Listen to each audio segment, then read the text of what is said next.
rationale. The nearest iceberg looked firmly grounded. Waves with the whole fetch of the Atlantic behind them exploded upon it just as they would upon solid rock. Further out, there were other large bergs also stranded by the falling tide and looking like sudden white mountains. Here and there, among them, smaller ones were still afloat, with the wind and the current driving them slowly up the channel. That morning, there were more, I fancy, than we had ever before seen at one time. I paused to look at them, blinding white crags in a blue sea. "I think," I said, "that I shall write an account of all this." "You mean a long one, about the whole thing? A book?" Phyllis asked. "Well, I don't suppose it will ever be a printed book with stiff covers and a cloth binding, but still a book," I agreed. "I suppose a book is still a book, even if no one but the writer and his wife ever reads it," she said. "There's a chance that someone else might. I've a feeling it ought to be done. After all, we know as much about the whole thing as anyone, in a general way. The specialists know more about their particular bits, of course, but between us, we ought to be able to put together quite a picture." "Without references or records?" she questioned. "If anyone ever does read it, then he'll be able to have the pleasure of digging out the documentation, what's left of it. My idea is simply to give an account of how the whole thing has appeared to me, to us." "Stick to me. You can't do it from 2 points of view," she advised. She huddled her coat more closely round her. Her breath clouded in the cold air. We regarded the icebergs.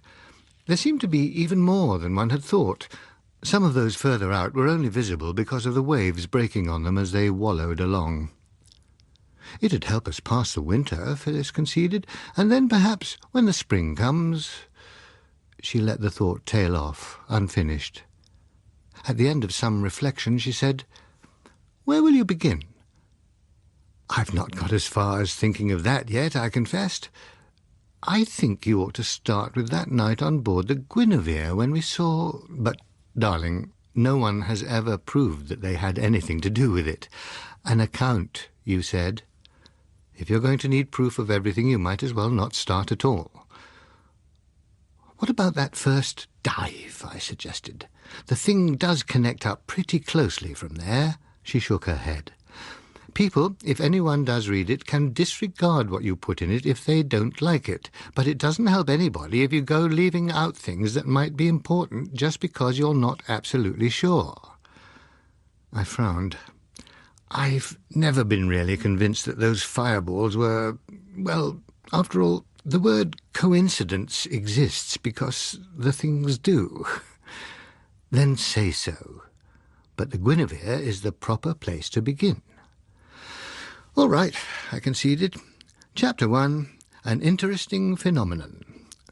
Unfortunately, in several ways we are not living in the 19th century. Now, if I were you, I would divide the whole thing into 3 phases.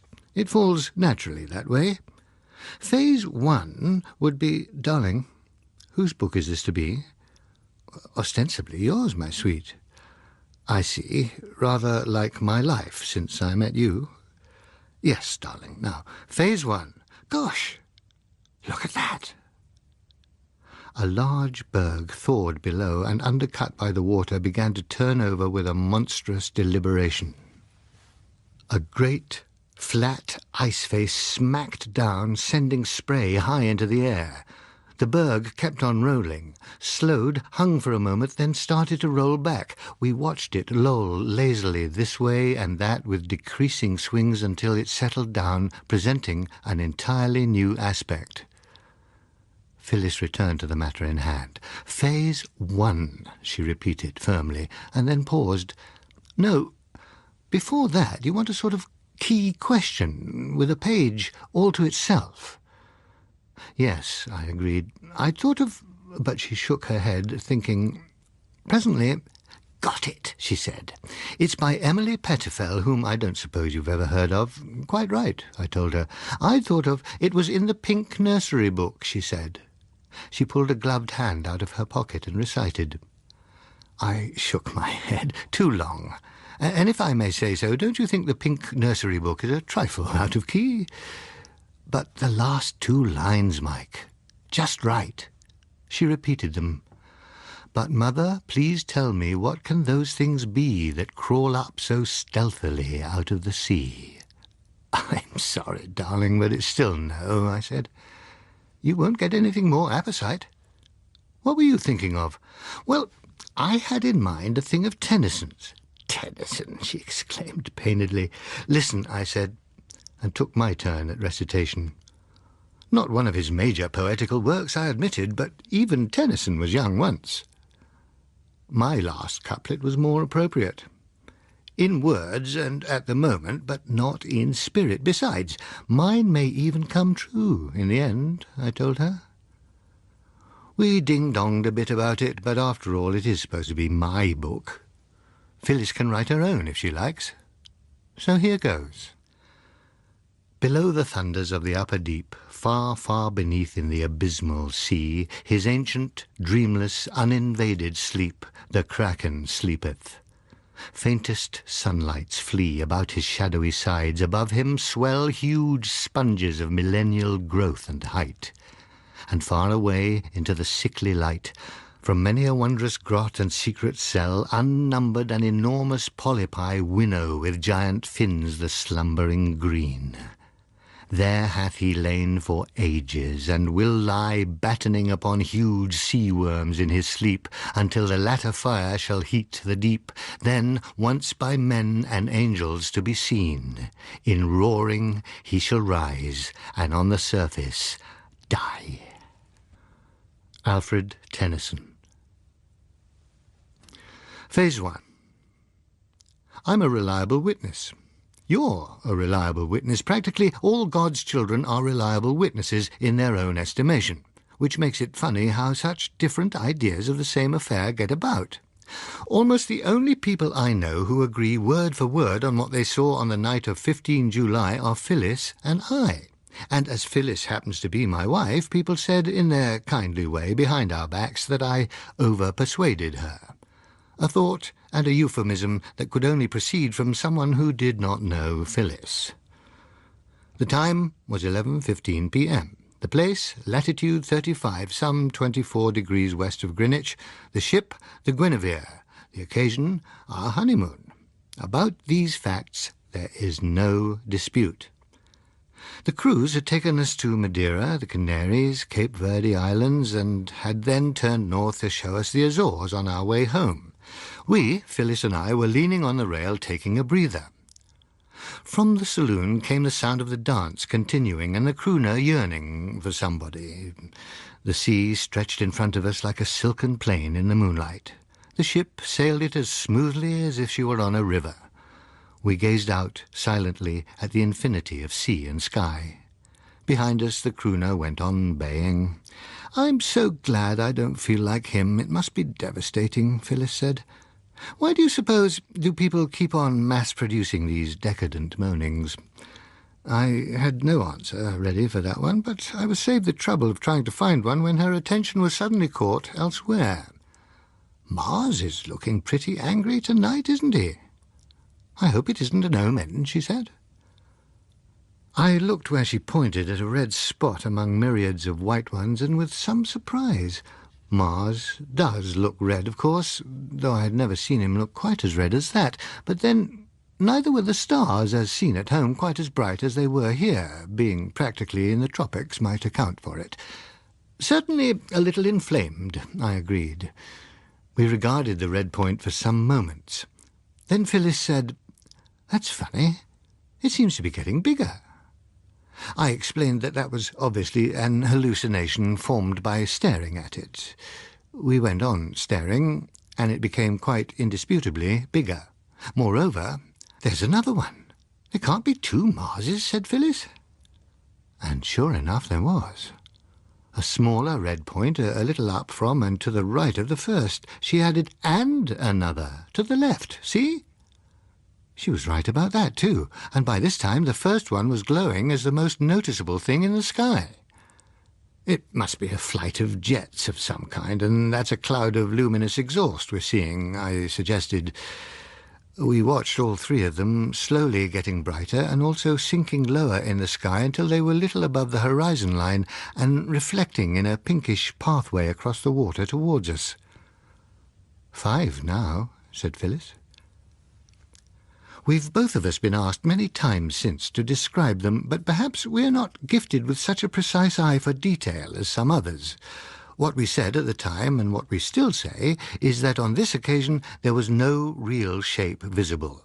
The centre was solidly red, and a kind of fuzz round it was less so. The best suggestion I can make is that you imagine a brilliantly red light as seen in a fairly thick fog, so there is a strong halation, and you will have something of the effect. Others beside ourselves were leaning over the rail, and in fairness I should perhaps mention that between them they appear to have seen cigar shapes, cylinders, discs, ovoids, and inevitably saucers. We did not. What is more, we did not see 8, 9, or a dozen. We saw 5. The halation may or may not have been due to some kind of jet drive, but it did not indicate any great speed. The things grew in size quite slowly as they approached. There was time for people to go back into the saloon and fetch their friends out to see, so that presently a line of us leant all along the rail, looking at them and guessing. With no idea of scale, we could have no judgment of their size or distance. All we could be sure of was that they were descending in a long glide which looked as if it would take them across our wake. The fellow next to me was talking know-all about St. Elmo's fire to a partner who had never heard of St. Elmo and didn't feel she had missed anything, when the first one hit the water. A great burst of steam shot up in a pink plume. Then, swiftly, there was a lower, wider spread of steam which had lost the pink tinge and was simply a white cloud in the moonlight. It was beginning to thin out when the sound of it reached us in a searing hiss. The water round the spot bubbled and seethed and frothed. When the steam drew off, there was nothing to be seen there but a patch of turbulence gradually subsiding. Then the second of them came in just the same way, on almost the same spot. One after another, all 5 of them touched down on the water with great whooshes and hissings of steam. Then the vapour cleared, showing only a few contiguous patches of troubled water. Aboard the Guinevere, bells clanged, the beat of the engines changed. We started to change course. Crews turned out to man the boats, men stood by to throw lifebelts. 4 times we steamed slowly back and forth across the area, searching. There was no trace whatever to be found. But for our own wake, the sea lay all about us in the moonlight, placid, empty, unperturbed. The next morning I sent my card in to the captain. In those days I had a staff job with the EBC, and I explained to him that they would be pretty sure to take a piece from me on the previous night's affair. He gave the usual response. "You mean BBC?" he suggested. The EBC was younger then, and it was necessary to explain almost every time. I did so, and added, "As far as I've been able to tell, every passenger has a different version, so I thought I'd like to check mine with your official one." "A good idea," he approved. "Go ahead and tell me yours." When I had finished, he nodded and then showed me his entry in the log. Substantially we were agreed, certainly in the view that there had been 5, and on the impossibility of attributing a definite shape to them. His estimates of speed, size, and position were, of course, technical matters. I noticed that they had registered on the radar screens and were tentatively assumed to have been aircraft of an unknown type. "What's your private opinion?" I asked him. "Did you ever see anything at all like them before?" "No, I never did," he said. But he seemed to hesitate. "But what?" I asked. "Well, but not for the record," he said. "I've heard of 2 instances almost exactly similar in the last year. One time it was 3 of the things by night, the other it was half a dozen of them by daylight. Even so, they seem to have looked much the same, just a kind of red fuzz. Both lots were in the Pacific, though, not over this side." "Why not for the record?" I asked. "In both cases there were only 2 or 3 witnesses, and it doesn't do a seaman any good to get a reputation for seeing things, you know. The stories just got around professionally, so to speak. Among ourselves we aren't quite as sceptical as landsmen. Some funny things can still happen at sea now and then. You can't suggest an explanation I can quote. On professional grounds, I'd prefer not. I'll just stick to my official entry. But reporting it is a different matter this time. We've a couple of 100 witnesses and more. Do you think it'd be worth a search? You've got the spot pinpointed. He shook his head. It's deep there, over 3,000 fathoms, and that's a long way down. There wasn't any trace of wreckage in those other cases either? No. That would have been evidence to warrant an inquiry, but they had no evidence. We talked a little longer, but I could not get him to put forward any theory. Presently, I went away and wrote up my account. Later, I got through to London and dictated it to an EBC recorder. It went out on the air the same evening as a filler, just an oddity which was not expected to do more than raise a few eyebrows. So it was by chance that I was a witness of that early stage, almost the beginning, for I have not been able to find any references to identical phenomena earlier than those two spoken of by the captain. Even now, years later, though I am certain enough in my own mind that this was the beginning, I can still offer no proof that it was not an unrelated phenomenon. What the end that will eventually follow this beginning may be, I prefer not to think too closely. I would also prefer not to dream about it either, if dreams were within my control. It began so unrecognisably. Had it been more obvious, and yet it is difficult to see what could have been done effectively even if we had recognised the danger. Recognition and prevention don't necessarily go hand in hand.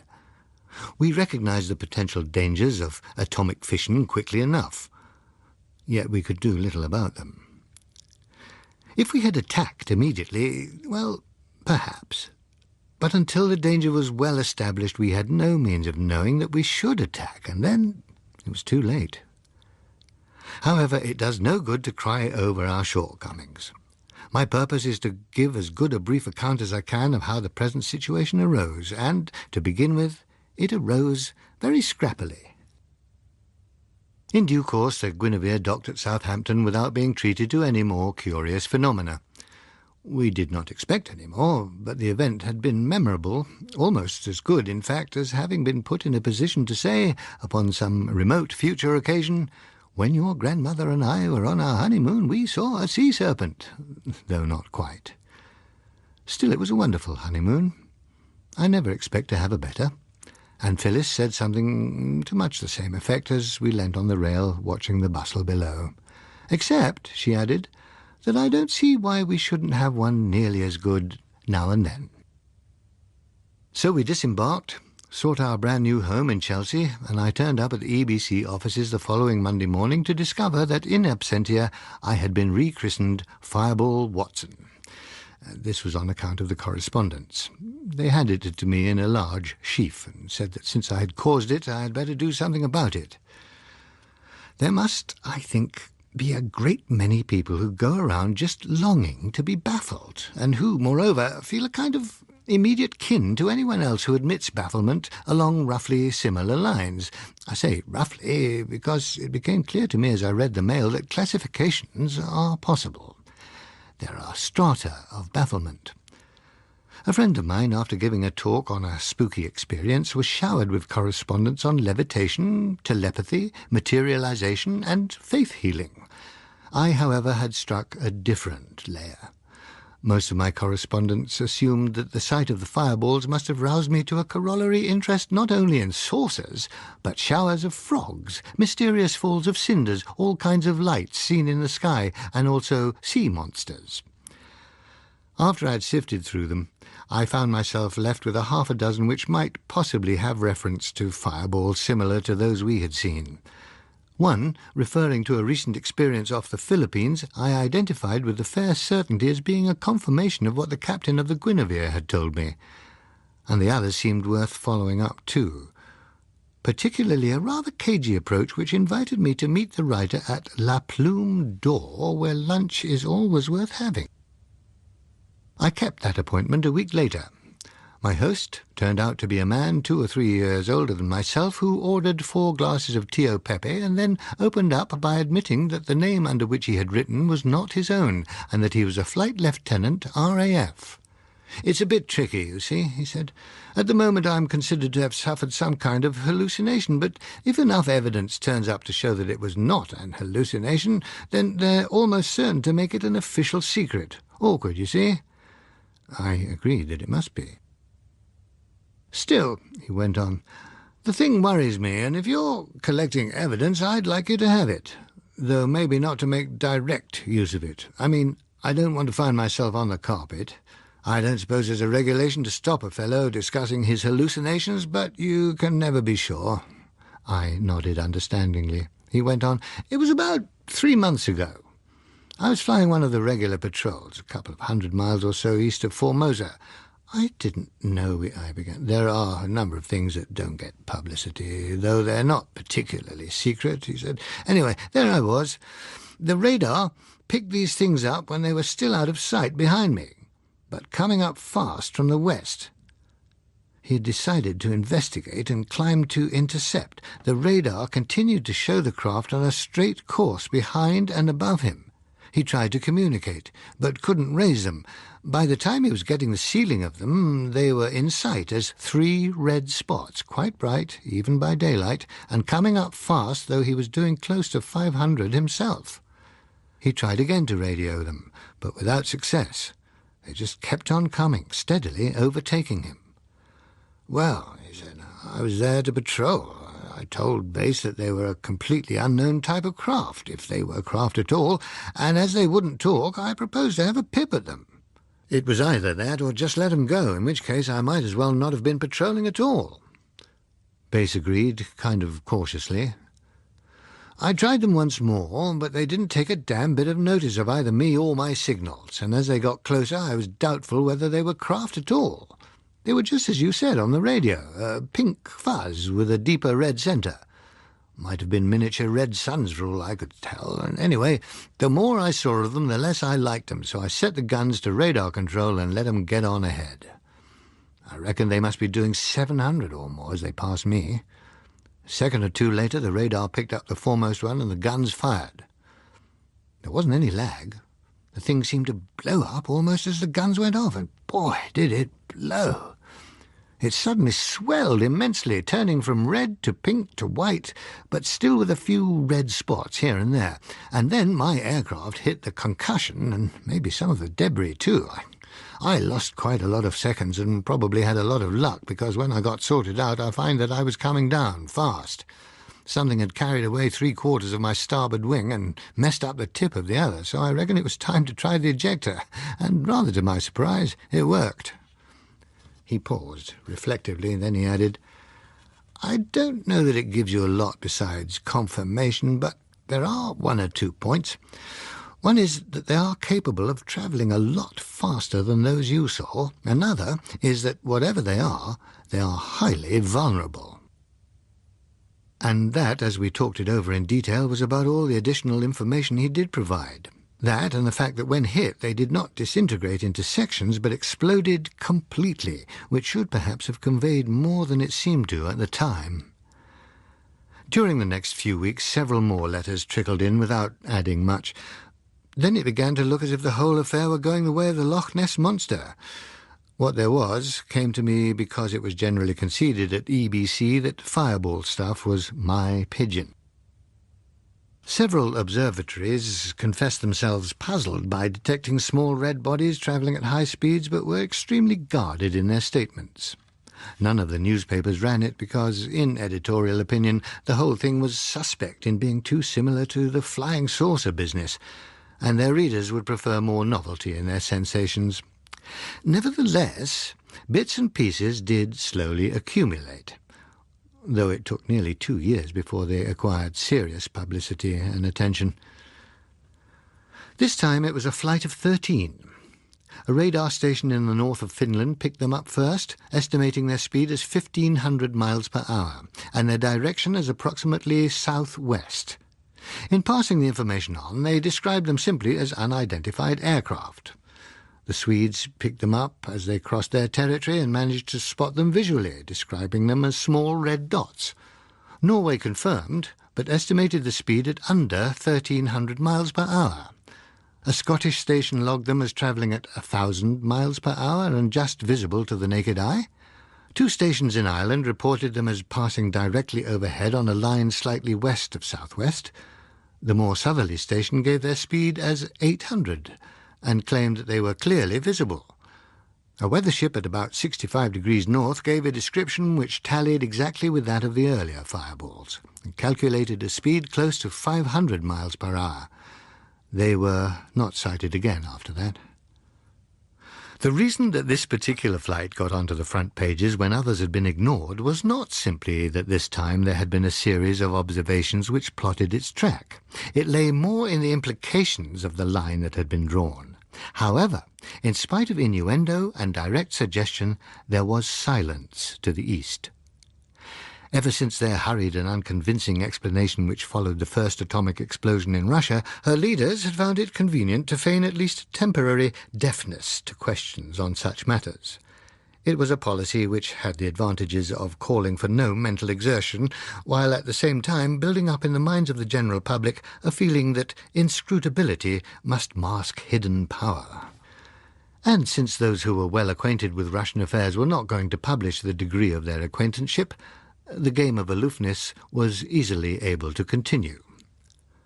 The Swedes announced, with careful lack of particularizing, that they would take action against any similar violation of their sky, whoever might be the violators. The British papers suggested that a certain great power was zealous enough in guarding its own frontiers to justify others in taking similar measures to protect theirs. American journals said that the way to deal with any Russian aircraft over U.S. territory was to shoot first. The Kremlin, apparently, slept. There was a sudden spate of fireball observation. Reports came in from so far and wide that it was impossible to do more than sort out the more wildly imaginative and put the rest aside to be considered at more leisure. But I noticed that among them were several accounts of fireballs descending into the sea that tallied well with my own observation. So well, indeed, that I could not be absolutely sure that they did not derive from my own broadcast. All in all, it appeared to be such a muddle of guesswork, tall stories, third-hand impressions, and thoroughgoing invention that it taught me little. One negative point, however, did strike me. Not a single observer claimed to have seen a fireball descend on land. Ancillary to that, not a single one of those descending on water had been observed from the shore. All had been noticed from ships or from aircraft well out to sea. For a couple of weeks, reports of sightings in groups large or small continued to pour in. The sceptics were weakening. Only the most obstinate still maintained that they were hallucinations. Nevertheless, we learnt nothing more about them than we'd known before. No pictures. So often it seemed to be a case of the things you see when you don't have a gun. But then a flock of them came up against a fellow who did have a gun. Literally. The fellow in this case happened to be the USN carrier Tuskegee. The message from Curaçao that a flight of 8 fireballs was headed directly towards her reached her when she was lying off San Juan, Puerto Rico. The captain breathed a short hope that they would commit a violation of the territory and made his preparations. The fireballs, true to type, kept on in a dead straight line which would bring them across the island and almost over the ship herself. The captain watched their approach on his radar with great satisfaction. He waited until the technical violation was indisputable. Then he gave the word to release 6 guided missiles at 3-second intervals and went on deck to watch against the darkling sky. Through his glasses he watched 6 of the red dots change as they burst one after another into big white puffs. "Well, that's settled them," he observed complacently. "Now it's going to be mighty interesting to see who squeals," he added as he watched the 2 remaining red dots dwindle away to the northward. But the days passed, and nobody squealed, nor was there any decrease in the number of fireball reports. For most people, such a policy of masterly silence pointed only one way, and they began to regard their responsibility as good as proved. In the course of the following week, 2 more fireballs that had been incautious enough to pass within range of the experimental station at Woomera paid for that temerity, and 3 others were exploded by a ship off Kodiak after flying across Alaska. Washington, in a note of protest to Moscow regarding repeated territorial violations, ended by observing that in several cases where drastic action had been taken, it regretted the distress that must have been caused to the relatives of the crews aboard the craft, but that responsibility lay at the door not of those who dealt with the craft, but with those who sent them out apparently under orders which transgressed international agreements. The Kremlin, after a few days of gestation, produced a rejection of the protest. It proclaimed itself unimpressed by the tactic of attributing one's own crime to another, and went on to state that its own weapons, recently developed by Russian scientists for the defense of peace, had now destroyed more than 20 of these craft over Soviet territory, and would without hesitation give the same treatment to any others detected in their work of espionage.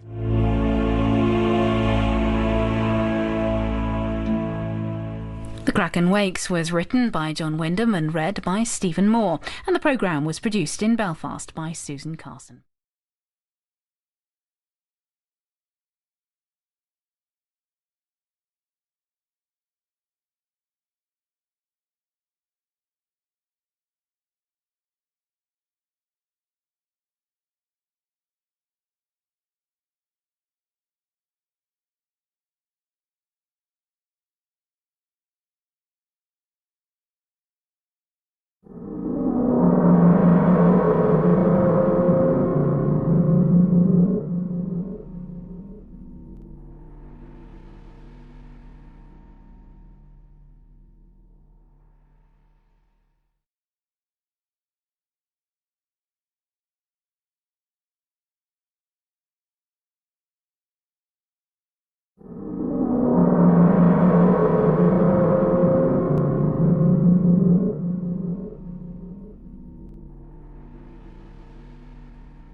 The situation thus remained unresolved. The non-Russian world was, by and large, divided sharply into two classes, those who believed every Russian pronouncement and those who believed none. For the first class, no question arose. Their faith was firm. For the second, interpretation was less easy. Was one to deduce, for instance, that the whole thing was a lie? Or merely that when the Russians claimed to have accounted for 20 fireballs, they had only, in fact, exploded 5 or so? An uneasy situation, constantly punctuated by an exchange of notes, drew out over months. Fireballs were undoubtedly more numerous than they had been, but just how much more numerous, or more active, or more frequently reported was difficult to assess. Every now and then a few more were destroyed in various parts of the world, and from time to time, too, it would be announced that numbers of capitalistic fireballs had been effectively shown the penalties that awaited those who conducted espionage upon the territory of the only true people's democracy. Public interest must feed to keep alive. Without fresh nourishment, it soon begins to decline. The things existed. They buzzed through the air at high speed. They blew up if you hit them, but beyond that, what? They didn't appear to do anything. At least nothing that anyone seemed to know about. Nor did they do anything to fulfill the sensational role they had seemed to promise. Novelty waned, and an era of explaining away set in. Presently we were back to something very like the St. Elmo's fire position, for the most widely accepted view was that they must simply be some new form of natural electrical manifestation. As time went on, ships and shore stations ceased to fire at them and let them continue on their mysterious ways, noting merely their speed, time, and direction. They were, in fact, a disappointment. Nevertheless, in Admiralty and Air Force headquarters all over the world, these notes and reports came together. Courses were plotted on charts. Gradually, a pattern of a kind began to emerge. At EBC, I was still regarded as the natural silting place for anything to do with fireballs, and although the subject was dead mutton for the moment, I kept up my files in case it should revive. Meanwhile, I contributed in a small way to the building up of the bigger picture by passing along to the authorities such snippets of information as I thought might interest them. In due course, I found myself invited to the Admiralty to be shown some of the results. It was a Captain Winters who welcomed me there, explaining that while what I would be shown was not exactly an official secret, it was preferred that I should not make public use of it yet. When I had agreed to that, he started to bring out maps and charts. The first one was a map of the world, hatched over with fine lines, each numbered and dated in minute figures. At first glance, it looked as if a spider's web had been applied to it, and here and there were clusters of little red dots, looking much like the money spiders who had spun it. Captain Winters picked up a magnifying glass and held it over the area south-east of the Azores. "There's your first contribution," he told me. Looking through it, I presently distinguished one red dot with a figure 5 against it, and the date time when Phyllis and I had leant over the Guinevere's rail, watching the fireballs vanish in steam. There was quite a number of other red dots in the area, each labelled, and more of them were strung out to the northeast. "Each of these dots represents the descent of a fireball?" I asked. "One or more," he told me. "The lines, of course, are only for those on which we have had good enough information to plot the course. What do you think of it?" "Well," I told him truthfully, "my first reaction is to realize that there must have been a devil of a lot more of them than I'd ever imagined. The second is to wonder why in thunder they should group in spots like that." "Ah," he said, "now stand back from the map a bit. Narrow your eyes and get a light and shade impression." I did, and saw what he meant. "Areas of concentration," I said. He nodded. 5 main ones, and a number of lesser. The densest of the lot to the southwest of Cuba, another 600 miles south of the Cocos Islands. Pretty heavy concentrations off the Philippines, Japan, and the Aleutians. I'm not going to pretend that the proportions of density are right. In fact, I'm pretty sure they're not. For instance, you can see a number of courses converging towards an area northeast of the Falklands, but only 3 red dots there. It very likely means simply that there are precious few people around those parts to observe them. Anything else strike you?" I shook my head, not seeing what he was getting at. He produced a bathymetric chart and laid it beside the first. I looked at it. "All the concentrations are in deep water areas?" I suggested. "Exactly. There aren't many reports of descents where the depth is less than 4,000 fathoms, and none at all where it is less than 2,000. I thought that over, without getting anywhere. "So just what?" I inquired. "Exactly," he said. "So what?" We contemplated the proposition a while. "All descents," he observed. "No reports of anything coming up." He brought out maps on a larger scale of the various main areas. After we had studied them a bit, I asked, "Have you any idea at all what all this means, or wouldn't you tell me if you had?" "On the first part of that, we have only a number of theories, all unsatisfactory for one reason or another, so second doesn't really arise." "What about the Russians?" "Nothing to do with them. As a matter of fact, they're a lot more worried about it than we are. Suspicion of capitalists being part of their mother's milk, they simply can't shake themselves clear of the idea that we must be at the bottom of it somehow, and they just can't figure out either what their game can possibly be. But what both we and they are perfectly satisfied about is that the things are not natural phenomena, nor are they random." "And you'd know if it were any other country pulling it?" "Bound to. Not a doubt of it." We considered the charts again in silence. "People," I told him, "are continually quoting to me things that the illustrious Holmes said to my namesake, but this time I'll do the quoting. When you have eliminated the impossible, whatever remains, however improbable, must be the truth. Which is to say that if it is no terrestrial nation that is doing this, then—" "That isn't the kind of solution I like," he said. "It's not the kind of solution anyone would like," I agreed, "and yet," I went on, "it does seem somewhat far-fetched to suggest that something in the deeps has been following an evolutionary line of its own and has now blossomed out with a well-developed technology. That appears to be the only remaining possibility." "And slightly less credible even than the other," he remarked. "In which case we must have eliminated a possible along with some of the impossibles. The bottom of the sea would be a very good place to hide, if one could manage the technical difficulties," I said. "Undoubtedly," he agreed, "but among those technical difficulties happens to be pressure of 4 or 5 tons per square inch in the interesting areas." "Perhaps we'd better think some more about that," I conceded. "The other obvious question is, of course, what do they seem to be doing?" "Yes," he said, meaning no clue. "They come," he said. "Maybe they go, but preponderantly they come. That's about all." I looked down at the maps, the criss-crossing lines and the red-dotted areas. "Are you doing anything about it, or shouldn't I ask?" "Oh, that's why you're here. I was coming round to that," he told me. "We're going to try an inspection. Just at the moment it is not considered to be a matter for a direct broadcast, nor even for publication, but there ought to be a record of it, and we shall need one ourselves. So, if your people happen to feel interested enough to send you along with some gear for the job, where would it be?" I inquired. He circled his finger round an area. My wife has a passionate devotion to tropical sunshine, the West Indian kind in particular," I said.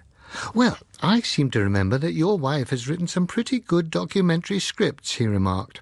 "And it's the kind of thing EBC might be very sorry about afterwards if they'd missed it," I reflected.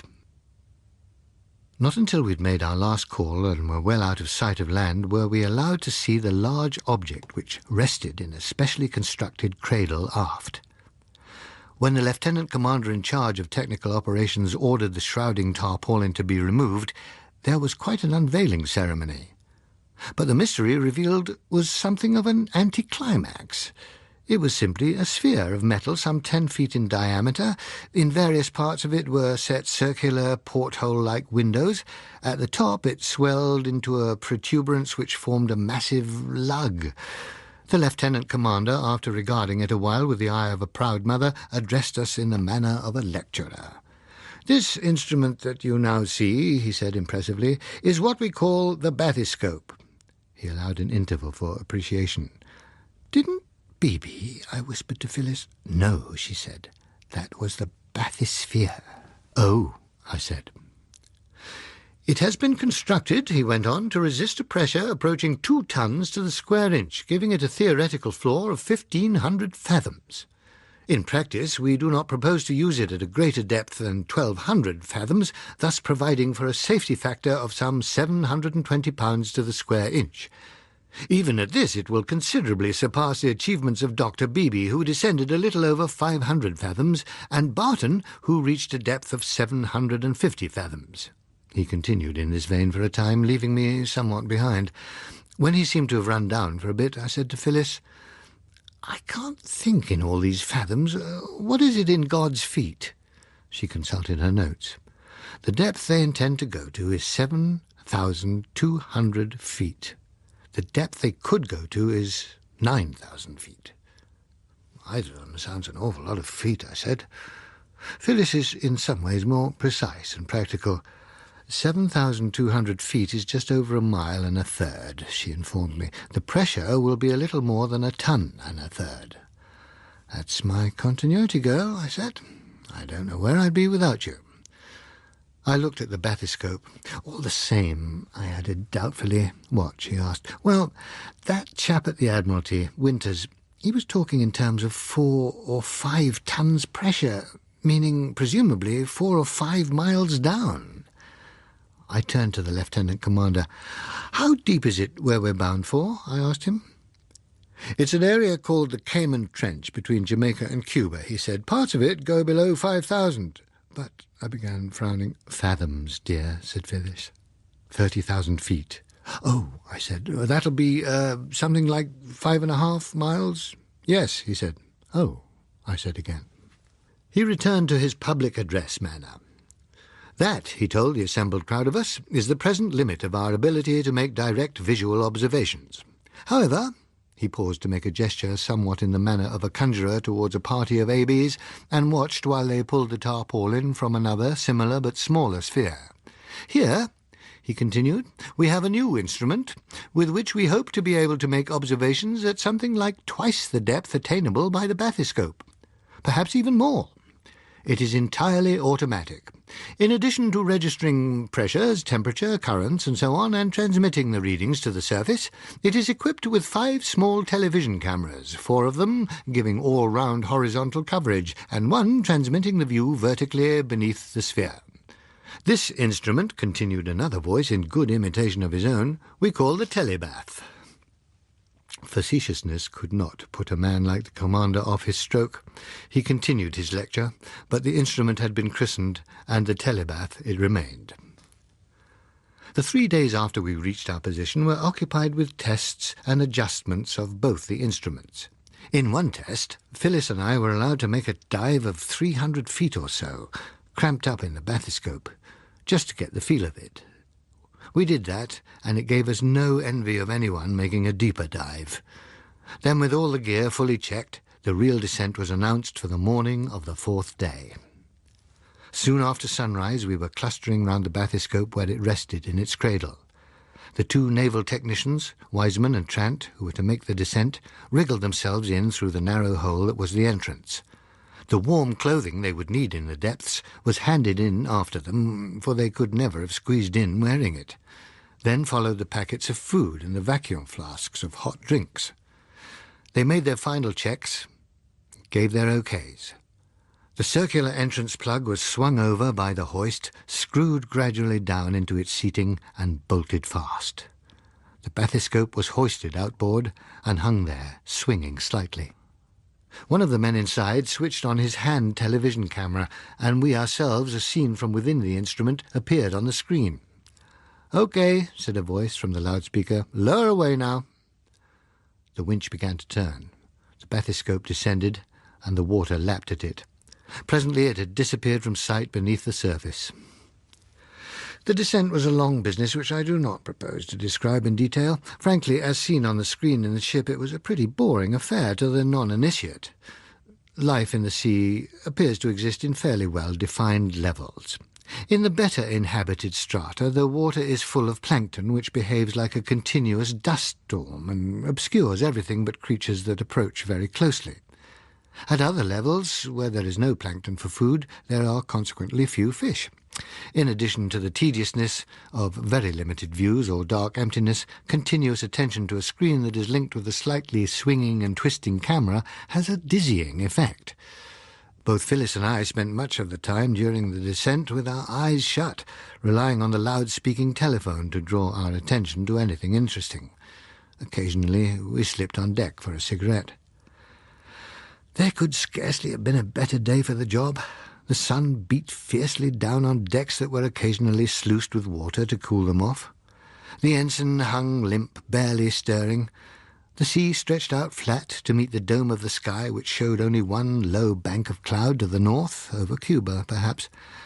There was scarcely a sound either, except for the muffled voice of the loudspeaker in the mess, the quiet drone of the winch, and from time to time the voice of a deckhand calling the tally of fathoms. The group sitting in the mess scarcely spoke. They left that to the men now far below. At intervals the commander would ask, "All in order below there?" And simultaneously 2 voices would reply, "Aye, aye, sir." Once a voice inquired, "Did BB have an electrically heated suit?" Nobody seemed to know. "I'd take my hat off to him if he didn't," said the voice. The commander was keeping a sharp eye on the dials as well as watching the screen.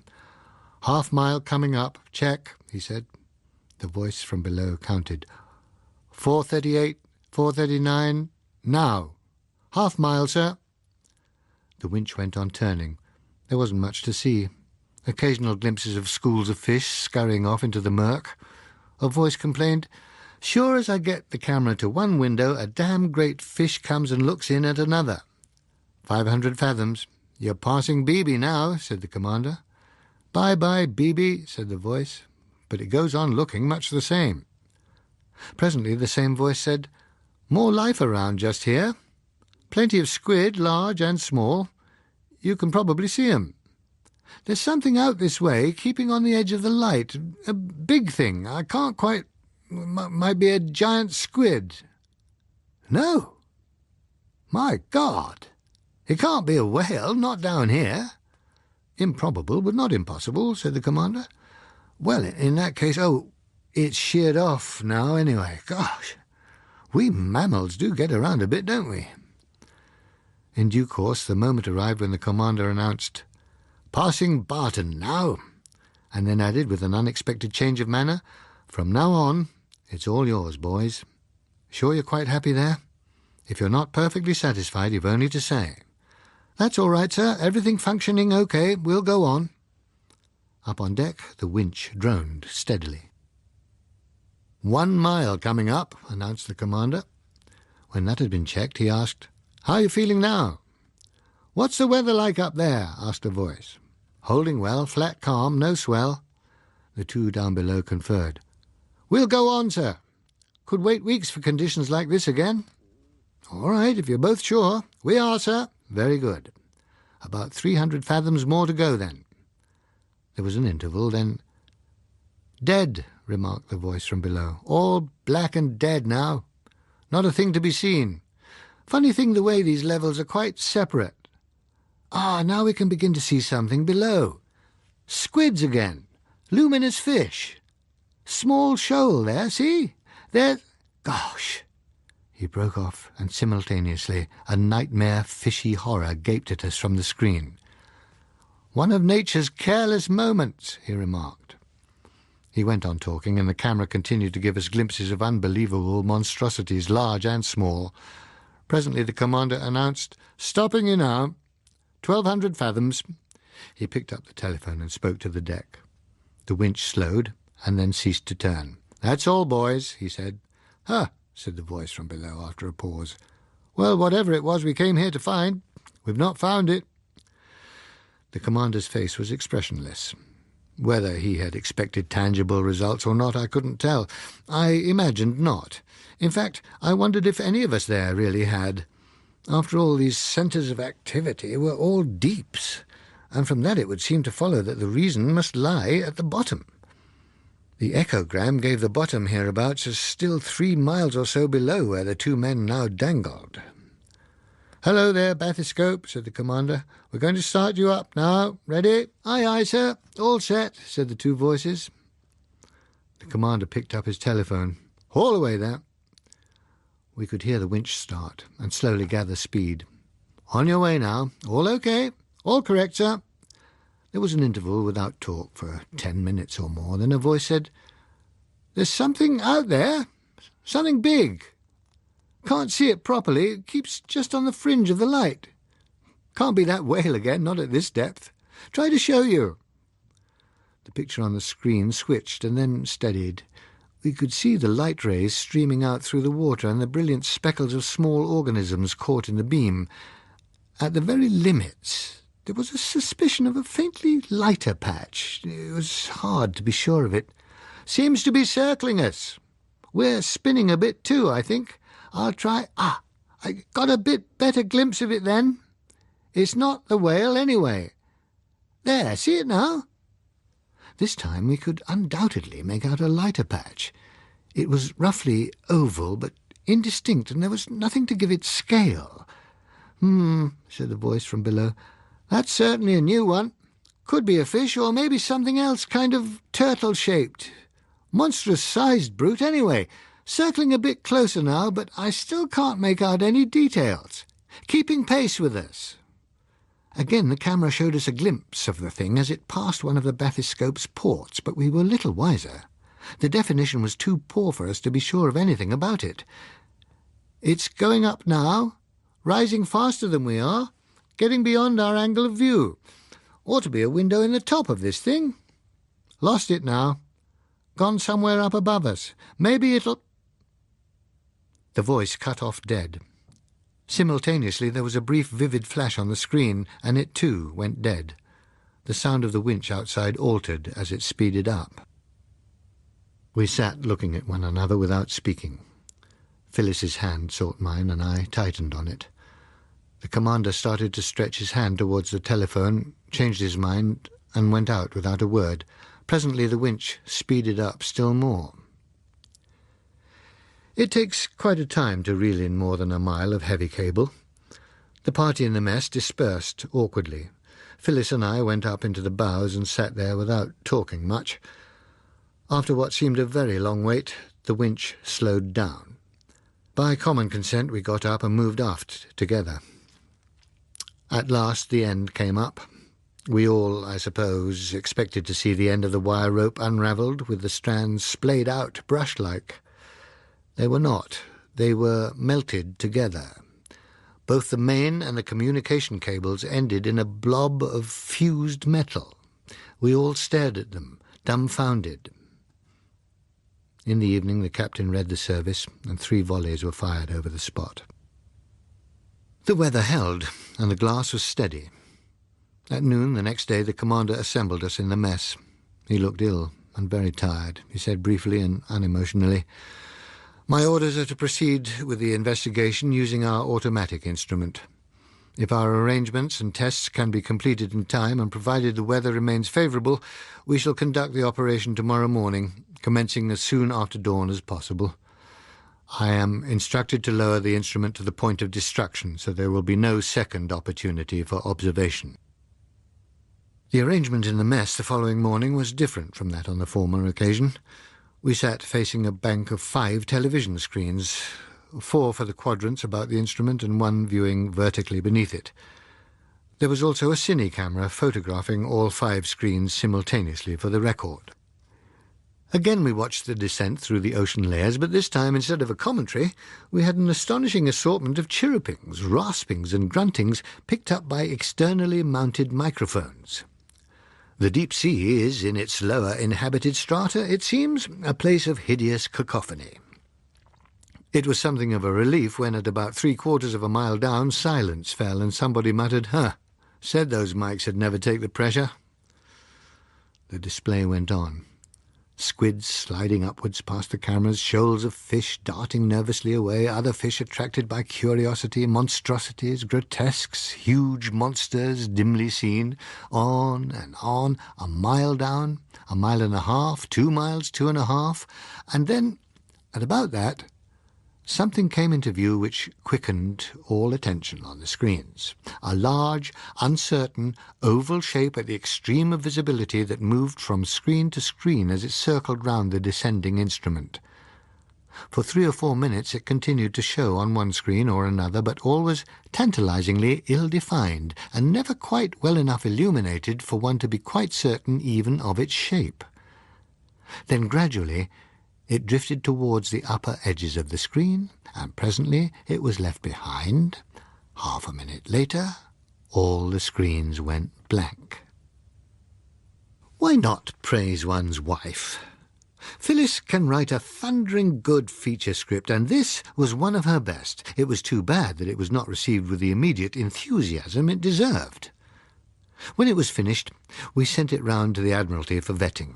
A week later we were asked to call. It was Captain Winters who received us. He congratulated Phyllis on the script, as well he might, even if he had not been so taken with her as he so obviously was. Once we were settled in our chairs, however, he shook his head regretfully. "Nevertheless," he said, "I'm afraid I'm going to have to ask you to hold it up for a while." Phyllis looked understandably disappointed. She'd worked hard on that script, not just for cash either. She tried to make it a tribute to the 2 men, Wiseman and Trant, who had vanished with the bathyscope. She looked down at her toes. "I'm sorry," said the captain, "but I did warn your husband that it wouldn't be for immediate release." Phyllis looked up at him. "Why?" she asked. That was something I was equally anxious to know about. My own recordings of the preparations, of the brief descent we had both made in the bathyscope, and of various aspects that were not on the official tape record of the dive, had been put into cold storage too. "I'll explain what I can. We certainly owe you that," agreed Captain Winters.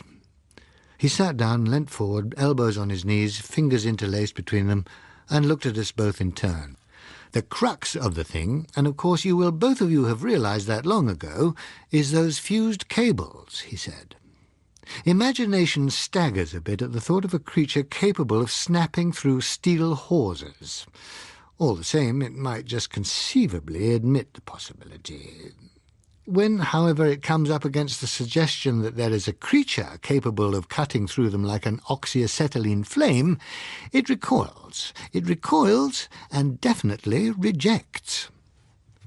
Both of you saw what happened to those cables, and I think you must agree that their condition opens a whole new aspect. A thing like that is not just a hazard of deep-sea diving, and we want to know more about just what kind of a hazard it is before we give a release on it." We talked it over for a little time. The captain was apologetic and understanding, but he had his orders. He assured us that he would make it his business to see that we were notified of release at the earliest possible moment. And with that we had to make do. Phyllis hid her disappointment under her usual philosophic good sense. Before we left, she asked, "Honestly, Captain Winters, and off the record, if you like, have you any idea what could have done it?" He shook his head. "On or off the record, Mrs. Watson, I can think of no explanation that approaches being possible.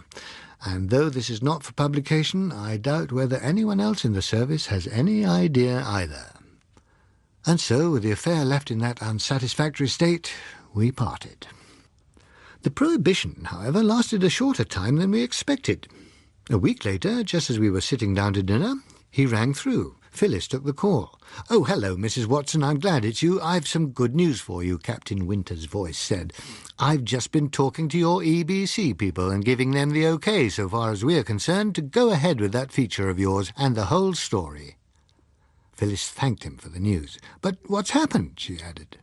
"The story's broken anyway. You'll hear it on the 9 o'clock news tonight and see it in tomorrow's papers. In the circumstances, it seemed to me that you ought to be free to take your chance as soon as possible. Their lordships saw the point. In fact, they would like your feature to go out as soon as possible. They approve of it. So there it is. The best of luck to you." Phyllis thanked him again and rang off. "Now, what do you suppose can have happened?" she inquired. We had to wait until 9 o'clock to find that out. The notice on the news was scanty but sufficient from our point of view. It reported simply that an American naval unit conducting research into deep-sea conditions somewhere off the Philippines had suffered the loss of a depth chamber with its crew of 2 men. Almost immediately afterwards, EBC came through on the telephone with a lot of talk about priorities and altered program schedules and available cast.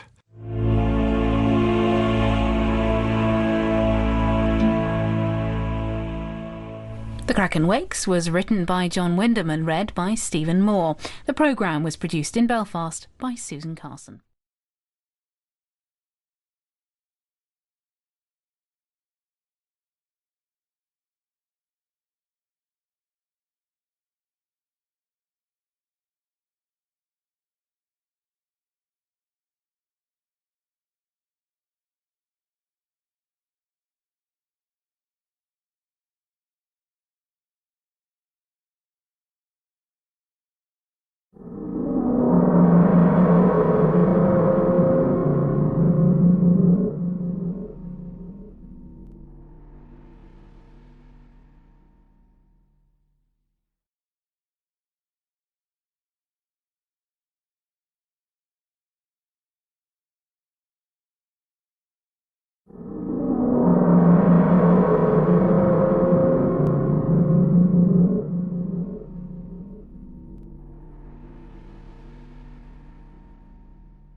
Audio assessment told us later that the feature had an excellent reception figure.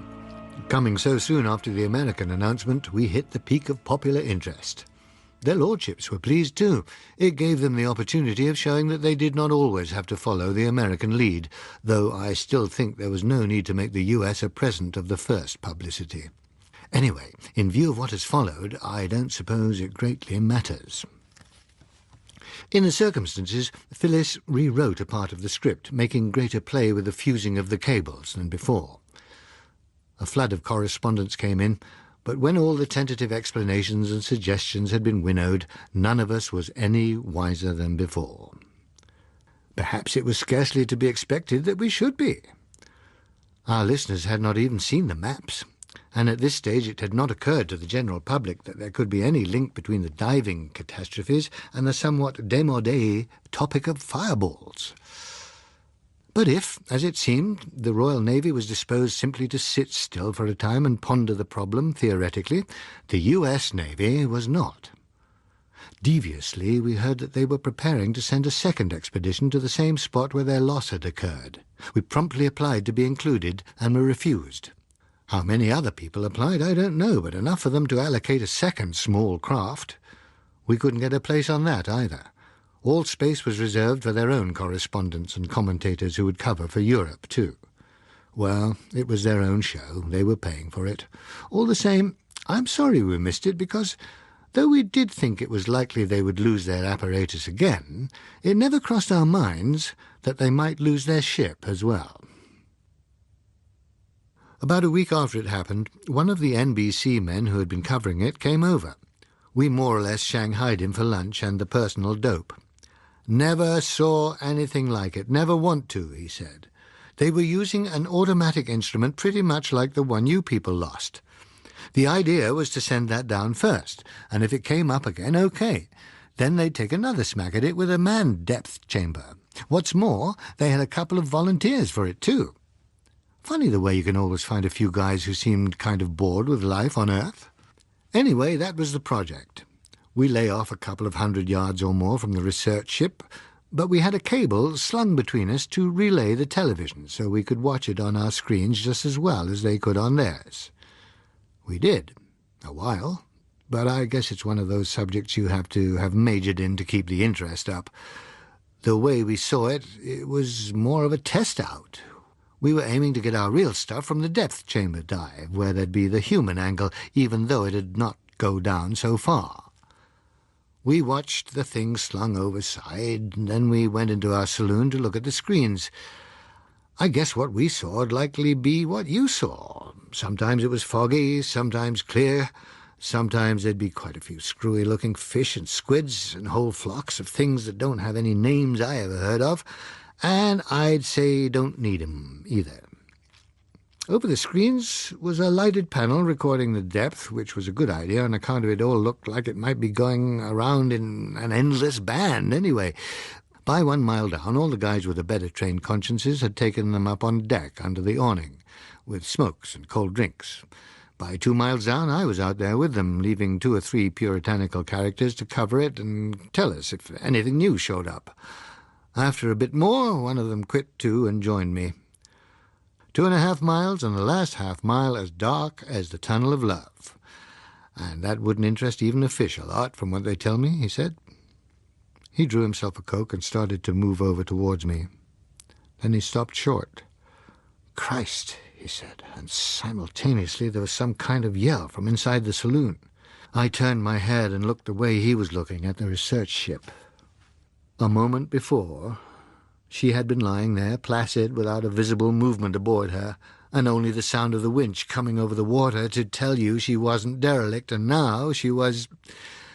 Well, I don't know what kind of thunderstorms you folks have over here, but in some places they have a kind where the lightning looks like it's running around all over a building, and that was the way the research ship looked just then. You could hear it crackle, too. She can't have looked that way for more than a few seconds, though it seemed a lot longer. Then she blew up. I don't know what they had aboard her, but she sure did blow. Every one of us hit the deck in a split second, and then there was spray and scrap coming down all over. When we looked again, there wasn't anything there but a lot of water just getting itself smoothed out. We didn't have a lot to pick up. A few bits of wood, 6 life buoys, 3 bodies, all badly burnt.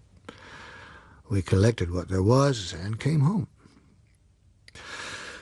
During the longish pause, Phyllis poured him another cup of coffee. What was it? She asked. He shrugged. It could have been coincidence, but say we rule that out, then I'd guess that if ever lightning were to strike upwards from the sea, that'd be about the way it'd look. I never heard of anything like that, Phyllis said. It certainly isn't on the record, he agreed, but there has to be a first time. Not very satisfactory, Phyllis commented. He looked us over. Seeing that you two were on that British fishing party, do I take it you know why we were there? I'd not be surprised, I told him. He nodded. Well, look, he said, I'm told it isn't possible to persuade a high charge, say a few million volts, to run up an uninsulated hawser in seawater, so I must accept that. It's not my department. All I say is that if it were possible, then I guess the effect might be quite a bit like what we saw. There'd be Insulated cables too, to the cameras, microphones, thermometers and things, Phyllis said. Sure, and there was an insulated cable relaying the TV to our ship, but it couldn't carry that charge and burned out, which was a darn good thing for us. That would make it look to me like it followed the main hawser. If it didn't so happen that the physics boys won't have it. They've no alternative suggestions, I asked. Oh, sure, several. Some of them could sound quite convincing to a fellow who'd not seen it happen. If you are right, this is very queer indeed, Phyllis said reflectively.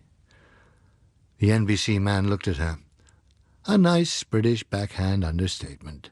But it's queer enough, even without me, he said modestly.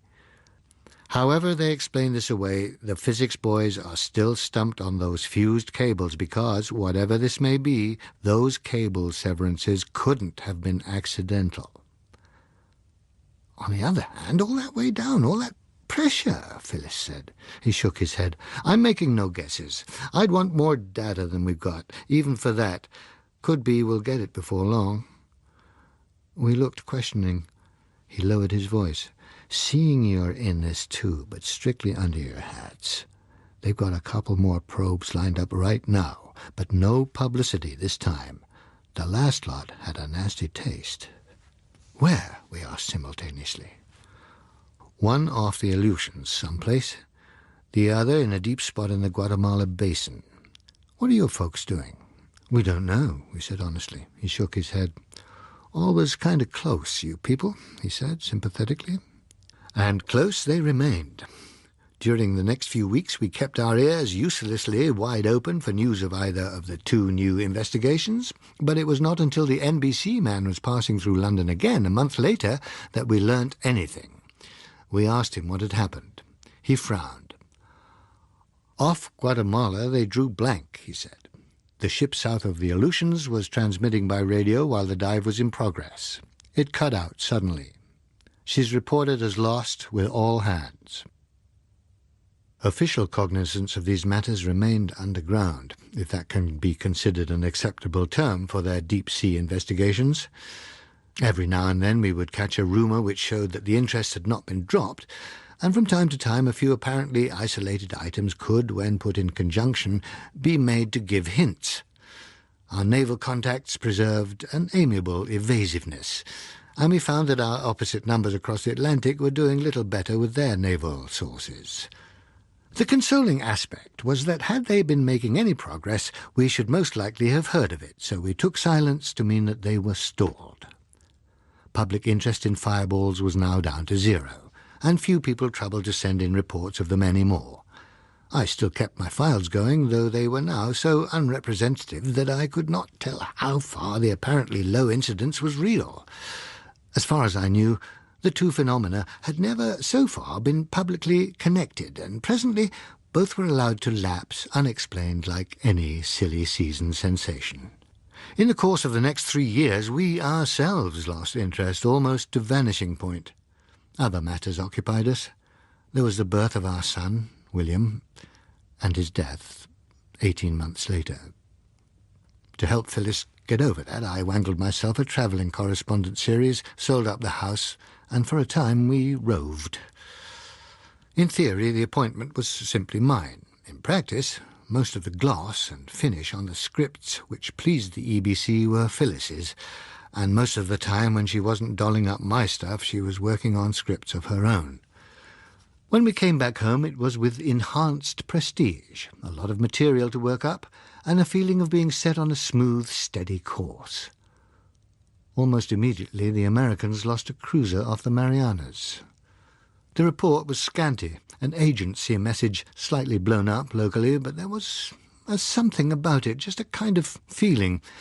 When Phyllis read it in the newspaper, it struck her, too. She pulled out the atlas and considered the Marianas. "It's pretty deep around 3 sides of them," she said. "That report's not handled quite the regular way. I can't exactly put my finger on it, but the approach is a bit off the line somehow," I agreed. "We'd better try the grapevine," Phyllis decided. We did, without result. It wasn't that our sources were holding out on us. There seemed to be a blackout somewhere. We got no further than the official handout. This cruiser, the Keweenaw, had, in fair weather, simply gone down. 20 survivors had been picked up. There would be an official inquiry. Possibly there was. I never heard the outcome. The incident was somehow overlaid by the inexplicable sinking of a Russian ship engaged on some task never specified to eastward of the Kurils, that string of islands to the south of Kamchatka. Since it was axiomatic that any Soviet misadventure must be attributable in some way to capitalist jackals or reactionary fascist hyenas, this affair assumed an importance which quite eclipsed the more serious American loss, and the acrimonious innuendos went on echoing for some time.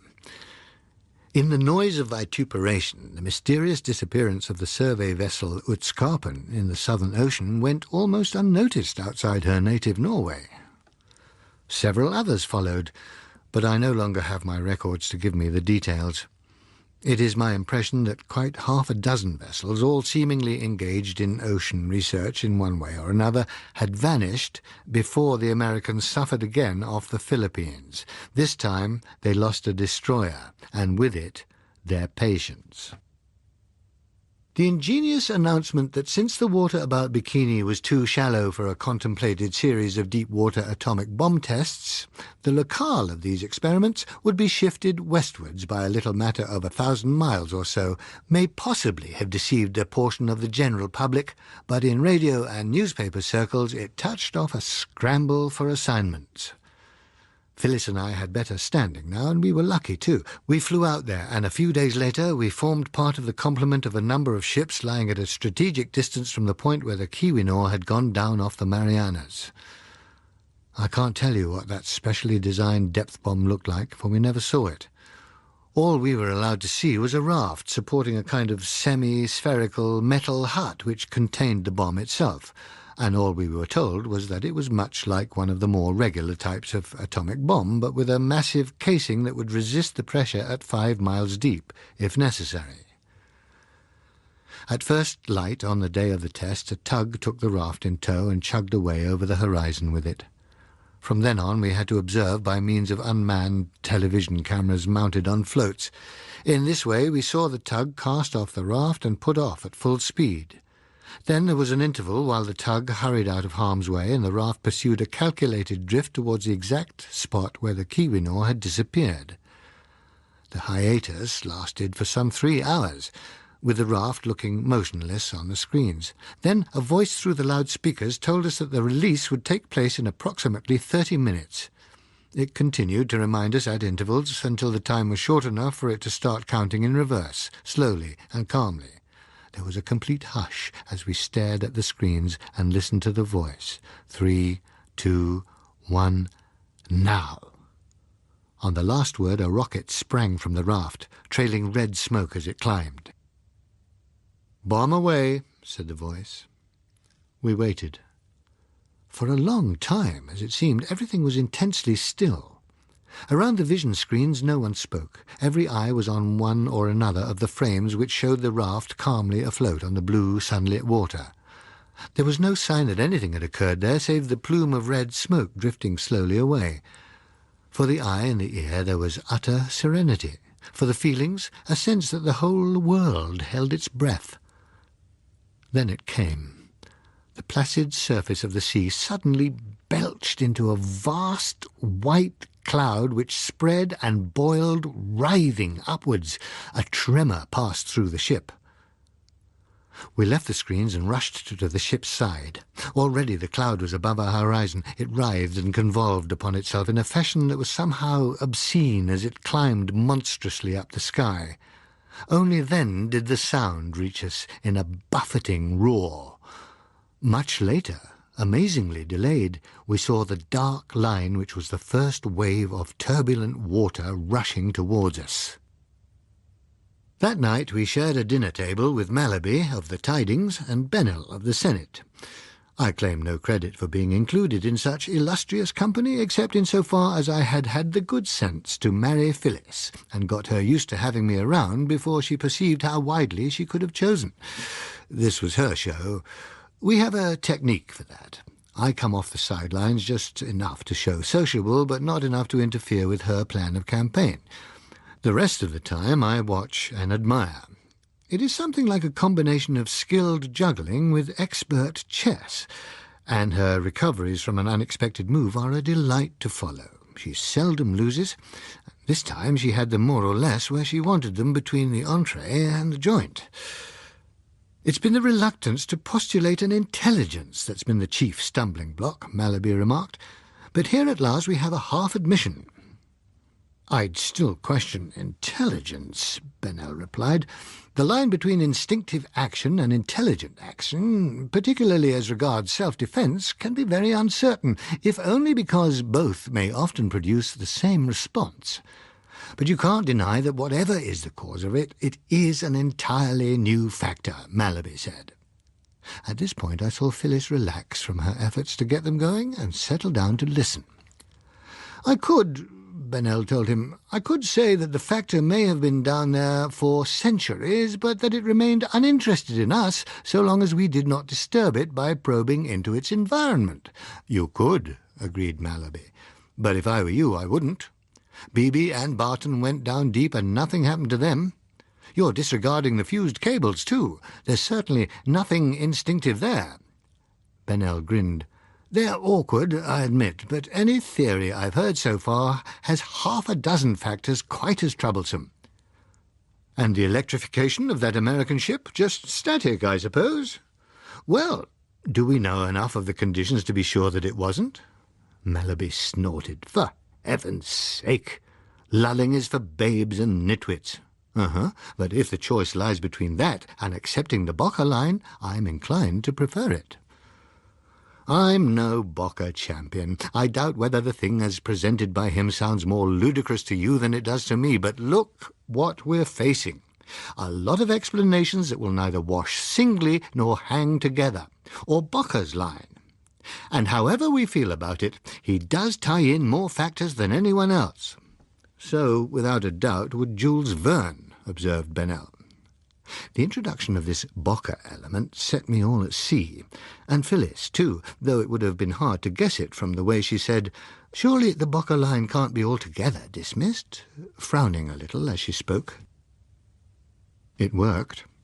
In a little time we were adequately briefed on the Bocker view, and without either of them guessing that as far as we were concerned, he'd come into it for the first time.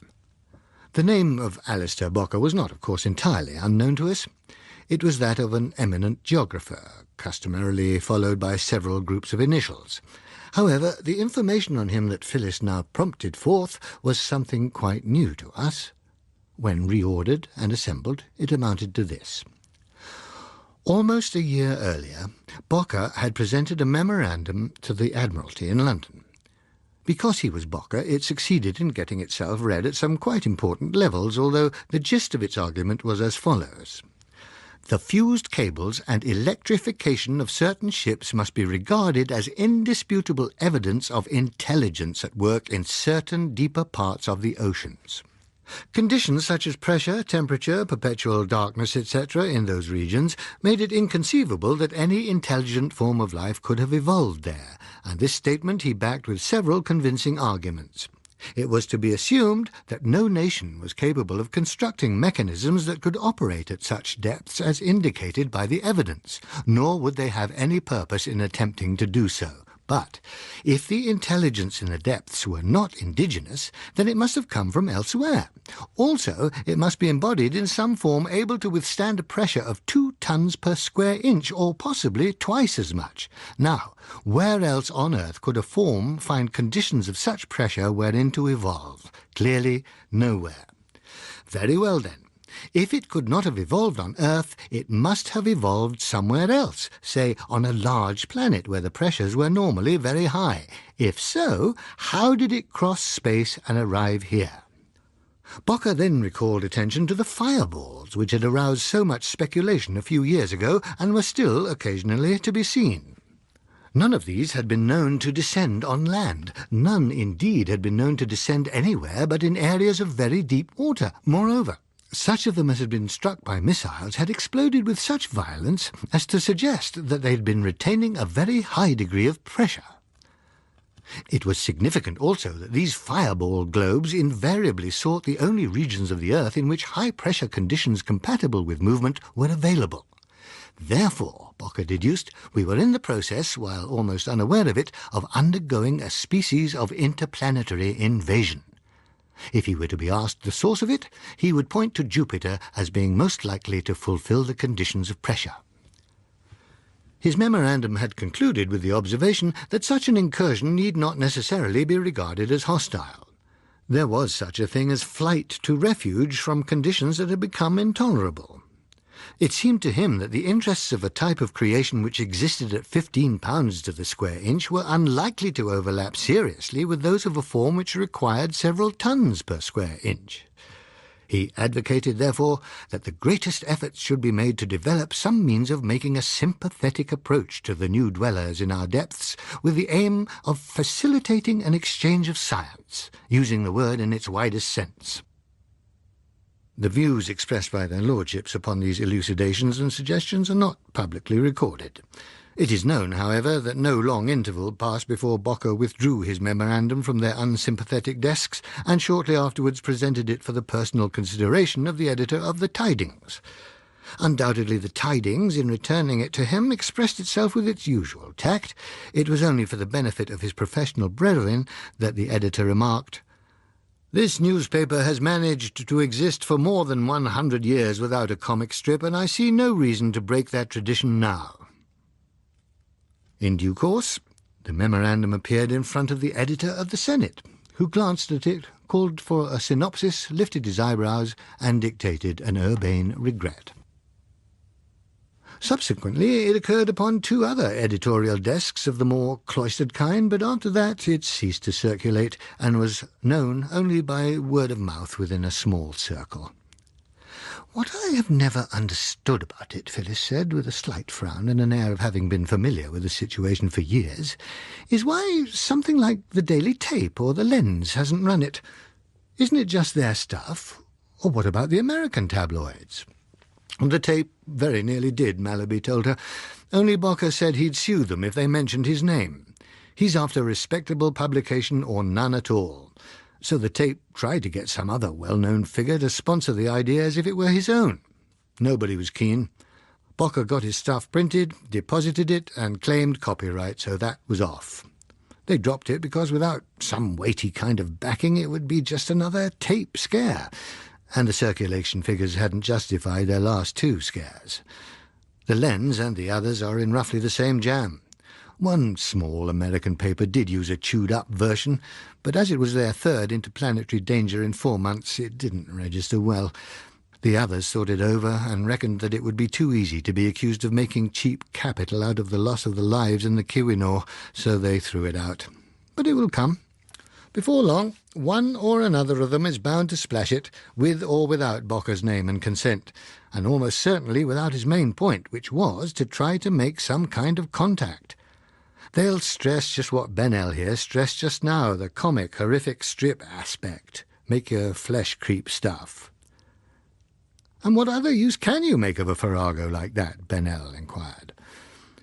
"Well, you can at least say, as I said before, that he does include more factors than anyone else has, and that anything that includes even most of the factors is, ipso facto, bound to be fantastic. We may decry it, but for all that, until something better turns up, it's the best we have." Bennell shook his head. "You begged the whole thing at the start. Suppose I concede for the moment that there does seem to be intelligence of some kind down there. You've no solid proof that intelligence couldn't evolve at a few tons to the square inch as easily as at 15 pounds? You've nothing to support you but sheer common sense. The same kind of common sense that was satisfied that heavier-than aircraft could never fly. Prove to me you've got it wrong. He claims that the intelligence must have evolved under high pressure, but that it couldn't do so under the other conditions obtaining in our deeps. But whatever you concede, and whatever the top naval men may think about Bocker, it is clear enough that they must have been assuming for some time that there is something intelligent down there. You don't design and make a special bomb like that all in 5 minutes, you know. Anyway, whether the Bocker theory is sheer hot air or not, he's lost his main point. This bomb was not the amiable and sympathetic approach that he advocated. Malaby paused and shook his head. I've met Bocker several times. He's a civilized, liberal-minded man, with the usual trouble of liberal-minded men, that they think others are too. He has an interested, inquiring mind. He has never grasped that the average mind, when it encounters something new, is scared and says, better smash it or suppress it, quick. Well, he's just had another demonstration of the average mind at work. But, Bennell objected, if, as you say, it is officially believed that these ship losses have been caused by an intelligence, then there's something to be scared about. And you can't put today's affair down as anything stronger than retaliation. Malaby shook his head again. My dear Bennell, I not only can, but I do. Suppose now that something were to come dangling down to us on a rope out of space, and suppose that that thing was emitting rays on a wavelength that acutely discomforted us, perhaps even caused us physical pain. What should we do? I suggest that the first thing we should do would be to snip the rope and put it out of action. Then we should examine the strange object and find out what we could about it. Then suppose that more strange objects began to be reported dangling down from above and causing discomfort to our citizens. We should argue, this looks like a kind of invasion, or reconnaissance for one. Anyway, it is extremely painful to us, so whatever it is up there doing it has got to be stopped. And we should forthwith take what steps we could to discourage it. It might be done simply in the spirit of ending a nuisance, or it might be done with some animosity and regarded as retaliation. Now, would it be we or the thing above that was to blame? In the present case, and after today's performance, the question becomes simply academic. It is difficult to imagine any kind of intelligence that would not resent what we've just done. If this were the only deep where the trouble has occurred, there might well be no intelligence left to resent it. But this isn't the only place, as you know, not by any means. So what form that very natural resentment will take remains for us to see. You think there really will be some kind of response then? Phyllis asked. He shrugged. To take up my analogy again, suppose that some violently destructive agency were to descend from space upon one of our cities. What should we do? Well, what could we do? Asked Phyllis, reasonably enough. We could turn the backroom boys onto it, and if it happened a few times more, we should soon be giving the backroom boys full priorities. You're assuming a lot, Malaby, Bennell put in. For one thing, an almost parallel state of development. The significance of the word priority even has a semantic dependence on conditions. It could scarcely mean a thing a century ago, and in the 18th century you could have howled priority until you were blue in the face without creating any technical advance whatever, because our modern idea of research wasn't there. Nobody would even understand what you were after. True, agreed Malaby. But after what happened to those ships, I'm justified in assuming quite a degree of technology there, I think. Phyllis said, Is it really too late for some such approach as Bocker wanted? I mean, there's only been one bomb. If there isn't another, they might think it was a natural disaster, an eruption or something. Malaby shook his head. It won't be just one bomb, and it was always too late, my dear. Can you imagine us tolerating any form of rival intelligence on Earth, no matter how it got here? Why, we can't even tolerate anything but the narrowest differences of views within our own race. No, he shook his head. No, I'm afraid Bocker's idea of fraternization never had the chance of a flea in a furnace.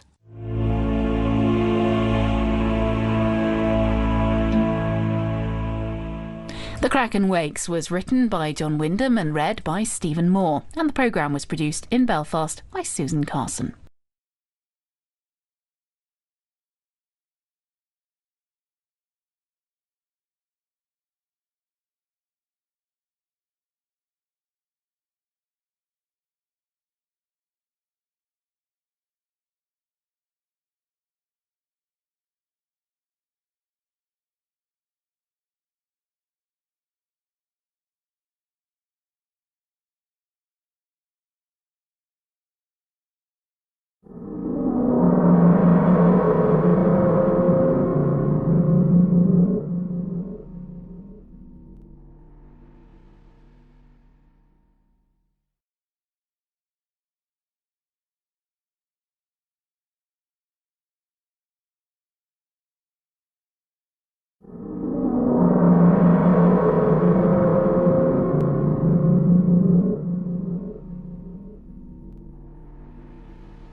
That was, I think, very likely as true as Malaby made it sound, but if there ever had been any chance at all, it was gone by the time we reached home.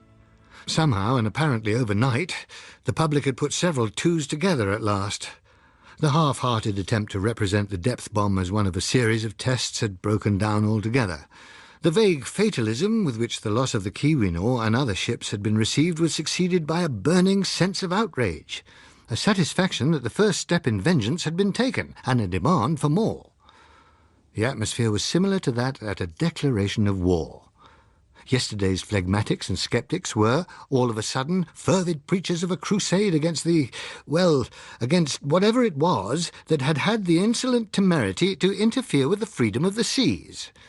Agreement on that cardinal point was virtually unanimous, but from that hub, speculation radiated in every direction, so that not only fireballs, but every other unexplained phenomenon that had occurred for years was in some way attributed to, or at least connected with, the mystery in the deeps. The wave of worldwide excitement struck us when we stopped off for a day at Karachi on our way home. The place was bubbling with tales of sea serpents and visitations from space, and it was clear that whatever restrictions Bocker might have put on the circulation of his theory, a good many million people had now arrived at a similar explanation by other routes. This gave me the idea of telephoning the EBC in London to find out if Bocker himself would now unbend enough for an interview. He did. To the representatives of a few carefully selected organs, but it added little to the script we had already put together on the journey from Karachi to London. His repeated plea for the sympathetic approach was so contrary to the public mood as to be almost unusable. Once more, however, we had a demonstration that bellicose indignation is not self-sustaining. You just can't have a rousing fight for long with a sandbag, and little happened to animate the situation. The only step for weeks was that the Royal Navy, partly in deference to public feeling, but probably more for reasons of prestige, also sent down a bomb. It went off quite spectacularly, I understand, but the only recorded result was that the shores of the South Sandwich Islands were so littered with dead and decaying fish for weeks afterwards that they stank to heaven.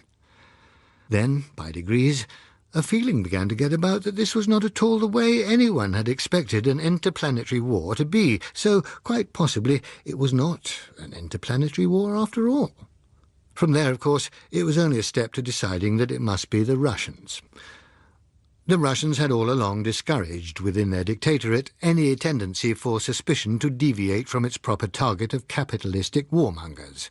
When whispers of the interplanetary notion did in some way penetrate their curtain, they were countered by the statements that A, it was all a lie, a verbal smokescreen to cover the preparations of warmongers, B, that it was true, and the capitalists, true to type, had immediately attacked the unsuspecting strangers with atom bombs, and C, whether it were true or not, the USSR would fight unswervingly for peace with all the weapons it possessed, except germs. The swing continued. People were heard to say, that interplanetary stuff? Don't mind telling you that I very nearly fell for it at the time, but of course when you start to actually think about it, wonder what the Russian game really is. Must have been something pretty big to make 'em use A-bombs on it. Thus, in quite a short time, the status quo antebellum hypotheticum was restored, and we were back on the familiarly comprehensible basis of international suspicion. The only lasting result was that marine insurance stayed up 1%. Things, Phyllis complained, sort of die on us. We looked like being the popular authorities on fireballs. In fact, for a week or two we were. Then the interest faded away, and there were fewer of them, until now, if anyone sees one, he just regards it as a hallucination that he's not going to be taken in by. We didn't do so badly on that first dive, but you can't go on sustaining interest in just a couple of fused cables. We fell down badly somehow on not hearing of the Bocker business until it was practically stale, and I still don't understand how we missed it. At the bomb dropping, we were simply two of the crowd. When all the excitement boiled up, it did look as if we might come into our own, but now that's all fizzled out. Everything's gone quiet again everywhere. It can't be that there's nothing happening. It isn't, I said. If you'd read the papers properly, you'd see that 2 more bombs have gone down in the last week. One in the Cocos Keeling Basin and the other in the Prince Edward Deep. I didn't see that. News value practically nil at the moment. You have to read the small print. It doesn't help when they choose outlandish places to send them down either. There must be plenty of deep places somebody's heard of. Presumably none of the civilized regions will put up with bombs on their own doorsteps, and who's to blame them? I wouldn't fancy a coastline that's all radioactive water full of dead fish by the million myself. But it does show that they've not shelved the whole thing. The Navy, I mean. Apparently not. Mightn't it be worth going to Whitehall and seeing your Admiral again? He's a captain, I told her, but I considered the idea. Last time we met, it wasn't really I that had the success with him, I pointed out. Oh, I see, said Phyllis. Dinner, Tuesday? I'll put it to him from you. I'm sure there must be a name for this kind of thing, she said. The way I have to work, one day you'll find it's misfired and you've cut yourself out. Darling, you know you thoroughly enjoy the art of the little finger, and you'd be furious if I concealed you under a bushel. That's all very well, she said, but I'd just like to feel a little more certain whose little finger we're talking about. Captain Winters came to dinner. Would you, asked Phyllis, leaning back on her pillow with her hands behind her head and studying the ceiling, would you call Mildred attractive? Yes, darling, I replied promptly. Oh, said Phyllis, I thought perhaps so. We pondered. It looked mutual, she observed. It was meant to look, absorbed, I told her. Oh, it did, she assured me. Darling, the position is positively awkward, I pointed out. If I were to tell you that one of your best friends is unattractive, I'm not at all sure that she is one of my best friends. But she's not unattractive. Your own appearance, I remarked, I would describe as rapt. The manner trustful, the eyes a little starry, the smile a little enchanted, the overall effect quite bewitching. You know that, of course, but I thought I'd mention it. It was so well done. Unusually well, I thought. She shifted slightly. The captain's a very attractive man, she said. Ah, well then, we've had a nice evening with two attractive people, haven't we? And they had to be stopped from attracting one another, channeled, as it were. She said. Darling, you're not jealous of my poor little histrionic talent? No, it just seemed to have improved, that's all. Sweetie, I said, I am almost constantly treated to the spectacle of a variety of men wrestling with the pangs of temptation, and I feel great sympathy for them. She let the nearer hand stray from behind her head. I don't want them, she said. Darling, I remarked somewhat later, I begin to wonder if we ought not to see more of Mildred. She said doubtfully, but the captain too. Which reminds me, if you aren't too sleepy, what did the captain have to say? Oh, a lot of nice things. Irish blood there, I think. But passing from the really important to matters of mere worldwide interest, I suggested patiently. He wouldn't let go of much, but what he did say wasn't encouraging. Some of it was rather horrid. Tell me. Well, the main situation doesn't seem to have altered a lot on the surface, but they're getting increasingly worried about what's happening below. The general flap and scare worried the authorities. It unsettled people, and they were uneasy lest what was just an excitement and a thrill might turn into a panic. From the way he spoke, I think there must have been quite a bit of manoeuvring behind the way it has all calmed down. And he didn't actually say that investigation has made no progress either, but what he did say implied it. For instance, echo soundings don't help. You can tell where the bottom is, but that tells you nothing about what may be on the bottom there. The shallower, secondary echoes may be off large creatures, shoals of fish, or anything, but there's no means of being sure what they are off. Some of them seem to be static, but no one's sure about that. Depth microphones don't help much. At some levels there's practically nothing, at others there's just a meaningless pandemonium of fish noises, like we heard from that telebath thing. And they don't let them down really deep on a steel cable because of what happened to that research ship and some of the others. They've tried with a cable which was a non-conductor, but the mic leads burnt out at about 1,000 fathoms. They sent down a television camera adapted for infrared instead of visible rays, on the theory that it might be less provocative, and insulated the gear from all the rest of the ship. That was a good thing, because at about 800 fathoms up came a charge that jumped fuses and melted half their instruments. He says that atomic bombs are out, for the moment at any rate. You can only use them in isolated places, and even then the radioactivity spreads widely. They kill an awful lot of fish quite uselessly and make a lot more radioactive. The fisheries experts on both sides of the Atlantic have been raising hell and saying that it's because of the bombings that some shoals have been failing to turn up in the proper places at the proper times. They've been blaming the bombs for upsetting the ecology, whatever that is, and affecting the migratory habits. But a few of them are saying that the data aren't sufficient to be absolutely sure that it is the bombs that have done it, but something certainly has, and it may have serious effects on food supplies. And so, as nobody seems to be quite clear what the bombs were expected to do, and all they do is to kill and bewilder lots of fish at great expense, they've become unpopular just now. Most of that we already know, I remarked. But when it's on parade, it certainly makes a fine upstanding body of negatives. Well, here's one you didn't know. 2 of those bombs they've sent down haven't gone off. Oh, I said, and what do we infer from that? I don't know, but it has them worried, very worried. You see, the way they're set to operate is by the pressure at a given depth. Simple and pretty accurate. Meaning that they never reached the right pressure zone. Must have got hung up somewhere on the way down. Phyllis nodded. That alone would take a bit of explaining. But what worries them still more is that there is a secondary setting, quite independent, just in case it happens to land on a submarine mountain or something. It works with the time switch, only with these 2, it hasn't. Ah, I said. Perfectly simple, my dear Watson. The water got in and stopped the clock, I told her. It's your name that's very suitably Watson. I'm only labelled that way for the duration, Phyllis said coldly. Anyway, there's nothing perfectly simple about it, and it's made them extremely anxious. Well, understandably, too. I'd not feel too happy myself if I'd mislaid a couple of live atom bombs, I admitted. What else? 3 cable repair ships have unaccountably disappeared. One of them was cut off in the middle of a radio message. She was known to be grappling for a defective cable at the time. When was this? One about 6 months ago, one about 3 weeks ago, and one last week. Well, they might not be anything to do with it. They might not, but everyone's pretty sure they are.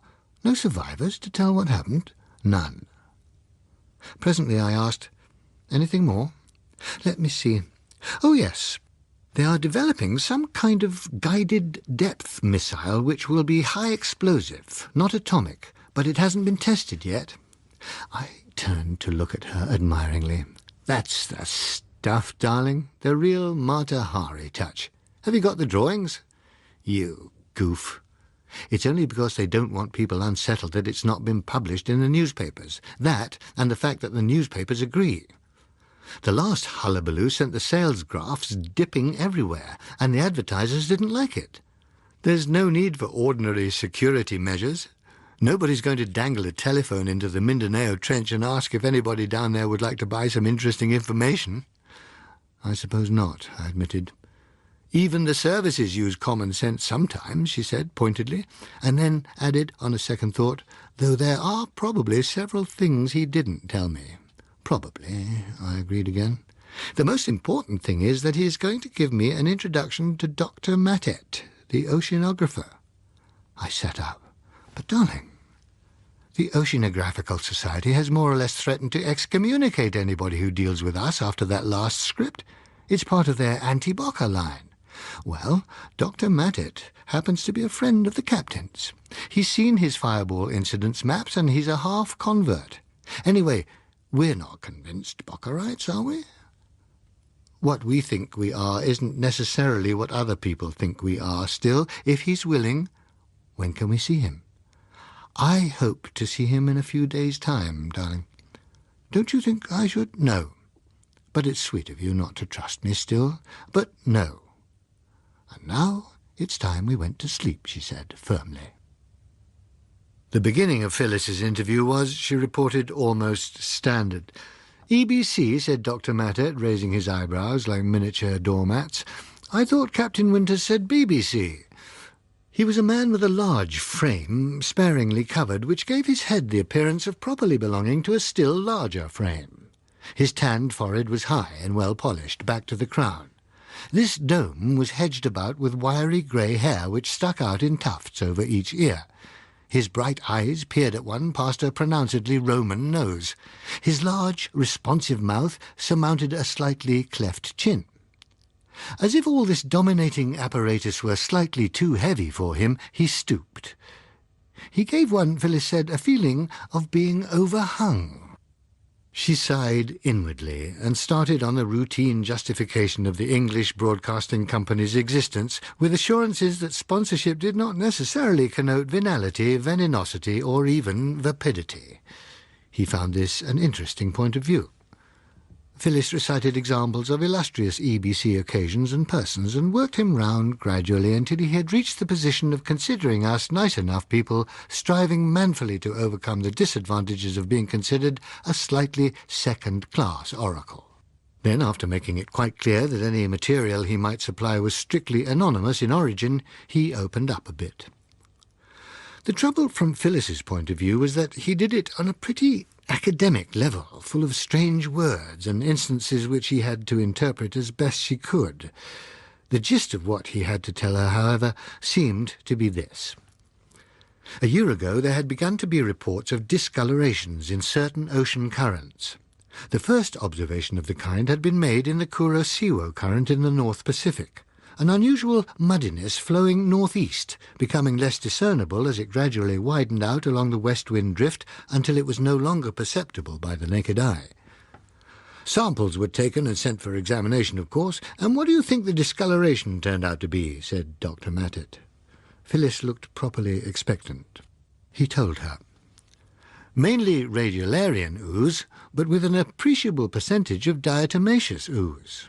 How very remarkable, Phyllis said safely. Now what on earth could produce a result like that? Ah, said Dr. Mattet, that is the question. A disturbance on a quite remarkable scale, even in samples taken on the other side of the ocean, off the coast of California, there was still quite a heavy impregnation of both these oozes. That's astonishing, isn't it? Said Phyllis. The effects? One cannot hope to foresee more than the most obvious effects. Some changes in fish migrations are already becoming noticeable, and a certain increase in sea vegetation along the course, as one would expect.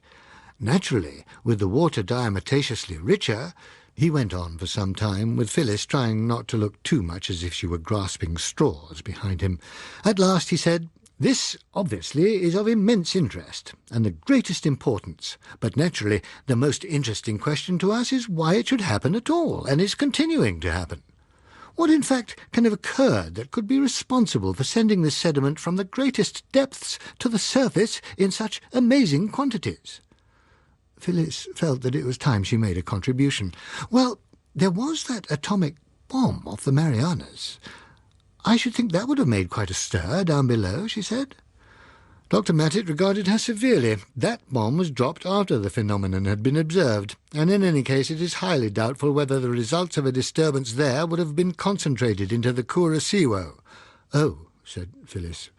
"It is, as you know, an actively volcanic area," Dr. Mattet launched off again, "so that one's natural inclination would be to attribute the disturbance to the opening of some new vent or vents on the sea bottom.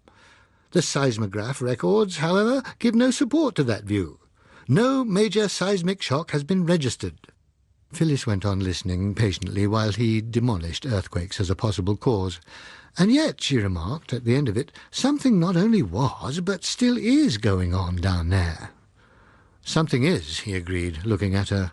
Then, with a sudden descent to the vernacular, he added, "But to be honest with you, Lord knows what it is." He went on. Phyllis learned that since then, similarly unexplained somethings had been throwing up deep-sea sediments into the monsoon drifts off Guatemala, and also across the other side of the isthmus into the Mosquito Current. A thickening of the waters in equatorial mid-Atlantic had been observed, and the most recent report was of ooze appearing in the West Australian Current. There were also several minor irregularities of the same kind. Phyllis did her best to list them for possible reference, but just before she left she managed to put in a question on the aspect which seemed to her most interesting and important. "Tell me this, Dr. Mattet," she asked. "Do you think it is serious? I mean, is it a thing that worries you?" He smiled at her. "Oh, it doesn't keep me awake at night, if that's what you mean. No, our worry about it, if you can call it that, is that we don't like having to admit that we are utterly baffled in our own bailiwick. As for its effect, well, I should think that might be beneficial. There is a great deal of nutritious ooze lying wasted on the sea bottom. The more of it that comes up, the more the plankton will thrive. And the more the plankton thrives, the more the fish will thrive. Consequently, the price of fish ought to go down, which will be very nice for those who like fish, of which I am not one. No, what troubles me is that I feel I ought to be able to answer a simple why on the matter. After all, I am supposed to have been an expert for a number of years now." "Too much geography," said Phyllis, "and too much oceanography, and too much bathyography, too much of all the ographies, and lucky to escape ichthyology." "Tell me," I said. She did, with notes. And she concluded, "I'd like to see even Mrs. Hawkes scribe a script out of that lot." I said, "There's no about it. Some kind of ographer might give a talk on it to highbrows and low listening figures, but even if he were intelligible, where'd it get anybody? That, I remarked, is the key question each time. But little by little, the bits do accumulate. This is another bit. You didn't really expect to come back with the stuff for a whole script anyway." He didn't suggest how this might link up with the rest of it. No. I said it was sort of funny how everything seemed to be happening down in the most inaccessible parts of the ocean lately, and a few things like that, but he didn't rise. Very cautious. I think he was rather wishing he had not agreed to see me, so he stuck to verifiable facts. Eminently non-wheedleable at first meeting, anyhow. He admitted he doesn't know, but he's not going to make any guesses that might send his reputation the way Bocker's has gone. What it amounts to is that he'd like it to be volcanic, but it can't be because of the evidence, and it's not likely that it is due to an explosion or series of explosions of any kind, because it keeps on coming up in a more or less steady flow, which suggests that the force at work is both immense and continuous. Now you have a shot at it. Look, I said, Bocker must have got to know about this as soon as anyone did. He ought to have some views on it, and it might be worth trying to find out what they are. That select press conference of his that we went to was almost an introduction. He went very coy after that, she said, doubtfully. Not surprising, really. Still, we weren't among the ones who panned him publicly. In fact, we were very objective. Toss you which of us rings him up, I offered. I'll do it, she said. I suppose it's being a victim of the charm myself that stops me being jealous of the supreme self-confidence it inspires, I said. OK, go ahead. So I leant back comfortably in my chair and listened to her going through the opening ceremony of making it clear that she was the EBC, not the BBC. I will say this for Bocker, that having proposed his mouthful of a theory and then sold it to himself, he had not ratted on the deal when he found it unpopular. At the same time, he had no great desire to be involved in a further round of controversy when he would be pelted with cheap cracks and drowned in the noise from empty vessels. He made that quite clear when we met. He looked at us earnestly, his head a little on one side, a lock of his grey hair hanging slightly forward, his hands clasped together. He nodded thoughtfully and then said, "You want a theory from me because nothing you can think of will explain this phenomenon. Very well. You shall have one. I don't suppose you'll accept it, but I do ask you, if you use it at all, to use it anonymously. When people come round to my view again, I shall be ready, but I prefer not to be thought of as keeping my name before the public by letting out sensational driblets. Is that quite clear?" We nodded. "What we are trying to do," Phyllis explained, "is to fit a lot of bits and pieces into a puzzle. If you can show us where one of them should go, we're very grateful. If you would rather not have the credit for it, well, that is your own affair, and we'll respect it." "Exactly. Well, you already know my theory of the origin of the deep-water intelligences, so we'll not go into that now. We'll deal with their present state, and I deduce that to be this. Having settled into the environment best suited to them, these creatures' next thought would be to develop that environment in accordance with their ideas of what constitutes a convenient, orderly, and eventually civilized condition. They are, you see, in the position of Well, no, they are actually pioneers, colonists. Once they have safely arrived, they set about improving and exploiting their new territory. What we have been seeing are the results of their having started work on the job. By doing what? I asked. He shrugged his shoulders. How can we possibly tell? But judging by the way we have received them, one would imagine that their primary concern would be to provide themselves with some form of defence against us. For this they would presumably require metals. I suggest to you, therefore, that somewhere down in the Mindanao Deep, and also somewhere in the deep in the southeast of the Cocos-Keeling Basin, you would, if you could go there, find mining operations now in progress. I glimpsed the reason for his demand for anonymity. But the working of metals in such conditions, I said. How can we guess what technology they may have developed? We ourselves have plenty of techniques for doing things which would at first thought appear impossible in an atmospheric pressure of 15 pounds per square inch. There are also a number of unlikely things we can do underwater. But with a pressure of tons and in continual darkness But Phyllis cut across me with that decisiveness which warns me to shut up and not argue. Dr. Bocker, she said, you named 2 particular deeps then. Why was that? He turned from me to her. Because that seems to me the only reasonable explanation where those 2 are concerned. It may be, as Mr. Holmes once remarked to your husband's illustrious namesake, a capital mistake to theorize before one has data. But it is mental suicide to funk the data one has. I know of nothing, and can imagine nothing, that could produce the effect that we have here except some exceedingly powerful machine for continuous ejection. But, I said a little firmly, for I get rather tired of being dogged by the ghost of Mr. Holmes, if it is mining, as you suggest, then why is the discoloration due to ooze and not grit? Well, firstly, there would be a great deal of ooze to be shifted before one could get to the rock. Immense deposits, most likely.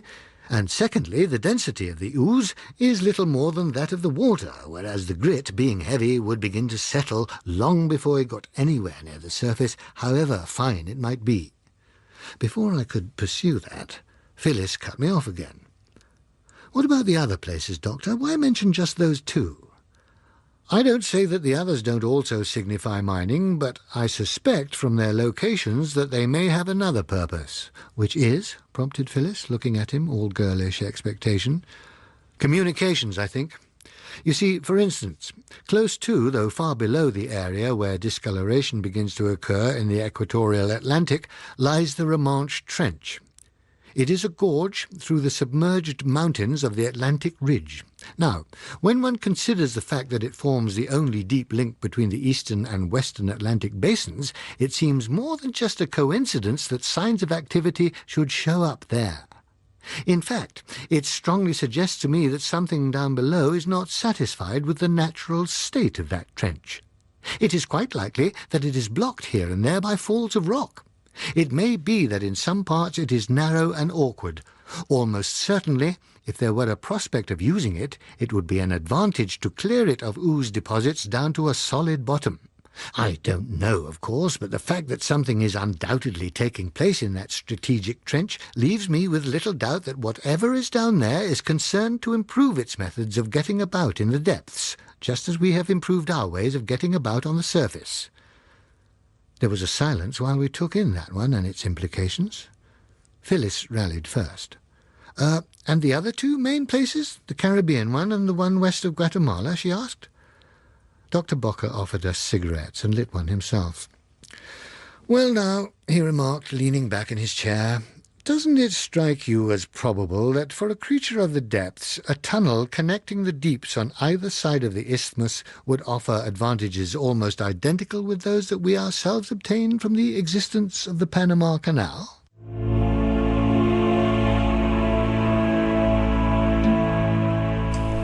Kraken Wakes was written by John Wyndham and read by Stephen Moore. The programme was produced in Belfast by Susan Carson.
People may say what they like about Bocker, but they can never truthfully claim that the scope of his ideas is mean or niggling.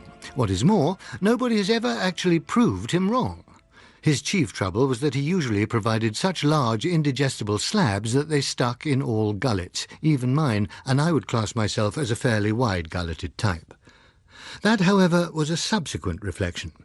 At the climax of the interview, I was chiefly occupied with trying to convince myself that he really meant what he had said, and finding nothing but my own resistance to suggest that he did not. Before we left, he gave us one more thing to think about, too. He said, "Since you are following this along, you've probably heard of 2 atomic bombs that failed to go off." We told him we had. "And have you heard that there was an unsponsored atomic explosion yesterday?" "No, was it one of them?" Phyllis asked. "I should very much hope so, because I should hate to think it could be any other," he replied. "But the odd thing is that though one was lost off the Aleutians and the other in the process of trying to give the Mindanao Deep another shake-up, the explosion took place not so far off Guam, a good 1,200 miles from Mindanao." "I wish," said Phyllis, "that I had been kinder and tried to pay more attention to dear Miss Popple, who used to try to teach me geography, poor thing. Every day the world gets fuller of places I never heard of." "That's perfectly in order," I told her. "Haven't you noticed that the places mentioned in military communiques are scarcely ever to be found on the maps? The geographers never heard of them either." "Well, it says here that over 60 people were drowned when a tsunami struck Roast Beef Island. Where's Roast Beef Island, and what's a tsunami?" "I don't know where Roast Beef Island is, though I can offer you 2 plum pudding islands, but tsunami is Japanese for an earthquake wave." She regarded me. "You needn't look so smug, dear. It's only half marks. The thing is, would it be anything to do with us?" "Us?" "Well, with those things down there, I mean. Not unless it was a phony tsunami." How euphonious. Phony tsunami. She went on crooning euphony, phony, tsunami to herself for a bit, until she ended suddenly, "How would we know?" "Look, I'm trying to think. Know what? Whether it's phony or not, of course." "Well, you could ring up your learned pal, Dr. Mattet. Oceanographers have meters and things to tell them what kind of wave's what and where it comes from." "Do they really? How?" "How would I know? They just do. He'd be sure to have heard if there was anything funny about it." "All right," she said, and went off. Presently she came back. "It's okay," she reported disappointedly. "There was, I quote, a minor seismic disturbance in the neighbourhood of St. Ambrose Island, longitude something, latitude something else. Anyway, off Chile, and Roast Beef Island is another name for Esperanza Island." "Where's Esperanza Island?" I inquired. "I don't know," she said happily. She sat down and picked up the paper. "Everything seems to have gone very quiet lately," she said. "I hadn't noticed it. I might if you would try to do some work too," I replied. A few minutes' silence ensued. Then she said, "Captain Winters rang up yesterday. Did you know there hasn't been a single fireball reported for over 2 months?" Evidently this was one of those mornings. I put my pen into its holder and took out a cigarette. "I didn't, but it's not very surprising. They've been rare for quite a time now. Had he any comments?" "Oh, no, he just sort of mentioned it." "I suppose the Bocker view would be that the first phase of colonization has been completed. The pioneers have established themselves, and the settlement is now on its own to sink or swim." "Predominantly sink," said Phyllis. "Anybody who happened to overhear the home twitterings of EBC's clever feature script writer could blackmail us for years," I told her. It passed her by. "I've been thinking about what Malaby said," she remarked. "And I don't see why people couldn't make up their minds to leave those things down there alone. I mean, if there is one part of the world that can be of no conceivable use to us, a part we can't even reach, and it happens to suit them, then why not let them have it?" "Well, that's reasonable, superficially, at any rate," I agreed. "But Malaby's point was, and I agree with that it's a matter of instinct, not reason. The instinct of self-protection is opposed to the very idea of an alien intelligence, and not without pretty good cause. It's difficult to imagine any kind of intelligence, except a sheer abstraction, that wouldn't be concerned to modify its environment for its own betterment. But it is very unlikely that the ideas of betterment held by 2 different types would be identical. So unlikely that it suggests a hypothesis that given two intelligent species with differing requirements on one planet, it is inevitable that sooner or later one will exterminate the other. Phyllis thought it over. "That has a pretty grim Darwinian sound, Mike," she remarked.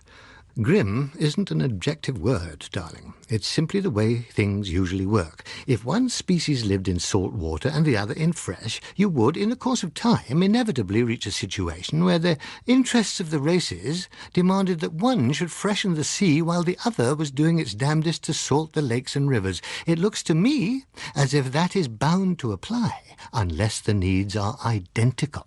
And if the needs are identical, then they are not a different species."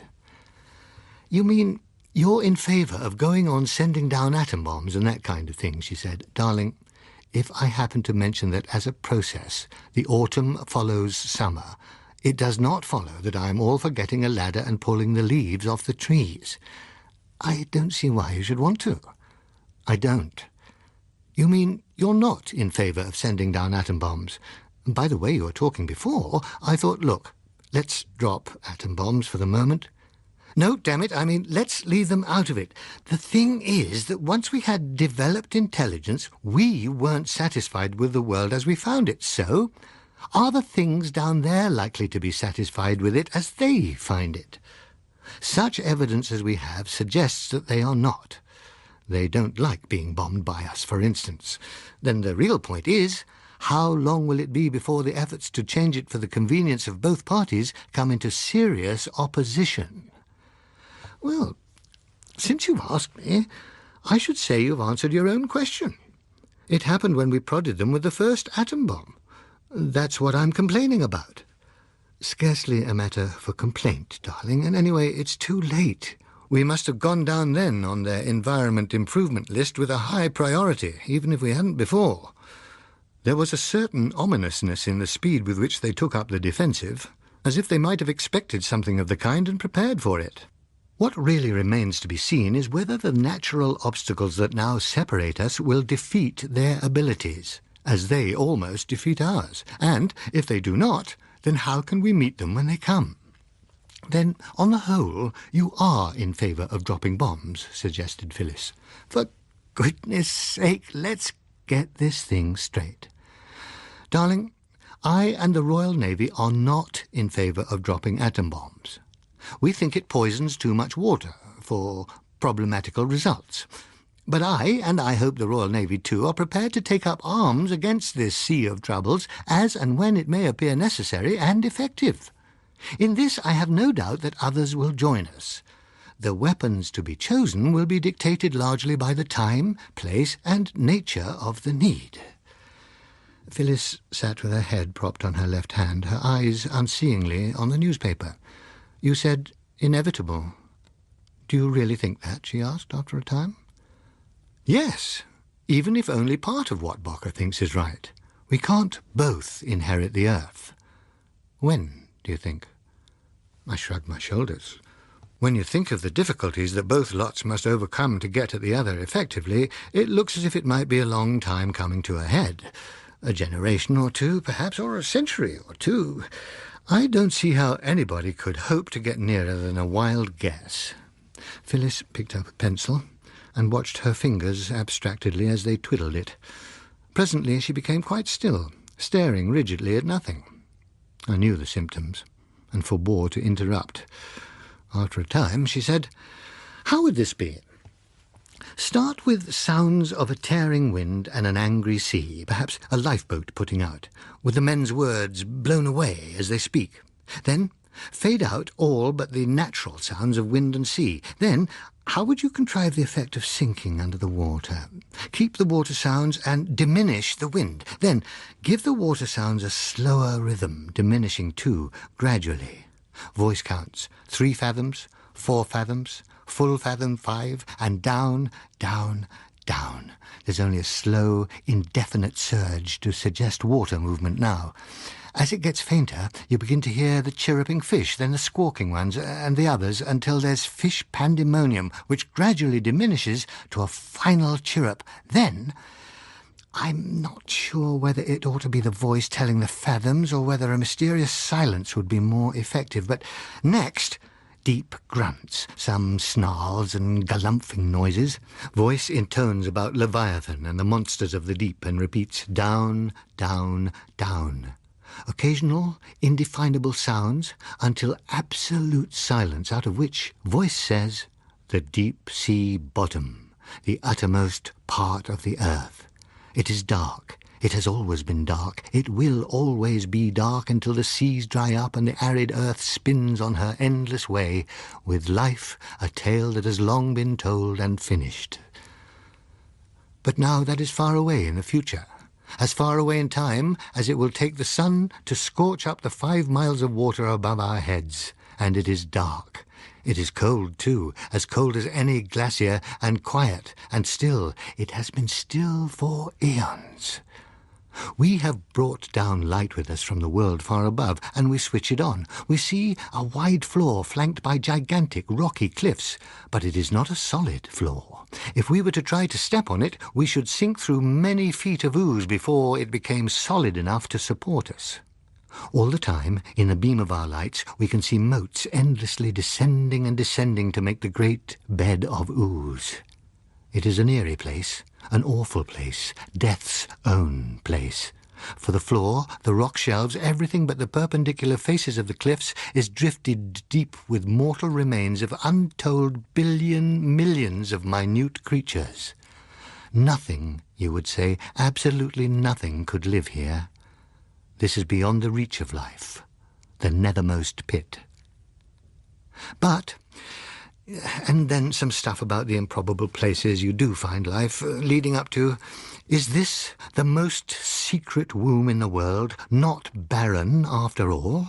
Well, words to that effect, anyway. And then, giving the Bocker line a complete miss, is a new form of life, and not only of life, but of intelligent life, about to emerge from these depths, from this slime, and struggle up through the miles of water to the sunlight, perhaps to challenge the supremacy of man himself.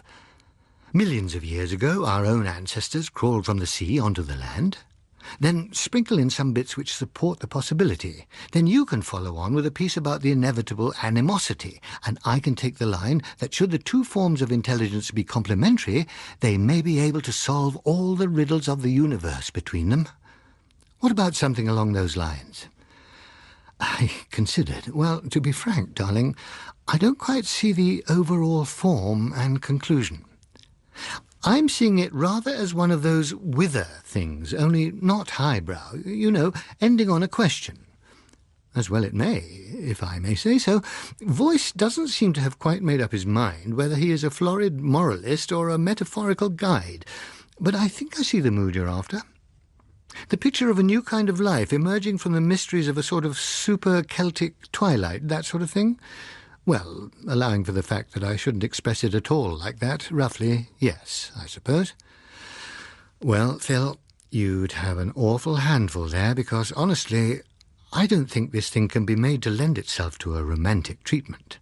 Why not wait until we get a few more facts to add to it, and then try again along more documentary lines?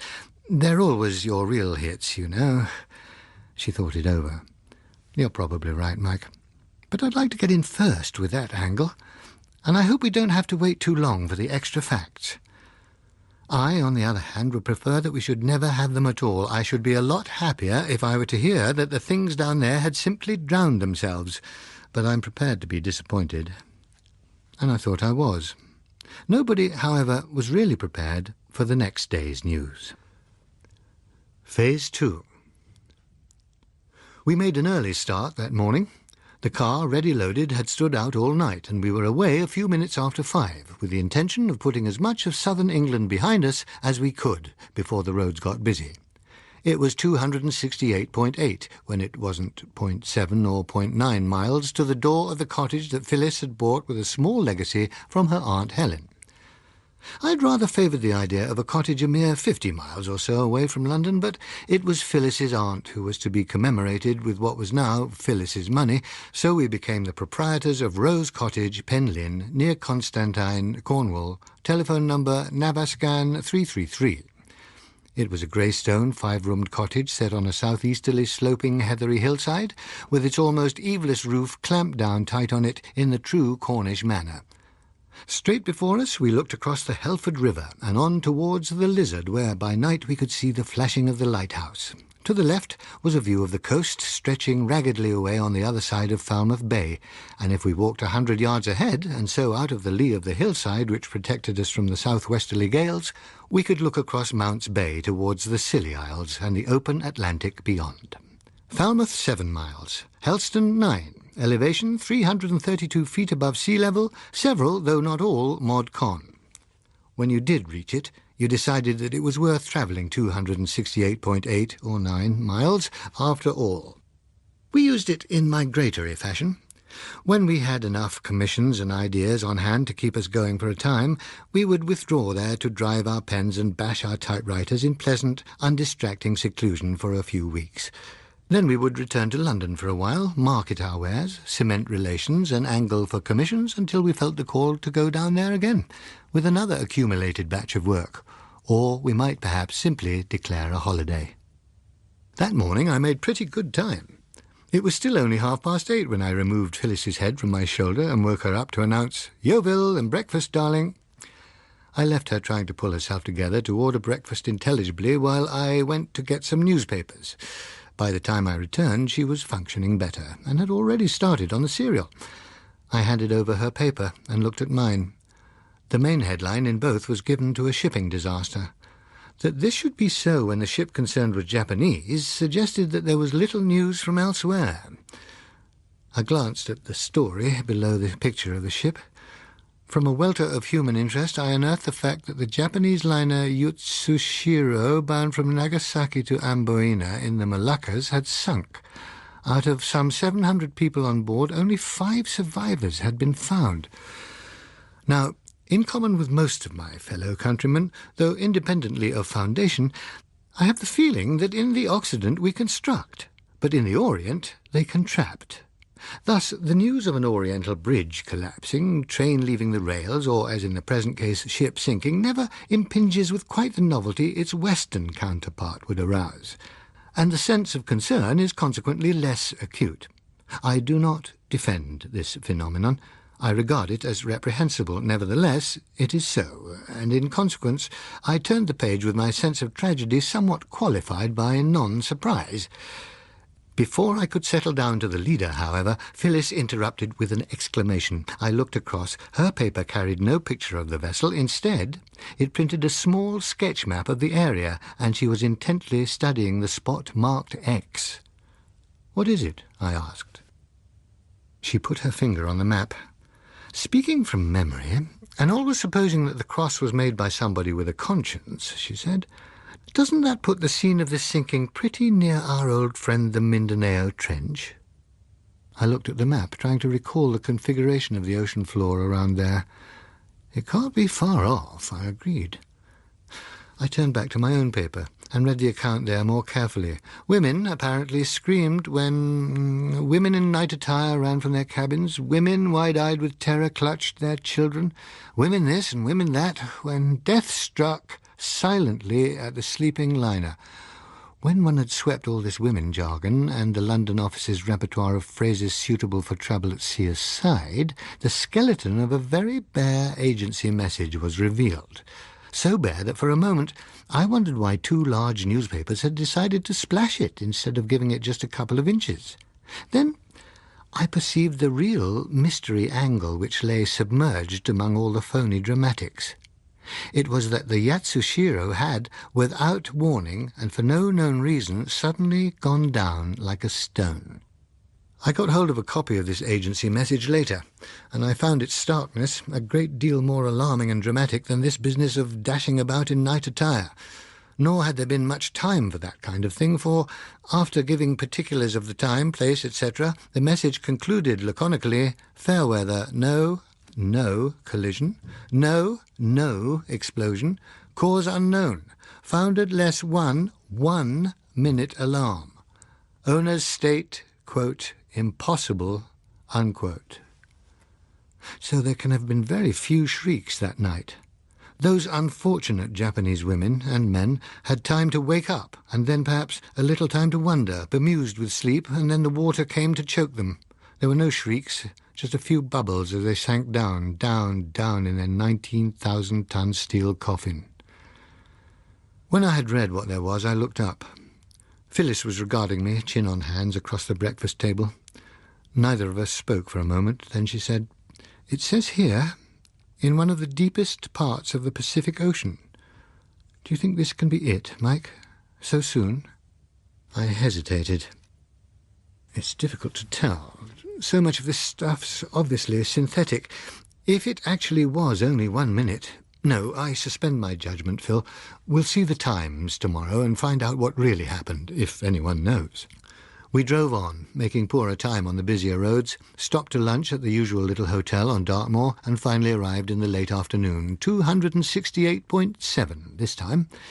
We were sleepy and hungry again, and though I did remember, when I telephoned London, to ask for cuttings on the sinking to be sent, the fate of the Yatsushiro on the other side of the world seemed as remote from the concerns of a small grey Cornish cottage as the loss of the Titanic. The Times noticed the affair the next day in a cautious manner, which gave us an impression of the staff pursing their lips and staying their hands rather than mislead their readers in any way. Not so, however, the reports in the first batch of cuttings which arrived on the afternoon of the following day. We put the stack between us and drew from it. Facts were evidently still meagre, but there was plenty of comment. My first read, "Mystery still shrouds the fate of the ill-starred Japanese liner Yatsushiro, which plunged to her doom, bringing sudden death to all but 5 of her 700 passengers, including women and children, on Monday night off the southern islands of the Philippine group.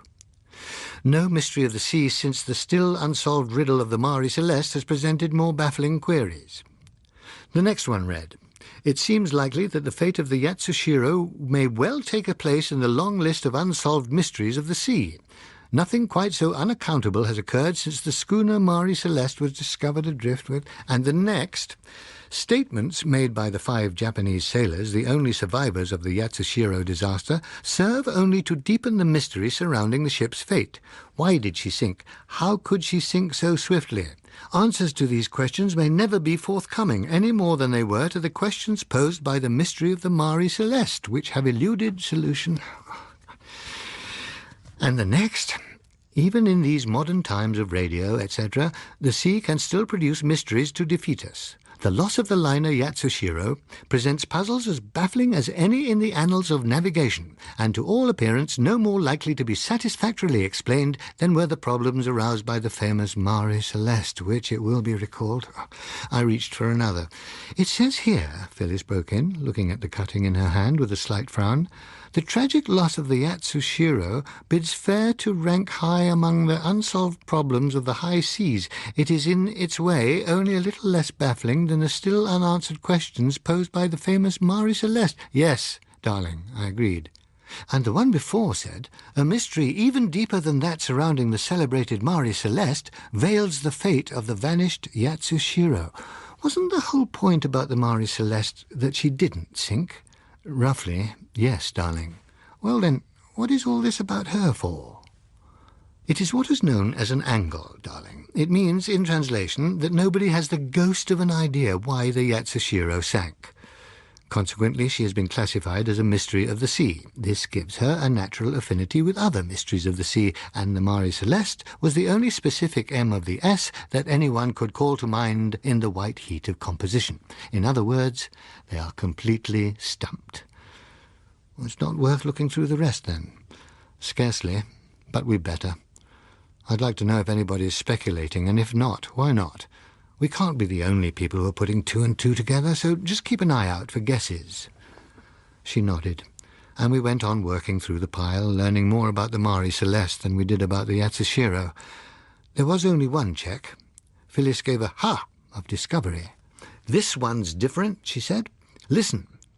The full story behind the sinking of the Japanese vessel Yatsushiro is not likely to be revealed. This luxury liner, lavishly decorated and furnished, was built in Japan, with capital emanating largely from Wall Street, at a time when the gap between uncontrolled wage levels and the rising cost of living for the Japanese worker... Oh, I see. What do they work round to? I asked. She skimmed the rest. I don't think they do. It's just kind of all through suggestion that it was too contaminated by capital to keep afloat. Well, that's the only theory out of this lot, I said. All got a strong dose of not before the children this time. And not altogether surprising, seeing the hell the advertisers raised over the last global panic they pulled. But they're going to have to do better than this skulking behind the Mare Celeste. You can't just proclaim a thing a mystery of the sea and stop all theories for long. For one thing, the more intelligent weeklies haven't such sensitive advertisers. Somehow I can't see the Tribune or that Phyllis cut me off. Mike, this isn't a game, you know. After all, a big ship has gone down, and 700 poor people have been drowned. That is a terrible thing. I dreamt last night that I was shut up in one of those little cabins when the water came bursting in. Yesterday, I began, and then stopped. I'd been about to say that yesterday Phyllis had poured a kettle of boiling water down a crack in order to kill a lot more than 700 ants, but thought better of it. Yesterday, I amended, a lot of people were killed in road accidents. A lot will be today. I don't see what that has to do with it, she said. She was right. It was not a very good amendment. But neither had it been the right moment to postulate the existence of a menace that might think no more of us than we of ants. As a race, I said, we have allowed ourselves to become accustomed to the idea that the proper way to die is in bed, at a ripe age. It is a delusion. The normal end for all creatures comes suddenly. But that wasn't the right thing to say at that time either. She withdrew, using those short, brisk, hard-on-the-heeled steps. I was sorry. I was worried too, but it takes me differently. I was evidently not alone in thinking that a solution would have to be provided. The next day it was. Almost every newspaper explained it, and on Friday the weeklies elaborated it. It could be compressed into 2 words: metal fatigue. Certain new alloys recently developed in Japanese laboratories had, it seemed, been used for the first time on any considerable scale in the construction of the Yatsushiro. Metallurgical experts conceded it as not impossible that some or one of these alloys might, if the ship's engines were to produce vibrations of a certain critical periodicity, become fatigued and therefore brittle. A fracture of one member so affected would throw on others a sudden strain which, in their weakened state, they might be unable to take. Thus the collapse of susceptible members might be rapidly successive and conducive to speedy disintegration of the whole. Or, one might put it, that the whole ship was ready to fall apart at the drop of a hat. This could not at the moment be positively established as the sole cause of the disaster, since detailed examination of the structure was, at present, precluded by circumstances, or again 5 or 6 miles of water. It had been decided, however, that all work on the Yatsushiro's sister ship, now on the stocks, would be suspended pending the application of exhaustive tests regarding the crystalline structure of the alloys intended for use in her construction. "Ah, the blinding light of science," I said, after reading several closely similar versions in different papers. A bit hard on that shipyard, and not perhaps very consoling to the relatives, but a pretty piece of work all the same. So reassuring for all the rest of us. Observe the nicer points. Not just general metal fatigue, nor even weld fatigue, which might alarm people about welded ships in general. No, just the fatigue of an unspecified alloy or 2 used in one Japanese ship. No other ship is likely to suffer from this deciduous complaint. No need for the seafaring public to feel the least concern lest any other ship should get a touch of this ague and shake itself to bits. And the sea? Nothing to do with it. The sea is as safe as ever it was. "But it could be so, couldn't it?" said Phyllis. "Well, that's the beauty of it. It had to be something that could be, if only just. And I think they'll very likely get away with it. The general public will take it, and the technical men won't stand to gain anything by contesting it, in public anyway." "I'd like to believe it," said Phyllis. I think I even might if I hadn't given myself to a cynic. And of course, if the thing hadn't happened to happen just where it did. I pondered.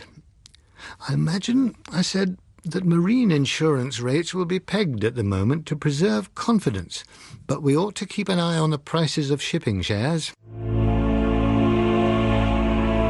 Kraken Wakes was written by John Wyndham and read by Stephen Moore. The programme was produced in Belfast by Susan Carson.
Phyllis got up and went to the window. From where she stood, at the side of it, she had a view of the blue water stretching to the horizon. "Mike," she said, "I'm sorry about yesterday. The thing, this ship going down like that, suddenly got to me. Until now, this has been a sort of guessing game, a puzzle. Losing the bathyscope with poor Wiseman and Trent was bad, and so was losing the naval ships. But this, well, it suddenly seemed to put it into a different category. A big liner full of ordinary, harmless men, women and children peacefully asleep to be wiped out in a few seconds in the middle of the night. It's somehow a different class of thing altogether. Do you see what I mean? Naval people are always taking risks doing their jobs, but these people on a liner hadn't anything to do with it. It made me feel that those things down there had been a working hypothesis that I had hardly believed in, and now, all at once, they'd become horribly real. I don't like it, Mike. I suddenly started to feel afraid. I don't quite know why." I went over and put an arm round her. "I know what you mean," I said. "I think it is part of it. The thing is not to let it get us down." She turned her head. "Part of what?" she asked, puzzled. "Part of the process we're going through. The instinctive reaction. The idea of an alien intelligence here is intolerable to us. We must hate and fear it. We can't help it. Even our own kind of intelligence, when it goes a bit off the rails in drunks and crazies, alarms us not very rationally. You mean I'd not be feeling quite the same way about it if I knew that it had been done by, well, the Chinese or somebody? Do you think you would? I'm not sure." "Well, for myself, I'd say I'd be roaring with indignation. Knowing that it was somebody hitting well below the belt, I'd at least have a glimmering of who, how and why to give me a focus. As it is, I've only the haziest impressions of the who, no idea about the how, and a feeling about the why that makes me go cold inside, if you really want to know." She pressed her hand on mine. "I'm glad to know that, Mike. I was feeling pretty lonely yesterday. My protective coloration isn't intended to deceive you, my sweet. It is intended to deceive me," she thought. "I must remember that," she said, with an air of extensive implication that I am not sure I have fully understood yet.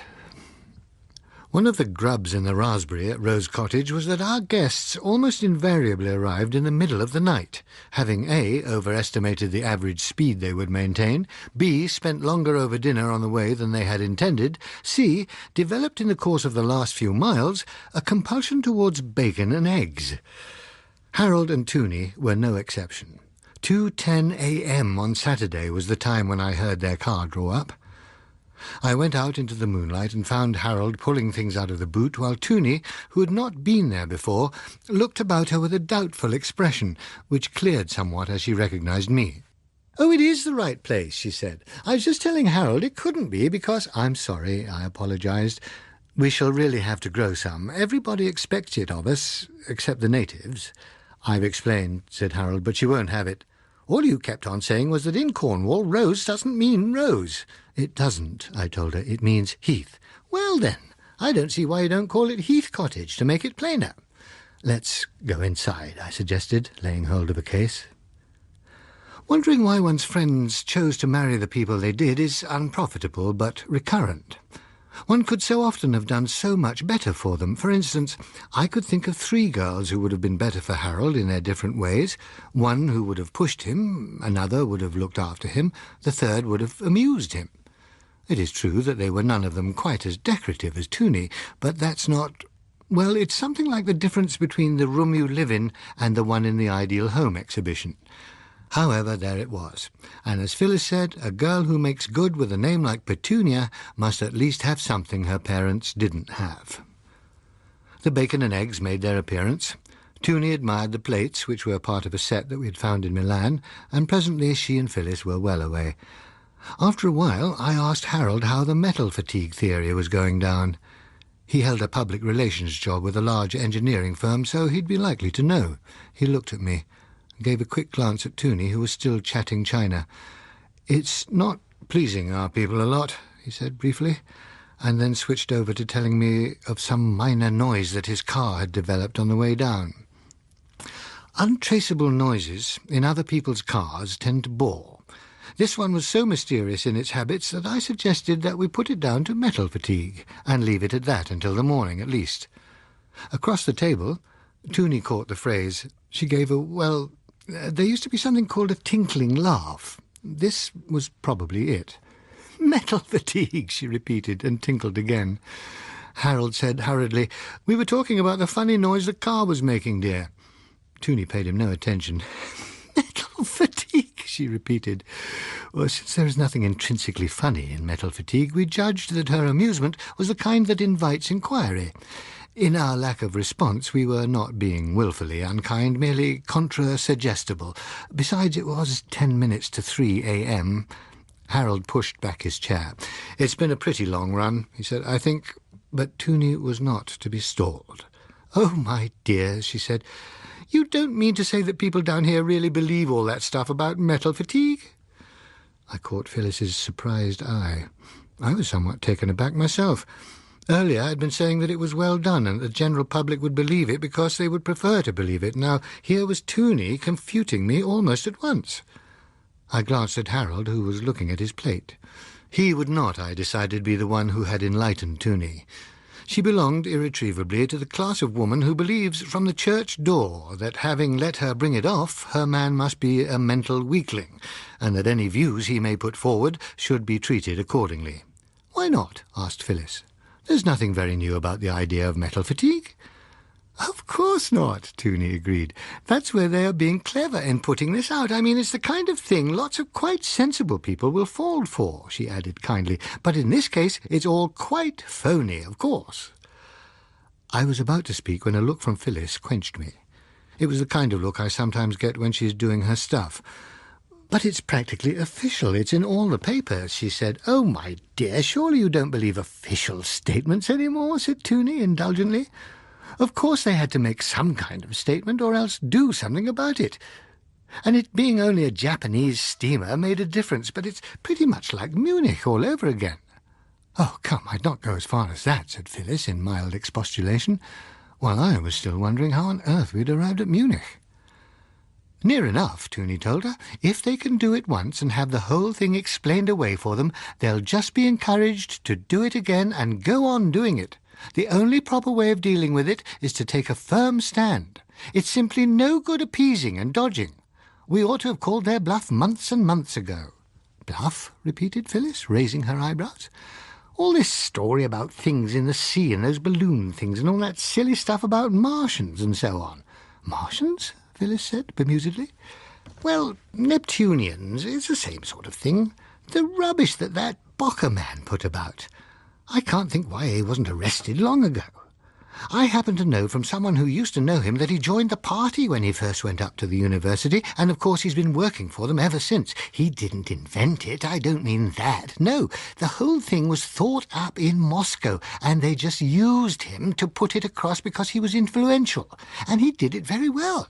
That story about the things in the sea was all over the world, and a lot of people believed it for a bit, but of course he's quite done for now. That doesn't matter to them. They do that to people. He was just wanted to lay a foundation, you see? We had begun to see. But the Russians tried to explode the idea. They said at the time it was just a smokescreen to cover the preparations of warmongers, I pointed out. That, said Tooney, wasn't even subtle. It's their regular technique to get in the first accusation against someone else of what they're doing themselves. You mean that the whole thing has been engineered by them right from the beginning? Asked Phyllis. But of course, Tooney told her. Quite a long time ago now they had their first try with the flying saucers, but that didn't come off, because most people didn't believe in them, and nobody was really scared. So this time they improved it. First they sent out the red balloons to puzzle people. Then there was all this business about the bottom of the sea that Bocker helped to spread, and to make that more convincing they cut cables and even sank a few ships. What with? I inquired. With these new midget submarines of theirs, of course. The same kind that they used on this Japanese ship. And now they'll just be able to go on sinking ships because once people have seen through this metal fatigue business, they'll just say it's being done by the Bocker things in the sea. As long as people believe that, there'll be no popular backing for reprisals. So the metal fatigue idea was just put about to keep people quiet, Phyllis asked. Exactly, Tooney agreed. The government doesn't want to admit that it's the Russians because then there would be a demand that they should take action. And they can't afford to do that with all the red influence there is. But if they officially pretend to think it's these Bocker things, well, then they'd have to pretend too that they were doing something about that. And that'd make them look pretty silly later when it's all exploded. So this is their way out. And as it's only a Japanese ship, it's all right for the moment. But it won't last long. We can't afford to have the Russians getting away with this kind of thing. People are starting to demand a strong line and no more appeasement. People, I put in. People in Kensington and some other places, Tooney explained. Phyllis looked thoughtful as she collected the plates. It's shocking how out of touch one gets in a little place like this, she said with a slightly apologetic air, and for all the world as if she'd been immured in Rose Cottage for several years. Harold choked a little and coughed. Then he yawned largely. More fresh air than I'm used to, he explained, and helped to break the party up by carrying out the plates. In the course of the weekend we learnt more about Russian intentions, though their reasons for sinking a harmless passenger liner never emerged very clearly. The Sunday papers all had articles informative in different degrees on metal fatigue, and Tooney had a nice day reading them with a smile of a cognoscente. Whatever might be the opinion in Kensington and the lesser Kensingtons of other towns, it was clear that the official theory was being well received in Cornwall. The public bar of the Pick in Penlyn had its own expert on the crystalline structure of metals, with several tales to tell of mysterious collapses of mine machinery which could be attributed to nothing but brittleness induced by prolonged vibration. All old miners, he said, had known this by instinct, long before the scientists got at it, and also, since matters of the sea are of perennial interest to all Cornishmen, heads were knowledgeably shaken over the behaviour of certain Liberty ships. Harold looked a little worried as we left there to walk back to the cottage. I can see a busy time ahead, he said gloomily. Months of writing stuff to prove that none of our products can possibly suffer from metal fatigue. What's it matter? They'll have to use your products, I said. Yes, but all our competitors will be saying how their goods aren't affected by it, so it'll look bad if we don't do the same. I'll have to put in for an extra allocation, he grumbled. If only the damned ship had turned turtle, nobody would have been greatly surprised, seeing its nationality, and there'd have been no need for all this. What's more, he added, there's such a lot of trouble for so little result. A good many million people may be lapping it up, but it isn't going home in the places that matter. How much of that is due to Tooney's friends with their usual universal political solvent, and how much to other causes, I wouldn't know, but the fact remains that the number of passage cancellations has risen well above average, and the number of extra airline bookings about balances it. Also, do you happen to have noticed the shipping shares? I said that I had. Well, that isn't good. It wouldn't be Tooney's friends selling just now. It points to a number of people who aren't satisfied with the metal fatigue or the Red Menace explanations. Well, are you? I asked. No, of course not, but that isn't the point. I'm not the kind of fellow who can make a difference to the price of shipping shares. The chaps who can are influential. If they start a scare, people start cancelling orders and trade bogs down. It doesn't matter a hoot whether there are things at the bottom of the sea or not. What does matter is if people swing back to thinking there are. If they do, we'll have a worse trade recession than last time. He paused. Then he added, and you people haven't helped a lot either. We've not been doing world trade a lot of harm lately, I told him.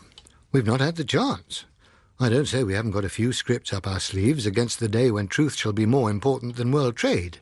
But for the last few months now, not a word about those things down there has gone out from any of our transmitters. The sponsors don't like it. Good for them, interrupted Harold. Any more than the advertisers like the mention of Hitler when we were on the brink of World War II, I concluded. Implying just what? Asked Harold. Well, roughly that if you do happen to have any money in shipping, I should take it out and put it into aircraft. Harold gave a disapproving grunt. I know you and Phil have been specialising in this thing and following it along. What you've learnt seems to have convinced you, but have you any solution? I shook my head. Well then, what good do you think you'll do to anybody by simply broadcasting whoa, whoa? All that happened in that scare after the first atomic depth bomb was that a lot of people were worried. Trade fell off and everyone suffered, to no purpose. And then it took a lot of work to get them all soothed down again. If there is anything in it, then let them worry when they have to, but leave them in peace till then. If, I repeated. What do you suppose sank that ship, Harold? When did any good come of burying your head in the sand? It's safer for my neck than sticking it out, said Harold, rather pleased with himself. I found that Phyllis, when I recounted the gist of the conversation to her later, took a not dissimilar view. If we had come across a single practical suggestion for countering the things, it would have been worth campaigning for it, but we haven't, she said. All my life I've been surrounded by things I'd rather not know too much about, so I've come to feel that truth, made naked without purpose, is really a wanton. I say, that was rather good, wasn't it? Where did I put my notebook? Tooney and Harold duly departed, and we settled again to our tasks. Phyllis to the search for something which had not already been said about Beckford of Fonthill, I to the less literary occupation of framing a series on royal love matches, to be entitled, provisionally, either The Heart of Kings or Cupid Wears a Crown. A pleasant month followed. The outer world intruded little. Phyllis finished the Beckford script and 2 more, and picked up the threads of the novel that never seemed to get finished. I went steadily ahead with the task of straining the royal love lives free from any political contaminations, and writing an article or 2 in between to clear the air a bit. On days that we thought were too good to be wasted, we went down to the coast and bathed, or hired a sailing dinghy. The newspapers forgot about the Yatsashiro. Local parlance had adopted the term metal fatigue as a useful cover for various misfortunes, and the terms china fatigue and glass fatigue were becoming current conveniences. The deep sea, and all our speculations concerning it, seemed very far away. Then, on a Wednesday night, the 9 o'clock bulletin announced that the Queen Anne had been lost at sea. The report was very brief. Simply the fact followed by, no details are available as yet, but it is feared that the list of the missing may prove to be very heavy indeed. There was silence for 15 seconds. Then the announcer's voice resumed. The Queen Anne, the current holder of the transatlantic record, was a vessel of 90,000 tons displacement. She was built... I leant forward and switched off. We sat looking at one another. Tears came into Phyllis's eyes. The tip of her tongue appeared, wetting her lips. The Queen Anne! Oh, God, she said. She searched for a handkerchief. Oh, Mike, that lovely ship. I crossed to sit beside her and put my arm round her. For the moment she was seeing simply the ship as we had last seen her putting out from Southampton, a creation that had been somewhere between a work of art and a living thing shining and beautiful in the sunlight, moving serenely out towards the high seas, leaving a flock of little tugs bobbing behind. But I knew enough of her to realise that in a few minutes she would be on board, dining in the fabulous restaurant, or dancing in the ballroom, or up on one of the decks watching it happen, feeling what they must have felt there. I put my other arm round her and held her closer. I am thankful that such imagination as I myself have is more prosaic and seated further from the heart. Half an hour later the telephone rang. I answered it and recognised the voice with some surprise. "Oh, hello, Freddie, what is it?" I asked, for 9:30 in the evening was not a time that one expected to be called by the EBC's Director of Talks and Features. "Good, afraid you might be out. Have you heard the news?" "Yes." "Well, we want something from you on this deep-sea menace of yours, and we want it quick, half-hour length. But look here, the last thing I was told was to lay off any hint. This has altered all that. It's a must, Mike. You don't want to be too sensational, but you do want to be convincing. Make 'em really believe there is something down there. Look here, Freddie, if this is some kind of leg pull, it isn't. It's an urgent commission." "That's all very well, but for over a year now I've been regarded as the dumb coot who can't let go of an exploded crackpot theory. Now you suddenly ring me at about the time when a fellow might have made a fool bet at a party and say, 'Hell, I'm not at a party, I'm at the office and likely to be here all night.'" "Well, you'd better explain," I told him. "It's like this. There's a rumour running wild here that the Russians did it. Somebody launched that one off within a few minutes of the news coming through on the tape. Why the hell anybody'd think they'd want to start anything that way, heaven knows, but you know how it is when people are emotionally worked up. They'll swallow anything for a bit. My own guess is that it is the let's have a showdown now school of thought seizing the opportunity. Damn fools anyway, it's got to be stopped. If it isn't, there might be enough pressure worked up to force the government out or make it send an ultimatum or something. So stopped it's damned well going to be. Metal fatigue isn't good enough this time, so the line is to be your deep-sea menace. Tomorrow's papers are using it. The Admiralty is willing to play. We've got several big scientific names already. The BBC's next bulletin and ours will have good, strong hints in order to start the ball rolling. The big American networks have started already, and some of their evening editions are coming on the streets with it. So if you want to put in your own pennyworth towards stopping the atom bombs falling, get cracking right away." "OK, a half-hour feature. What angle?" "It's to be a topical special. Serious but not blood-curdling. Not too technical. Intelligent, man-in-the-street stuff. Above all, convincing. I suggest the line, 'Here is a menace more serious and more quickly developed than we had expected. A blow that has found us as unprepared as the Americans were at Pearl Harbor. But men of science are mobilizing already to give us the means to hit back, etc. Cautious but confident optimism. OK? I'll try. Though I don't know what the optimism is to be founded on. Never mind about that, just express it. Your primary job is to help fix the thing in their minds as a fact, so that it keeps out this anti-Russian nonsense. Once that is well established, we can find ways to keep it going." "You think you'll need to?" I asked. "What do you mean?"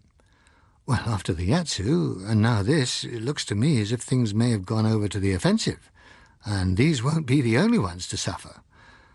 "I'd not know about that. The thing is, will you get down to this right away? And when you're through, ring us and we'll have a recorder fixed ready for you. You'll give us a free hand to fiddle around as necessary. The BBC are sure to have something along pretty similar lines." "OK, Freddie, you shall have it," I agreed, and hung up. "Darling," I said, "work for us?" "Oh, not tonight, Mike. I couldn't." "All right," I said, "but it's work for me." I handed on what Freddie Whittier had just told me. "It looks," I went on, "as if the best way would be to decide the thesis and the style and approach, and then rake together the bits out of old scripts that will suit it. The devil of it is that most of the scripts and all the data are in London. We can remember enough. It doesn't have to be intellectual. In fact, it mustn't," Phyllis said. She thought for some moments. "We've got all that organised scoffing to break down," she added. "If the papers really do their stuff tomorrow morning, it ought to be cracked a bit. Our job is pressing home what they will have started. But we need a line. The first thing people are going to ask is, if this thing is so serious, why has nothing been done, and why have we been hoodwinked? Well, why?" I considered. "I don't think that need be too difficult. Viz., the sober, sensible people of the West would have reacted wisely, and no doubt will. But the more emotional and excitable peoples elsewhere have less predictable reactions. It was therefore decided as a matter of policy that the service chiefs and scientists who have been studying the trouble should preserve discretion. in the hope that it might be scotched before it became serious enough to cause public alarm. How's that? Yes, as good as we're likely to get, she agreed. Then we can use Freddie's unpreparedness angle as a challenge. The brains of the world getting together and turning the full force of modern science and technique on the job of avenging the loss and preventing any more. A duty to those who have been lost and a crusade to make the seas safe. That's what it is, Mike, Phyllis said quietly and with a reproving note. Of course it is, darling. Why do you so often think that I say what I say by accident? Well, you start off as if truth is going to be the first casualty, as usual, and then end up like that. It's kind of bewildering. Never mind, my sweet. I intend to write it the right way. Now you run up to bed and I'll get on with it. To bed? What on earth? Well, you said you couldn't. Don't be absurd, darling. Do you think I'm going to let you loose on this on your own? Now, which of us had the atlas last?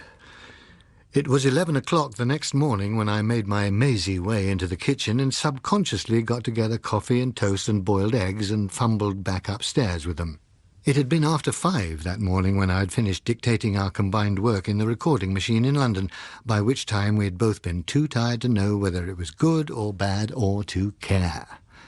Phyllis lit a cigarette to accompany the second cup of coffee. I think she suggested that we'd better go into Falmouth this morning. So to Falmouth we went, and in the course of duty visited 4 of the most popular bars in that port. Freddie Whittier had not exaggerated the need for swift action. The rumour of Russian responsibility for the loss of the Queen Anne was tentatively about already, noticeably stronger among the double scotches than among the pints of beer. There could have been little doubt that it would have swept the field but for the unanimity with which the morning papers had laid responsibility on the things down below. In the circumstances, their solidarity succeeded in producing an impression that the anti-Russian talk must be an entirely local product, sponsored by a few well-known local diehards and fire-eaters. That did not mean, however, that the deep-sea menace was fully accepted. Too many people could recall their first uncritical alarm, followed by their swing to derision, to be able to make the new volte-face all at once. But the serious views in the morning's leaders had got as far as damping the derision and causing many to wonder whether there might not have been something in it after all. It looked to me as if, assuming that we had a fair sample, the first objective had been reached. The danger of a concerted popular demand for war on the wrong enemy had been averted. Undoing the effects of a year or more's propaganda and establishing the reality of an enemy that could not even be described were matters for steady perseverance. "Tomorrow," said Phyllis, knocking back the 4th gin and lime occasioned by our researches, "I think we ought to go back to London. You must have quite enough of those morganatic marriages in the bag to be going on with, and there'll probably be quite a lot of work for us to do on this business." It was only in expressing the idea that she had forestalled me. The next morning we made our customary early start. When we arrived at the flat and switched on the radio, we were just in time to hear of the sinkings of the aircraft carrier Meritorious and the liner Carib Princess. The Meritorious, it will be recalled, went down in mid-Atlantic, 800 miles southwest of the Cape Verde Islands. The Carib Princess not more than 20 miles from Santiago de Cuba. Both sank in a matter of 2 or 3 minutes, and from each very few survived. It is difficult to say whether the British were the more shocked by the loss of a brand-new naval unit, or the Americans by their loss of one of their best-found cruising liners with her load of wealth and beauty.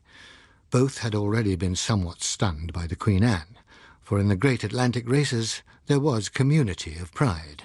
Now the language of resentment differed, but showed the characteristics of a man who had been punched in the back in a crowd and is looking round, both fists clenched, for someone to hit.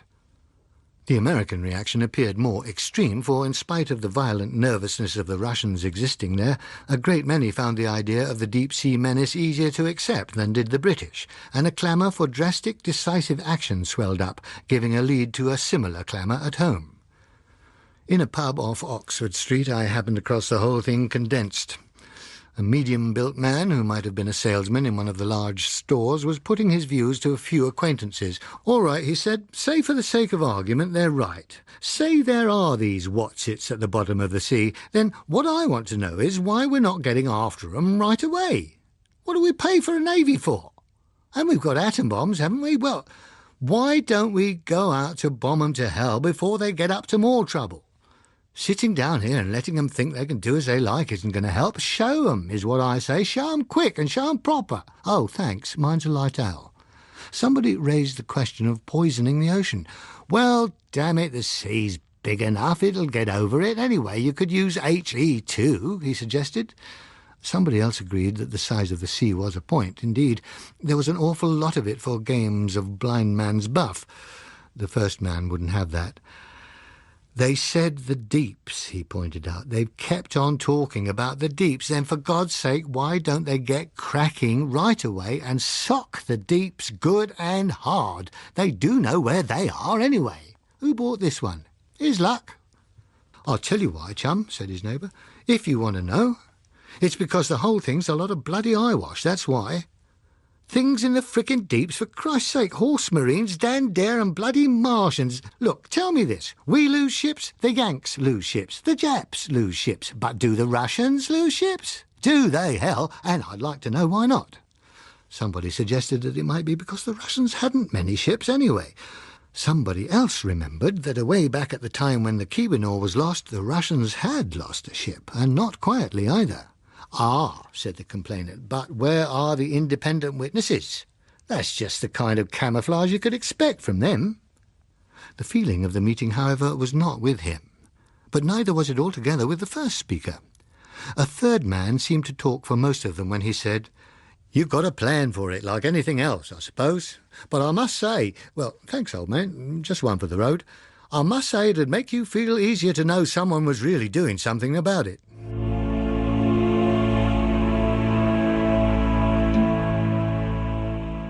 Kraken Wakes was written by John Wyndham and read by Stephen Moore. The programme was produced in Belfast by Susan Carson.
Probably it was in deference to similar views more vigorously expressed that the Americans decided to make the gesture of depth bombing the Cayman Trench, close to the point where the Carib Princess had vanished. They can scarcely have expected any decisive result from the random bombing of a deep some 50 miles wide and 400 miles long. The occasion was well publicized on both sides of the Atlantic. American citizens were proud that their forces were taking the lead in reprisals. British citizens, though vocal in their dissatisfaction at being left standing at the post when the recent loss of 2 great ships should have given them the greater incentive to swift action, decided to applaud the occasion loudly as a gesture of reproof to their own leaders. The flotilla of 10 vessels commissioned for the task was reported as carrying a number of HE bombs specially designed for great depth, as well as 2 atomic bombs. It put out from Chesapeake Bay amid an acclamation which entirely drowned the voice of Cuba plaintively protesting at the prospect of atomic bombs on her doorstep. None of those who heard the broadcast put out from one of the vessels as the task force neared the chosen area will ever forget the sequel. The voice of the announcer, when it suddenly broke off from his description of the scene to say sharply, "Something seems to be... My God, she's blown up!" And then the boom of the explosion. The announcer gabbling incoherently, then a second boom, a clatter, a sound of confusion and voices, a clanging of bells. Then the announcer's voice again, breath short, sounding unsteady, talking fast. "That explosion you heard, the first one, was the destroyer, Cavort. She has entirely disappeared. Second explosion was the frigate, Redwood. She has disappeared too. The Redwood was carrying one of our 2 atomic bombs. It's gone down with her. It is constructed to operate by pressure at 5 miles depth. The other 8 ships of the flotilla are dispersing at full speed to get away from the danger area. We shall have a few minutes to get clear. I don't know how long. Nobody here can tell me. A few minutes, we think. Every ship in sight is using every ounce of power to get away from the area before the bomb goes off. The deck is shuddering under us. We're going flat out. Everyone's looking back at the place where the Redwood went down. Hey, doesn't anybody here know how long it'll take that thing to sink 5 miles? Hell, somebody must know. We're pulling away for all we're worth. All the other ships, too, all getting the hell out of it as fast as we can make it. Anyone know what the area of the main spouts reckon to be? For Christ's sake, doesn't anybody know any damn thing around here? We're pulling off now, pulling off. Maybe we will make it. Wish I knew how long. Maybe. Faster now, faster, for heaven's sake. Pull the guts out of her. What's it matter? Hell, slog her to bits. Cram her along. 5 minutes now since the Redwood sank. How far will she be down in 5 minutes? For God's sake, somebody... How long does that damn thing take to sink? Still going, still keeping going, still beating it for all we're worth. Surely to heaven we must be beyond the main spout area by now. Must have a chance now. We're keeping it up. Still going flat out. Everybody looking astern. Everybody watching and waiting for it. And we're still going.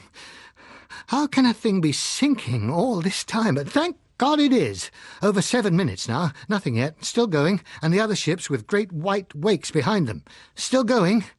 Maybe it's a dud. Or maybe the bottom isn't 5 miles around here. Why can't somebody tell us how long it ought to take? Must be getting clear of the worst now. Some of the other ships are just black dots on white spots now. Still going. We're still hammering away. Must have a chance now.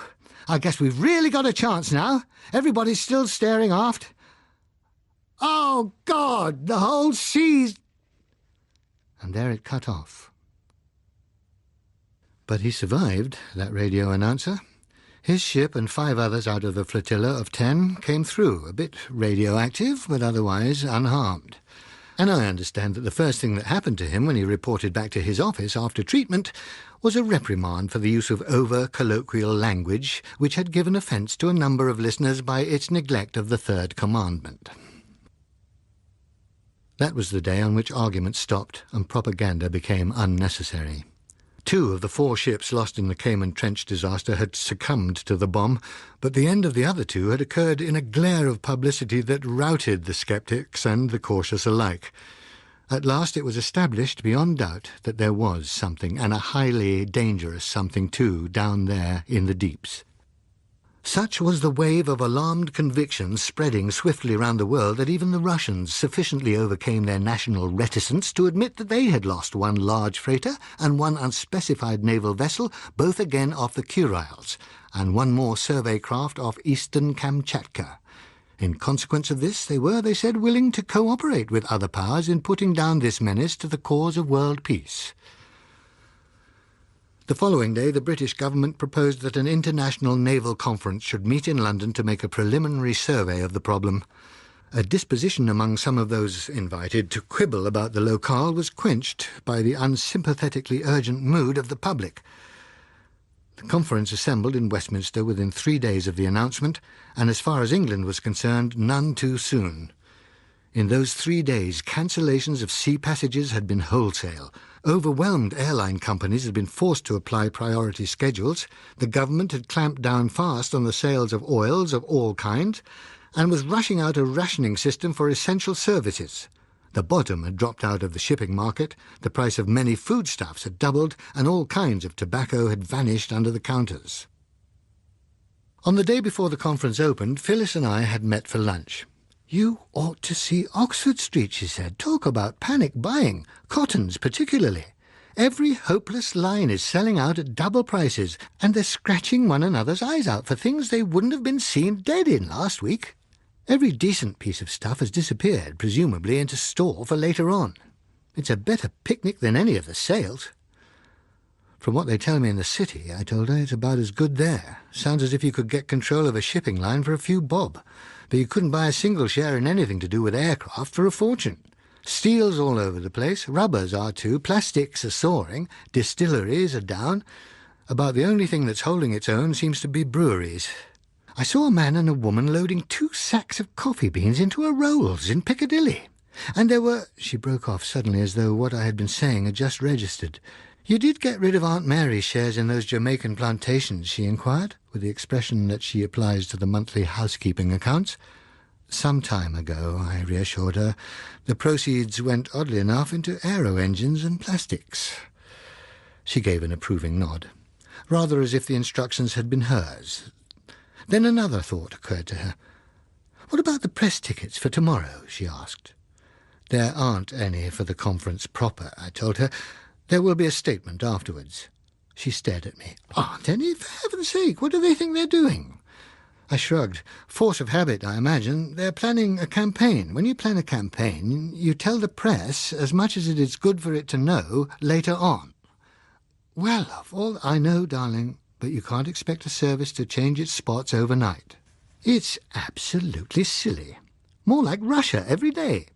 Where's the telephone in this place?" "Darling, this is an international conference. You can't just go." "Of course I can. It's sheer nonsense." "Well, whatever VIP you have in mind will be out at lunch now," I pointed out. That checked her for a moment. She brooded. "I never heard of such rubbish. How do they expect us to do our job?" she muttered, and brooded some more. When Phyllis said "our job," the words did not connote exactly what they would have implied a few days before. The job had somehow changed quality under our feet. The task of persuading the public of the reality of the unseen, indescribable menace had turned suddenly into one of keeping up morale in the face of a menace which everyone now accepted to the point of panic. EBC ran a feature called News Parade, in which we appeared to have assumed, as far as we understood the position, the roles of special oceanic correspondents, without being quite sure how it had occurred. In point of fact, Phyllis had never been on the EBC staff, and I had technically left it when I ceased officially to have an office there some 2 years before. Nobody, however, seemed to be aware of this, except the accounts department, which now paid by the piece instead of by the month. We had been briefed together on this change to a morale-sustaining angle by a director who was clearly under the impression that we were part of his staff. The whole situation was anomalous, but not unrewarding. All the same, there was not going to be much freshness of treatment in our assignment if we could get no nearer to the sources than official handouts. Phyllis was still brooding about it when I left her to go back to the office I officially didn't have in EBC. She rang me up there about 5. "Darling," she said, "you've invited Dr. Matet to dine with you at your club at 7:30 tomorrow evening. I shall be there too." I explained how it was, and he quite agreed that it was a lot of nonsense. I tried to get Captain Winters to come as well, as he's a friend of his. He thought it was a lot of nonsense too, but he said that the service was the service and he'd better not come, so I'm having lunch with him tomorrow. You don't mind?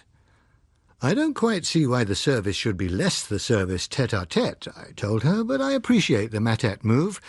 So, darling, you may pat yourself on the back, because this town must now be full of assorted ographers that he's not set eyes on for years." "He'll be seeing plenty of them by day," Phyllis said modestly. This time there was no need for Phyllis to coax Dr. Matet. He started off like a man with a mission over sherries in the bar. "The service makes its own rules, of course," he said, "but no pledges were required from the rest of us, so I choose to regard myself as at liberty to discuss the proceedings. I think it's a duty to let people know all the main facts. You've heard the official pronouncement, of course?" We had. It amounted to little more than advice to all shipping to keep clear of the major deeps, when possible, until further notice. One imagined that many masters would already have taken this decision for themselves, but now they would at least have official advice to quote in any argument with their owners. "Not very specific," I told him. "One of our draftsmen for television has produced a work of bathymetric, or do I mean hydrographic art, showing areas over 20,000 feet. Very pleased with it he was, but last seen tearing his hair because someone had told him that it's not technically a deep unless it's over 25,000. "For present purposes, the danger area is being reckoned as anything over 4,000, said Dr. Matet. "What?" I exclaimed wildly. Fathoms, added Dr. Mattet. 24,000 feet, darling. You multiply by 6, said Phyllis kindly. She ignored my thanks and went on to Dr. Mattet. And what depth did you advise as marking the danger area, Doctor? How did you know I did not advise 4,000 fathoms, Mrs. Watson? Use of the passive, Dr. Mattet, is being reckoned, Phyllis told him, smiling sweetly. And there are people who claim that French is the subtle language, he said. Well, I'll admit that I recommended that 3,500 should be regarded as the safe maximum, but the shipping interests were all for keeping the extra distances involved as low as possible. Well, isn't this supposed to be a naval conference? Phyllis asked. Oh, they have the real say on strategy, of course, but this was in the first general session, and anyway, the navies agreed. You see, the more sea they declare unsafe, the worse it is for their prestige. Oh dear, is it going to be one of those conferences, said Phyllis. Less so than most, I hope, Dr. Mattet replied. We went in to dinner. Phyllis prattled lightly through the soup and then steered gracefully back to the topic. The first time I came to see you was about that ooze that was coming up into currents, and you were dreadfully careful. What did you really think then? He smiled. The same as I think now, that if you get yourself made a kind of mental outlaw, you also make your purposes very much harder to attain. Poor old Bocker. Though everybody's had to come round to accepting the second part of his contention now, yet he's still out beyond the pale. I could not afford to say it, but I believed then that he was right about the mining. One could think of nothing else that would account for it, so, as the genius of Baker Street once remarked to your husband's namesake, I headed him off. But you didn't want to join Bocker in the wilderness. I did not. Nor have I been by any means the only one. Bocker's miscarriage warned us all to allow full gestation. Incidentally, I suppose you know that there have been further discolorations of currents, and that those first discoloured have returned to normal? Yes, Captain Winters told me. What do you think would cause that? Phyllis asked, just as one might who had not immediately rung up Bocker the moment she heard it to demand an explanation. Well, pursuing the mining theory, one would suggest that all the loose sediment near the scene of operations would gradually be washed away. Imagine sticking the end of a suction pipe into sand. At first you'd get sand coming through it, and you'd create a funnel-shaped depression. After a while you'd reach rock, but there'd still be some sand trickling down the sides of your depression, and having to be sucked clear.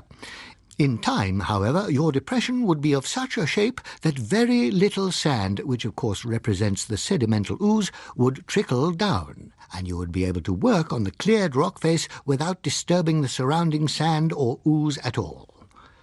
But of course on the seabed the scale of such an operation would be immense, and a colossal quantity of ooze would have to be shifted before you could get to a rock face that would remain clear. It would certainly be better to mine horizontally where possible.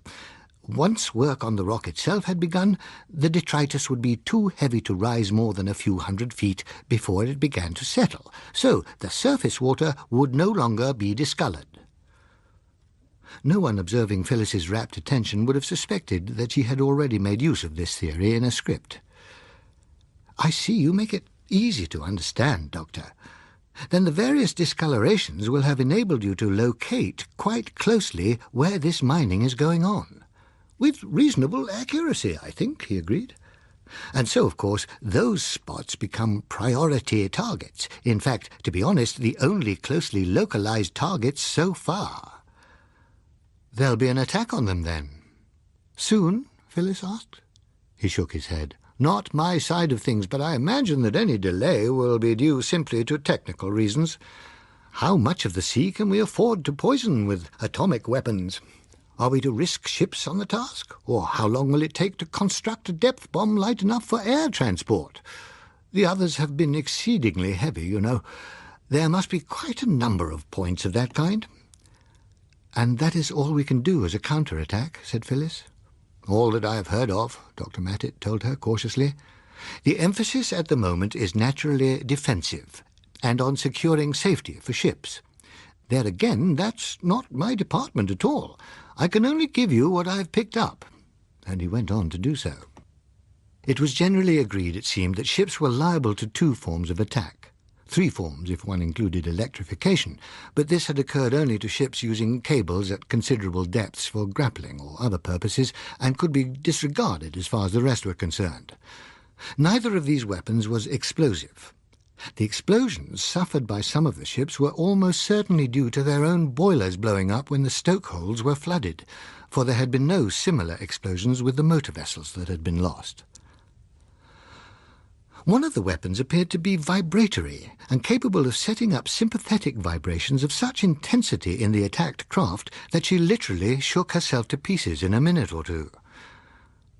The other was less obscure in its nature, but even more puzzling in its capacity. It was undoubtedly some contrivance which attacked the hull below the waterline. There were several obvious ways in which a device could be made to do this. What was less comprehensible was its method of assault, since the rapidity with which its victim sank, the fact that the air trapped in the hull blew the decks upwards, and various other effects, all tended to suggest some instrument that was capable not simply of holing a ship, but of something that must be very like slicing the bottom clean off her. Even before the conference had begun, Bocker had suggested that these devices might be found to form strategic barrages or minefields about certain deep areas and might very well be regarded as perimeter defences. There would, he pointed out, be no great difficulty in constructing a mechanism to lurk inertly at any predetermined depth and become active only on the approach of a ship. That, indeed, had been the principle of both the acoustic and magnetic mines. But on the means by which it could be made to slice through the hull of a ship with apparently the efficiency of a wire through cheese, even Bocker had no suggestions to make. No one had disagreed with this in general, but neither had anyone as yet been able to amplify it. The suddenness and success of the attacks, the small numbers of the survivors, and the loose quality of their accounts gave very little data. "To my mind," said Dr. Mattit, "the important thing at the moment is to get across to the public that the danger is not incomprehensible, and so stop this silly panicking, for which we may blame the stock exchanges more than any other persons or institutions. The attack comes from an utterly unexpected direction, it is true, but like any other, it can and will be met. And the sooner people can be made to realize that it is simply a matter of finding a counter to a new kind of weapon, the sooner they'll cool off. I gather your job is to cool them off, so that is why I decided to tell you all this.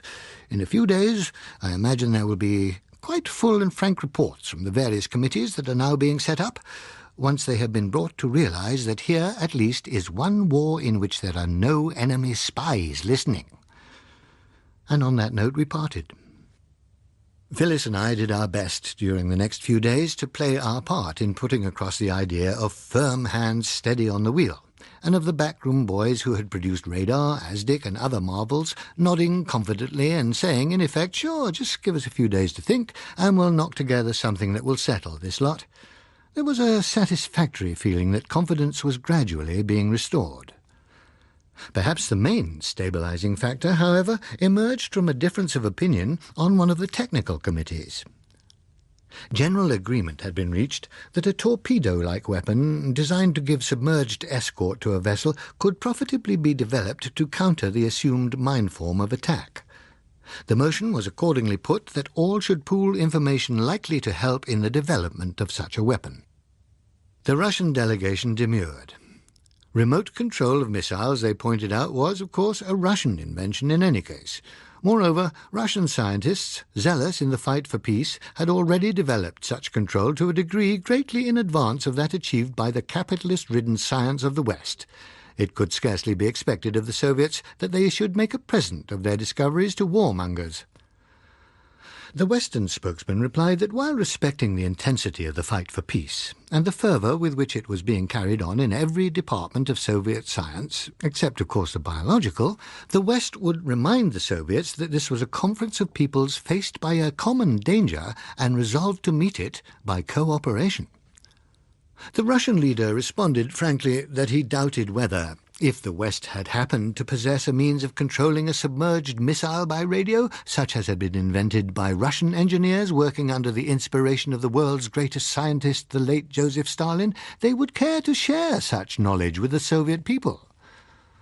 The Western spokesman assured the Soviet representative that since the West had called the conference for the purpose of cooperation, it felt in duty bound to state that it had indeed perfected such a means of control as the Soviet delegate had mentioned.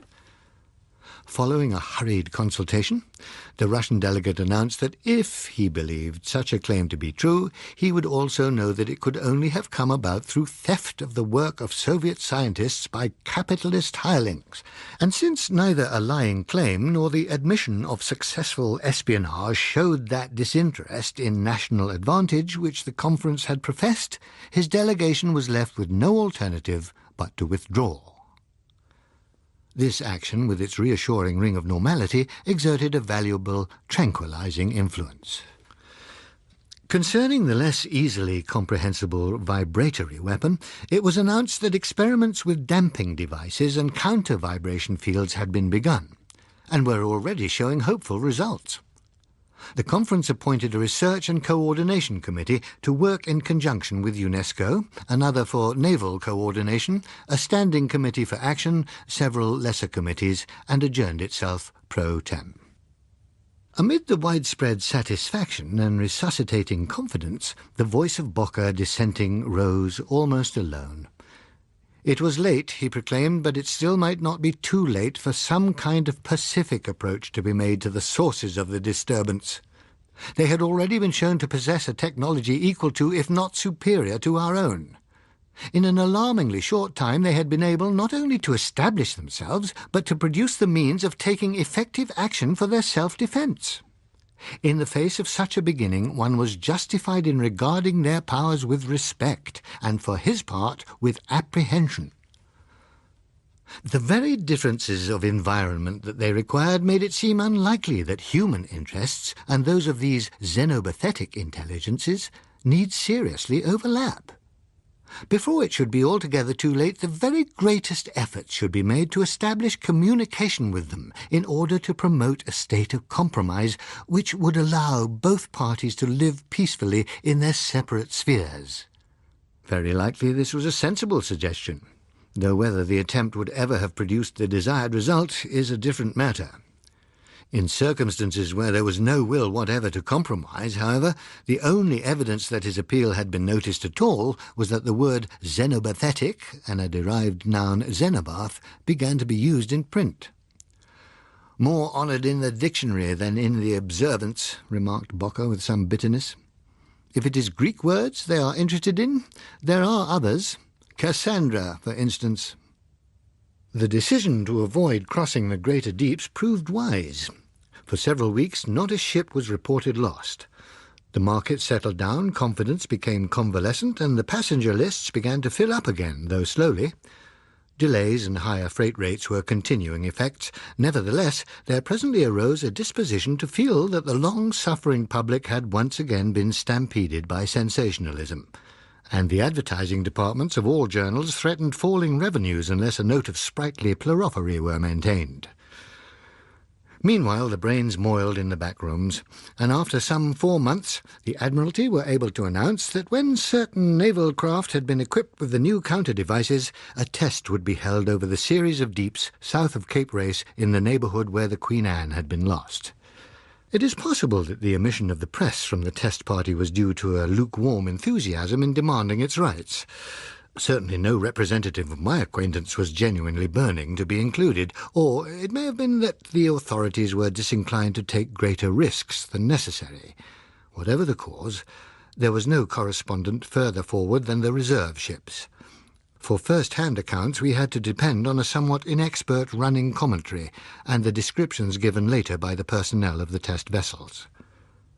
Phyllis got herself an introduction to a young Lieutenant Royd, and worked on him.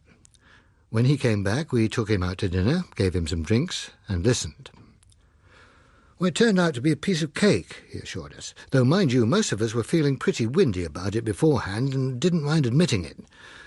We all sailed together and then hove to some 50 miles short of the deeps, and our party got its stuff all set up. The anti-vibration gadget is a bit wearing at first. In fact, anti isn't quite the word I'd use, because it sets up a constant hum which you can half feel, half hear, but you get used to it after a time. The other gimmick is a tin fish that you sling overboard. A dolphin, they're calling it. It promptly makes a way forward and then settles down to travel about 200 feet ahead of the ship at about 5 fathoms. It's under control, of course, but when it spots anything, it flashes a signal on a screen and goes for it automatically. What its spotting range is, how it spots, and just why it doesn't lash about and go for the parent ship isn't my pigeon. You'll have to ask the boffins if you want to know about that, but in the rough, that's the way it works. Well, when it was all fixed, and the boffins had finished tearing around and testing everything in sight, we set off with the whole ship buzzing like a beehive and the dolphin leading the way, and none of us feeling too good in our bellies. Anyway, I wasn't. Everybody wore jackets, and orders were for all personnel who hadn't duty below to keep on deck just in case. For about 3 hours nothing happened, and the sea looked just like any other sea. Then, while we were wondering whether the whole thing was going to turn out phony, a voice from the hailer said, "Number 1 dolphin away. Make ready number 2 dolphin." The dolphin party had just time to get number 2 swung out when number 1 got home. And did it get home? By the record, it contacted whatever it was after at around 35 fathoms. When it blew, what we saw was several acres of sea going up in the air off the port bow. We raised a bit of a cheer. The hailer came through with, "Lower away there, number 2 dolphin. Stand by number 3 dolphin." Dolphin number 2 went into her sling and ran away forward, and they hitched number 3's sling ready. There was a boffin standing by me, looking pretty pleased with himself. He said, "Well, whatever it was, there was some pressure there. A dolphin going up on its own has about a quarter the punch of that." We kept steady on the same course, all looking out like hawks now, though there wasn't anything to be seen. After about 5 minutes, the hailer said, "Dolphin away. Make ready number 3 dolphin." It didn't take so long this time before another lot of sea went up with a whoomph, and number 3 dolphin was lowered away. After that, nothing happened for quite a while. Then the pitch of the humming that we'd got so used to that we didn't notice it began to change so that we did notice it. The boffin beside me gave a grunt and whipped back like a streak into a kind of float-off instrument room they had rigged up on deck. You could feel a sort of trembling in the deck, and the humming kept on changing pitch, and everybody gave a hitch to his life jacket and got ready for something to happen. The thing that did happen was that number 3 dolphin, way ahead of us, blew up. It was a far smaller blow than the others had been, and they reckon it was just the vibrations that set her off. She certainly didn't go for anything. The hailer started to order out number 4 dolphin, and in the middle of that an excited boffin bounced out of the instrument room and ordered the depth charge thrower to work. It lobbed off a couple of spherical containers which just sank. We kept on waiting for a couple of bangs until we realised that they weren't going to come. And that was roughly that. After a bit, the humming settled down to what it had been before, and there was a noise of uproarious boffins slapping one another on the back in the instrument room. We altered course to the north. About an hour later, number 4 dolphin went up with a thundering good wham. The boffins, all of them pretty tight by this time, tumbled out on deck to cheer and sing Steamboat Bill, and that was about the end of it. We still had number 5 dolphin running serenely ahead of us when we reckoned we were clear of the area. A nice lad, Lieutenant Royd, but not perhaps a source of technical information. However, it was eyewitness stuff we were after. We knew in a general way how the dolphins worked, and we had heard that the spheres launched by the mine-thrower were intended to home on the source of the vibrations, and were capable of reaching far greater depths than the dolphins. Even if it had been explained to us exactly how they did it, we should probably not have understood.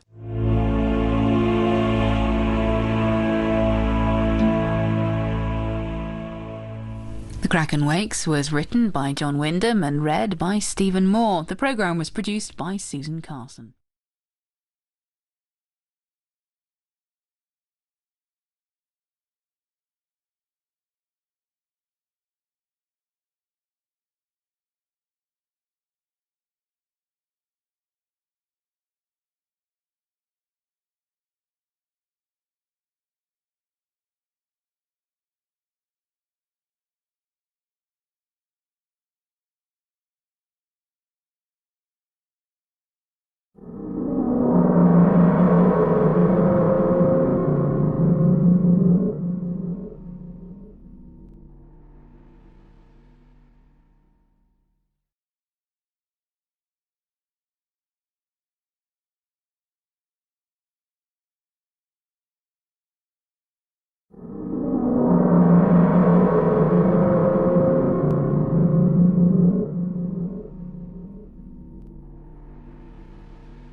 The effects of the successful tests were immediate. There was an overwhelming demand for the defensive gear, and shipping shares began to rally. Freights, however, remained high. There was the cost of the gear to be covered, consumption of dolphins to be offset, and it would take some time before all cargo vessels could be equipped and revert to their normal courses. Meanwhile, the price of everything went up. Progress in equipment was such, however, that 6 months later it was possible for London and Washington to speak optimistically. The Prime Minister announced to the House, "The Battle of the Deeps has been won. Our ships, which we had to divert, are able once more to ply upon their usual courses. But we have seen before, and we must remember, that to win a battle is not of necessity to win a war. These menaces that have for a time played the highwayman upon our vital sea lanes and caused us such grievous losses, these menaces still remain, and as long as they remain, they are a potential danger. We cannot afford, therefore, any slackening of effort in combating them. We must use all our capacities and our wits to find out more, everything we can, about this peril that is lurking beneath our seas. For still, and in spite of the fact that we have won this battle, we know virtually nothing of it, save that it exists. No one can describe these creatures, if creatures they are. No one, so far as we know, has ever seen them. To us, here in the sunlight, these creatures of the darkness and the depths are still anonymously and amorphously those things down there. When we know more about them, their nature, their strength, and most importantly their weaknesses, when in fact we have a full view of what we are about, then we shall be able to launch our attack upon this pestilence so that, with its utter destruction, our ships and our seamen shall be free to sail upon the high seas of the world, facing only such perils as their gallant fathers faced before them." But a month later, a dozen ships of various sizes were sunk in a week. 4 of them while attempting to rescue survivors of earlier disasters. The few men who were brought safely back could tell little, but from their accounts it appeared that the dolphins had operated successfully. The other gear, for some reason, had failed to prevent the ships shaking to pieces under their feet. Official advice once more recommended that the neighbourhoods of all the greater deep should be avoided pending further investigations. Hard on that, but with a significance that was not immediately recognised, came the news first from Sapphira and then from April Island. Sapphira, a Brazilian island in the Atlantic, lies a little south of the equator and some 400 miles southeast of the larger island of Fernando de Noronha. In that isolated spot, a population of 100 or so lived in primitive conditions, largely on its own produce, content to get along in its own way, and little interested in the rest of the world. It is said that the original settlers were a small party who, arriving on account of a shipwreck sometime in the 18th century, remained perforce. By the time they were discovered, they had settled to the island life and already become interestingly inbred. In due course, and without knowing or caring much about it, they had ceased to be Portuguese and become technically Brazilian citizens, and a token connection with their foster mother country was maintained by a ship which called at roughly 6 monthly intervals to do a little barter.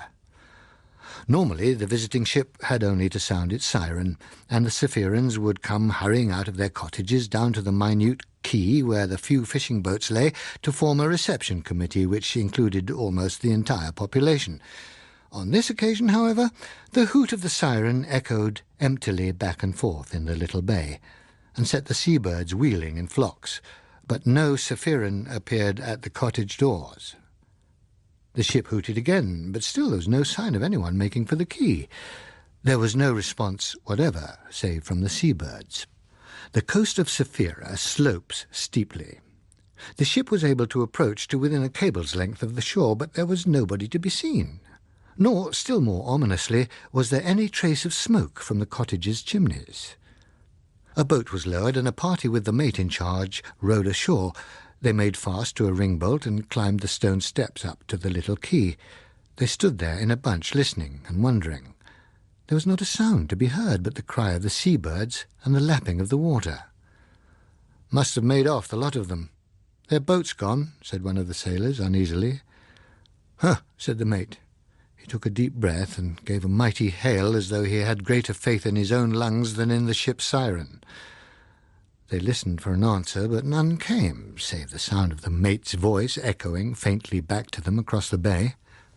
"Huh," said the mate again. "Better have a look." The uneasiness which had come over the party kept them together. They followed him in a bunch as he strode towards the nearest of the small, stone-built cottages. The door was standing half open. He pushed it back. "Phew," he said. Several putrid fish decomposing on a dish accounted for the smell. Otherwise the place was tidy and, by Sephiran standards, reasonably clean. There were no signs of disorder or hasty packing up. In the inner room the beds were made up, ready to be slept in. The occupant might have been gone only a matter of a few hours, but for the fish and the lack of warmth in the turf fire ashes. In the second and third cottages there was the same air of unpremeditated absence. In the fourth they found a dead baby in its cradle in the inner room. The party returned to the ship puzzled and subdued. The situation was reported by radio to Rio. Rio, in its reply, suggested a thorough search of the island. The crew started on the task with reluctance and a tendency to keep in close groups, but as nothing fearsome revealed itself, gradually gained confidence. On the second day of their 3-day search, they discovered a party of 4 women and 6 children in 2 caves on a hillside. All had been dead for some weeks, apparently from starvation. By the end of the 3rd day, they were satisfied that if there were any living person left, he must be deliberately in hiding. It was only then, on comparing notes, that they realized also that there could not be more than a dozen sheep and 2 or 3 dozen goats left out of the island's normal flocks of some hundreds. They buried the bodies they'd found, radioed a full report to Rio, and then put to sea again, leaving Saphira with its few surviving animals to the seabirds. In due course the news came through from the agencies and won an inch or 2 of space here and there. 2 newspapers bestowed on Saphira the nickname of Marie Celeste Island, but failed at the time to inquire further into the matter. The April Island affair was set in quite a different key and might have continued undiscovered for some time but for the coincidence of official interest in the place. The interest stemmed from the existence of a group of Javanese malcontents variously described as smugglers, terrorists, communists, patriots, fanatics, gangsters or merely rebels who, whatever their true affiliations, operated upon a troublesome scale. In due course the Indonesian police had tracked them down and destroyed their headquarters, with which loss went much of the prestige which had enabled them to dominate and extort support from several square miles of territory. In the dispersal which resulted, most of the rank-and-file following melted swiftly away into more conventional occupations, but for 24 moving spirits with varying prices on their heads, disappearance was less easy. In difficult terrain and with small forces at their disposal, the Indonesian authorities did not pursue them, but awaited the arrival of the informer who, sooner or later, would be tempted by easy money. In the course of a few months, several informers applied. None, however, collected the rewards, for on each occasion the government party arrived only to find that the outlaws had moved on. After several such expeditions, informing fell off. No more was heard of the troublemakers, who seemed to have vanished for good. About a year after the dispersal, a trading steamer put into Jakarta carrying a native who had an interesting tale to tell the authorities there. He came, it appeared, from April Island, which lies south of the Sunda Strait, and at no great distance from the British possession of Christmas Island. According to him, April Island had been pursuing its normal and not very arduous life in its immemorial manner until some 6 months previously, when a party of 18 men had arrived in a small motor vessel. They had immediately introduced themselves as the new administration of the island, taken charge of the only small radio transmitter, posted up new laws and regulations, ordered that houses should be built for them, and helped themselves to wives. After the salutary shooting of a few persons who raised objections, a regime of a severely feudal type set in and was, so far as the informant knew, still in operation. Possible trouble with infrequently visiting ships was forestalled by corralling a number of the inhabitants under the muzzles of rifles as hostages. This, since the invaders' trigger fingers were well known to work with very slight provocation, had been effective, and the vessels had left again without suspecting that anything was amiss. The informant himself had succeeded in hiding a canoe and getting away by night. He'd been trying to reach the mainland in order to question the authenticity of this unpopular form of administration when he had been picked up by the steamer. A few questions, and his descriptions of the invaders satisfied the Jakarta authorities that they were once more on the track of their malcontents, and a small gunboat flying the flag of the Indonesian Republic was commissioned to deal with them. In order to minimize the risk of a number of innocent people dying by the hostage technique, the approach to April Island was made by night. Under starlight, the gunboat stole stealthily into a little-used bay which was masked from the main village by a headland. There, a well-armed party, accompanied by the informant who was to act as their guide, was put ashore with the task of taking the village by surprise. The gunboat then drew off, moved a little way along the coast, and lay in lurk behind the point of the headland until the landing party should summon her to come in and dominate the situation. 3/4 of an hour had been the length of time estimated for the party's crossing of the isthmus, and then perhaps another 10 or 15 minutes for its disposal of itself about the village. It was, therefore, with concern that after only 40 minutes had passed, the men aboard the gunboat heard the first burst of automatic fire, succeeded presently by several more. With the element of surprise lost, the commander ordered full speed ahead, but even as the boat surged forward, the sound of firing was drowned by a dull, reverberating boom. The crew of the gunboat looked at one another with raised eyebrows.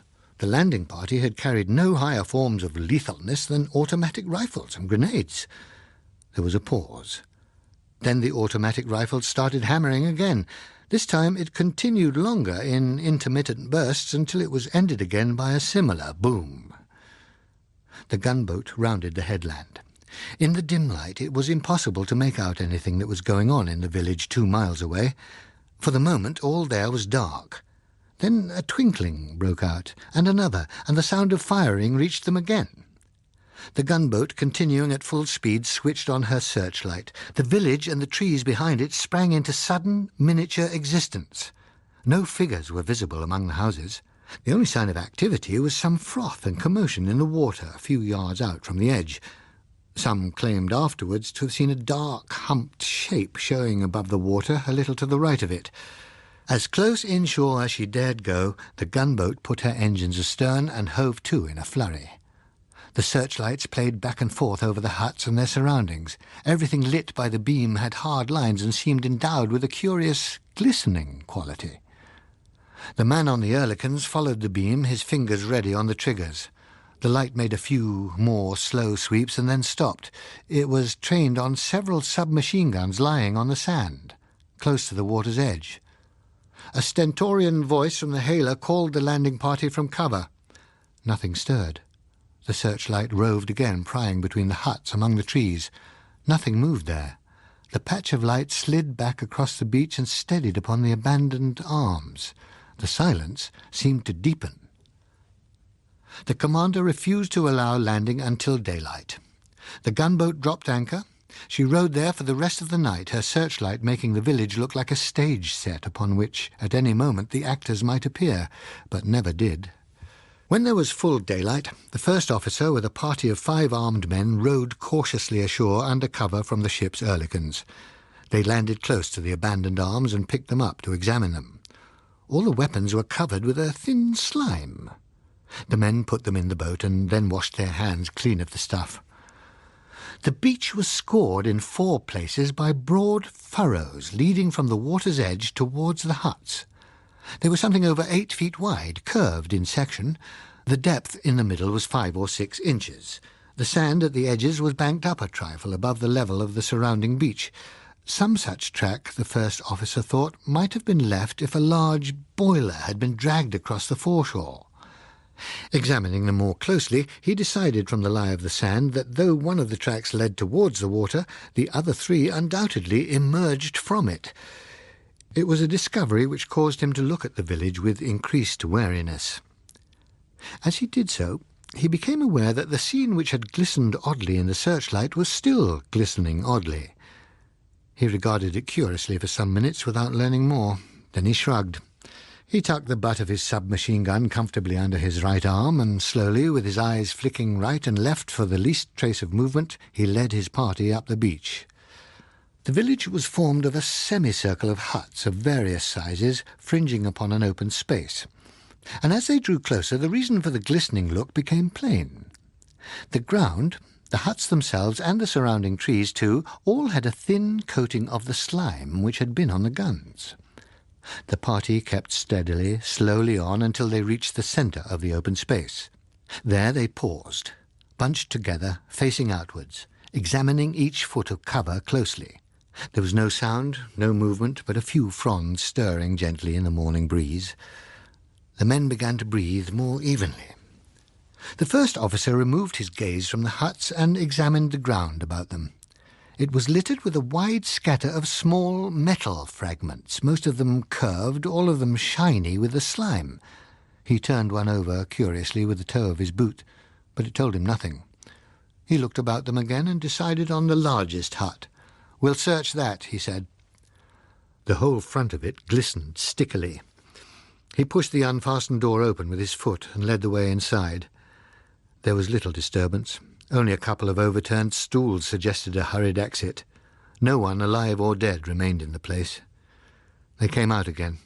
The first officer glanced at the next hut, then he paused and looked at it more closely. He went round to examine the side of the hut that they had already entered. The wall there was quite dry and clear of slime. He considered the surroundings again. "It looks," he said, "as if everything had been sprayed with this muck by something in the middle of the clearing."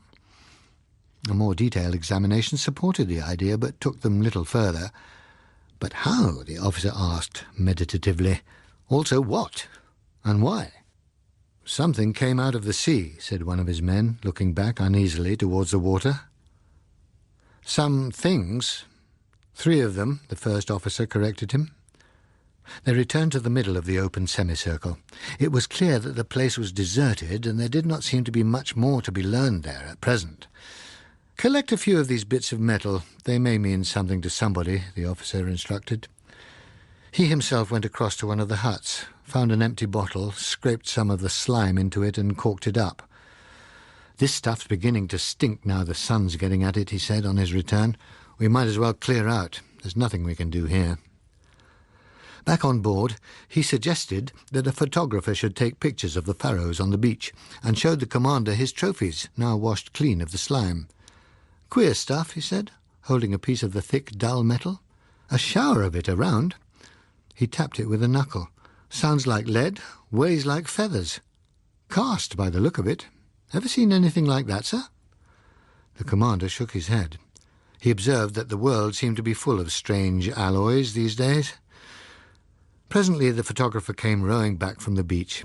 The commander decided, "We'll give 'em a few more blasts on the siren. If nobody shows up in half an hour, we better make a landing some other place and find a local inhabitant who can tell us what the hell goes on."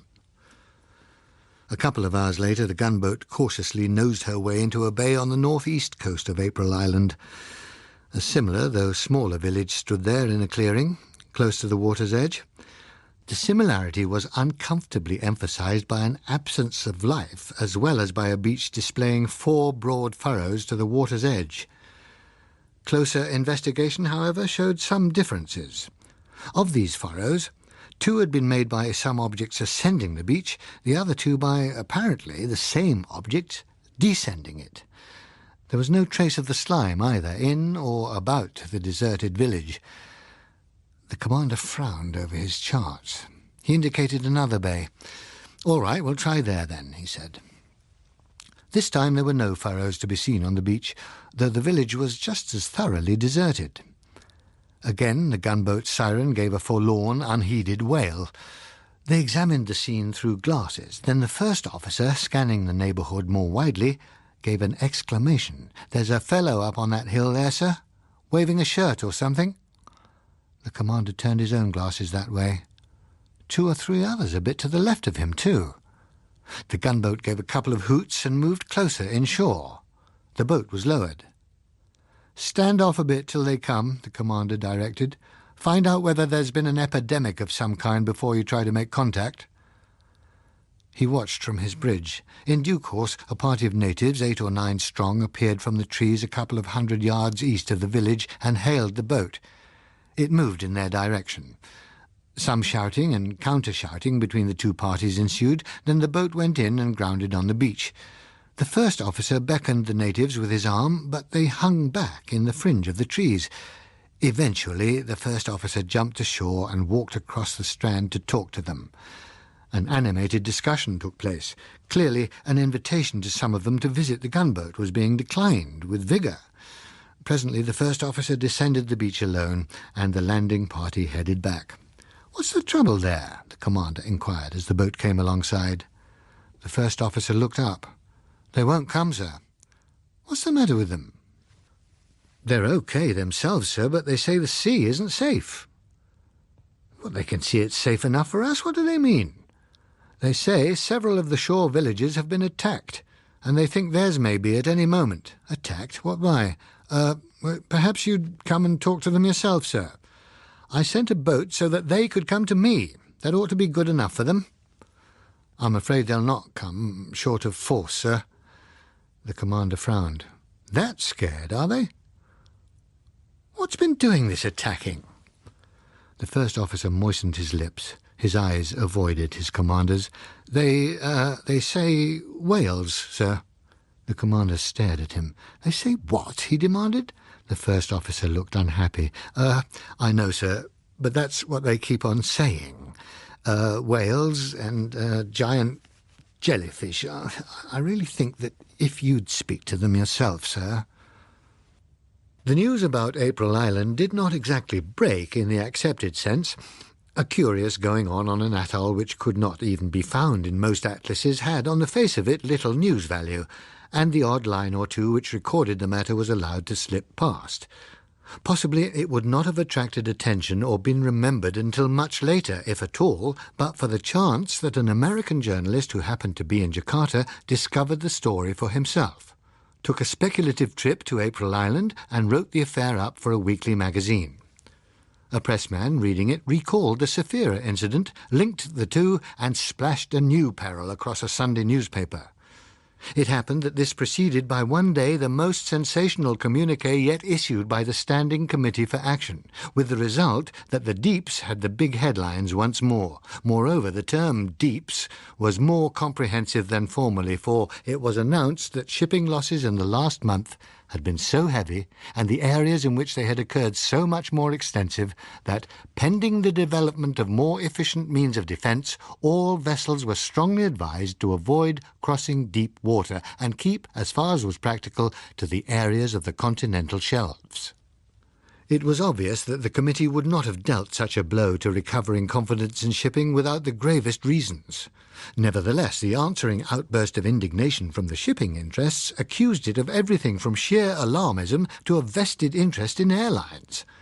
To follow such advice, they protested, would mean routing transatlantic liners into Iceland and Greenland waters, creeping coastwise down the Bay of Biscay and the West African coast, etc. Trans-Pacific commerce would become impossible, and Australia and New Zealand isolated.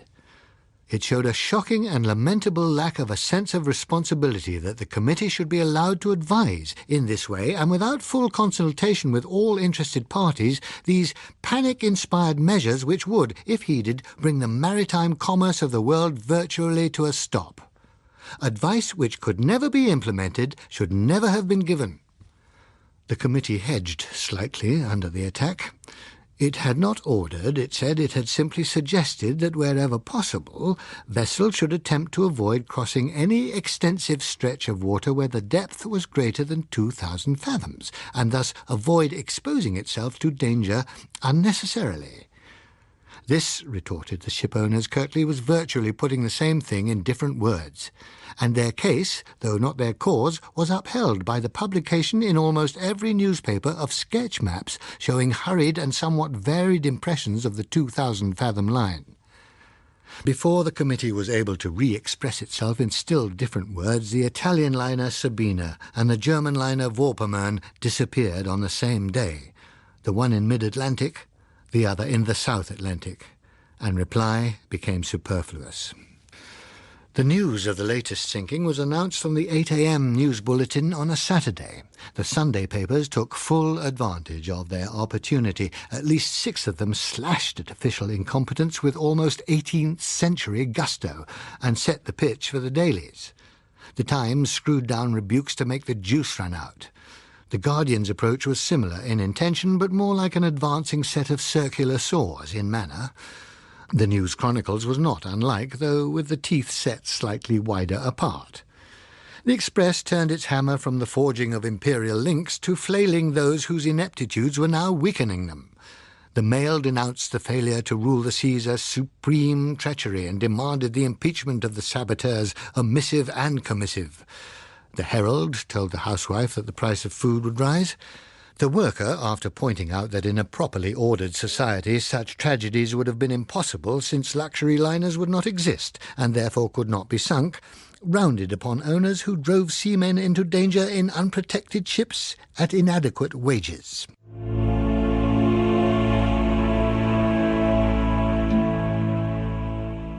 The Kraken Wakes was written by John Wyndham and read by Stephen Moore. The programme was produced in Belfast by Susan Carson.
On the Wednesday, I rang up Phyllis. It used to come upon her periodically, when we had had a longer spell than usual in London, that she could not stand the works of civilization any longer without a break for refreshment. If it happened that I were free, I was allowed along too. If not, she withdrew to commune with nature on her own. As a rule, she returned spiritually refurbished in the course of a week or so. This time, however, the communion had already been going on for almost a fortnight, and there was still no sign of the postcard which customarily preceded her return by a short head, when it did not come on the following day. The telephone down in Rose Cottage rang forlornly for some time. I was on the point of giving up when she answered it. "Hello, darling," said her voice. "I might have been the butcher or the income tax," I reproved her. Oh, they'd have given up more quickly. "Sorry, I was so long answering. I was busy outside." "What, digging the garden?" I asked, hopefully. "No, as a matter of fact, I was bricklaying." This line's not good. It sounded like bricklaying." "It was, darling." "Oh," I said, "bricklaying." "It's very fascinating when you get into it. Did you know there are all kinds of bonds and things? Flemish bond and English bond and so on. And you have things called headers and other things called... What is this, darling? A tool shed or something?" "No, just a wall, like Balbus and Mr. Churchill." I read somewhere that in moments of stress, Mr. Churchill used to find that it gave him tranquility, and I thought that anything that could tranquilise Mr. Churchill was probably worth following up. Well, I hope it has cured the stress. Oh, it has. It's very soothing. I love the way when you put the brick down, the mortar squudges out at the sides, and you... Darling, the minutes are ticking up. I rang you up to say that you are wanted here. That's sweet of you, darling, but leaving a job half... It's not me. I mean, it is me, but not only. The EBC wants a word with us. What about? I don't really know. They're being cagey, but insistent. Oh, when do they want to see us? Freddie suggested a dinner on Friday. Can you manage that? There was a pause. "Yes, I think I'll be able to finish." "All right, I'll be on that train that gets into Paddington about 6. Good, I'll meet it. There is another reason too, Phil." "It being?" "The running sand, darling. The unturned coverlet, the tarnished thimble, the dull, unflavoured drops from life's clepsydra, Mike, you've been rehearsing. What else had I to do? Couldn't you have taken Mildred out to dinner? Well, I tried that, and she does begin to grow on one as one sees more of her. It's surprising, really. All the same, Mike, I happen to know that Mildred has been in Scotland for the last 3 weeks. Oh, did you say Mildred? I thought, come off it, darling. See you Friday. I shall hold my breath until then, I assured her. We were only 20 minutes late, but Freddie Whittier might have been desiccating for some hours from the urgency with which we were swept into the bar. He disappeared into the mob round the counter with a nicely controlled violence, and presently emerged with a selection of double and single sherries on a tray. Doubles first, he said. Soon his mind broadened out of the single track. He looked more himself and noticed things. He even noticed Phyllis's hands, the abraded knuckles on the right, the large piece of plaster on the left. He frowned and seemed about to speak, but thought better of it. I observed him covertly examining my face and then my hands. My wife, I explained, has been down in the country. The start of the bricklaying season, you know. He looked relieved rather than interested. Nothing wrong with the old team spirit? He inquired with a casual air. We shook our heads. Good, he said, because I've got a job for you two. He went on to expound. It seemed that one of the EBC's favourite sponsors had put a proposition to them. This sponsor had apparently been feeling for some time that a description, some photographs and definite evidence of the nature of the deep's creatures was well overdue. A man of perception, I said. For the last 5 or 6 years— Shut up, Mike, said my dear wife briefly. Things, Freddie went on, have, in his opinion, now reached a pass where he might as well spend some of his money while it still has value, and might even bring in some valuable information. At the same time, he doesn't see why he shouldn't get some benefit out of the information if it is forthcoming, so he proposes to fit out and send out an expedition to find out what it can. And of course the whole thing will be tied up with exclusive rights and so on. By the way, this is highly confidential. We don't want the BBC to get onto it first. Look, Freddie, I said, for several years now everybody's been trying to get onto it, let alone the BBC. What, the expedition? Where to? Asked Phyllis practically. That, said Freddie, was naturally our first question, but he doesn't know.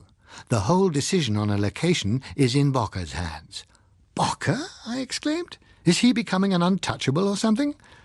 His stock has recovered quite a bit, Freddie admitted, and as this fellow, the sponsor, said, if you leave out all the outer space nonsense, the rest of Bocker's pronouncements have had a pretty high score, higher than anyone else's anyway.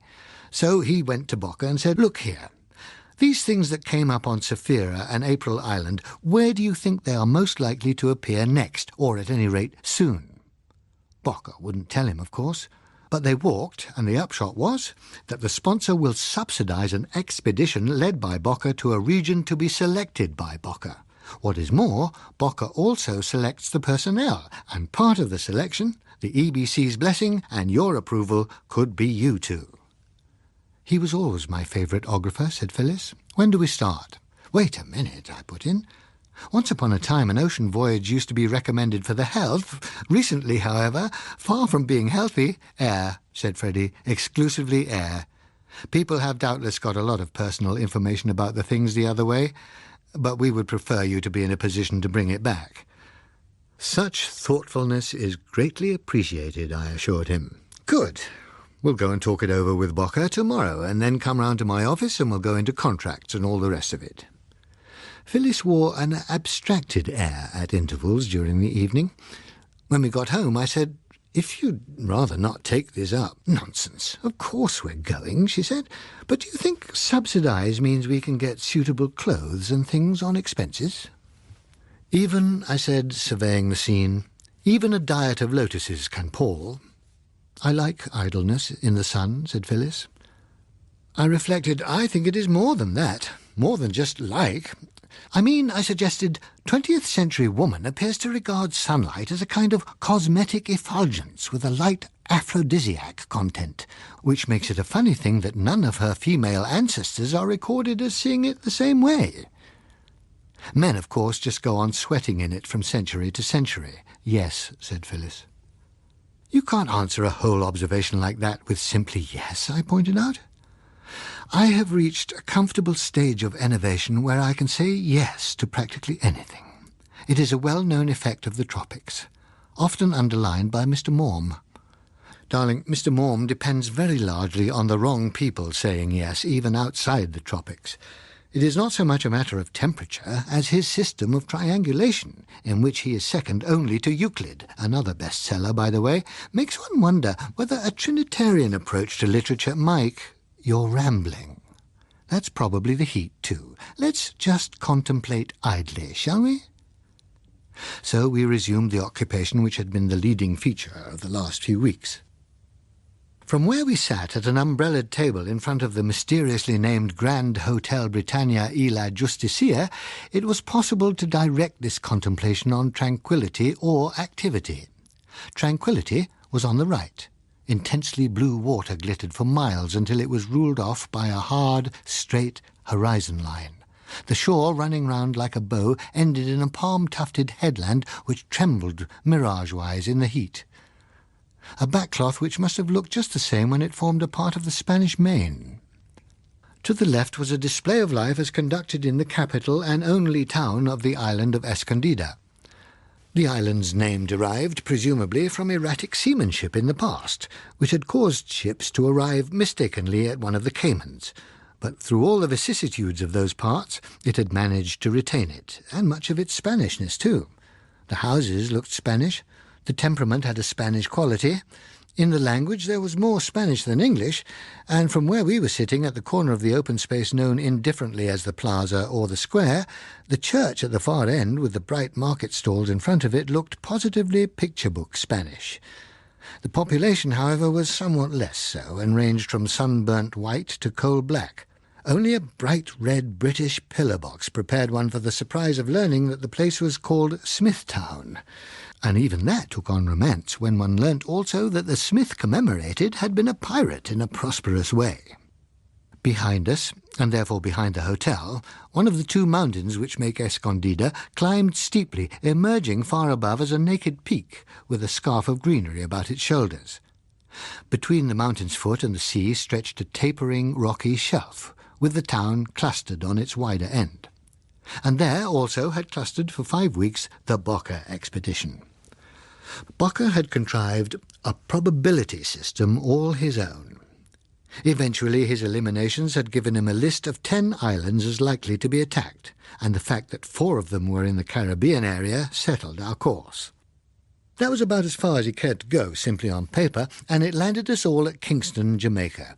There we stayed a week in company with Ted Jarvie, the cameraman, Leslie Bray, the recordist, and Muriel Flynn, one of the technical assistants, while Bocker himself and his 2 male assistants flew about in an armed coastal patrol aircraft put at his disposal by the authorities and considered the rival attractions of Grand Cayman, Little Cayman, Cayman Brac, and Escondida. The reasoning which led to their final choice of Escondida was no doubt very nice, so that it seemed a pity that 2 days after the aircraft had finished ferrying us and our gear to Smithtown, it should have been a large village on Grand Cayman which suffered the first visitation in those parts. But if we were disappointed, we were also impressed. It was clear that Bocker really had been doing something more than a high-class eeny, meeny, miny, mo, and had brought off a very near miss. The plane took 4 of us over there as soon as we had news. Unfortunately, we learnt little. There were grooves on the beach, but they had been greatly trampled by the time we arrived.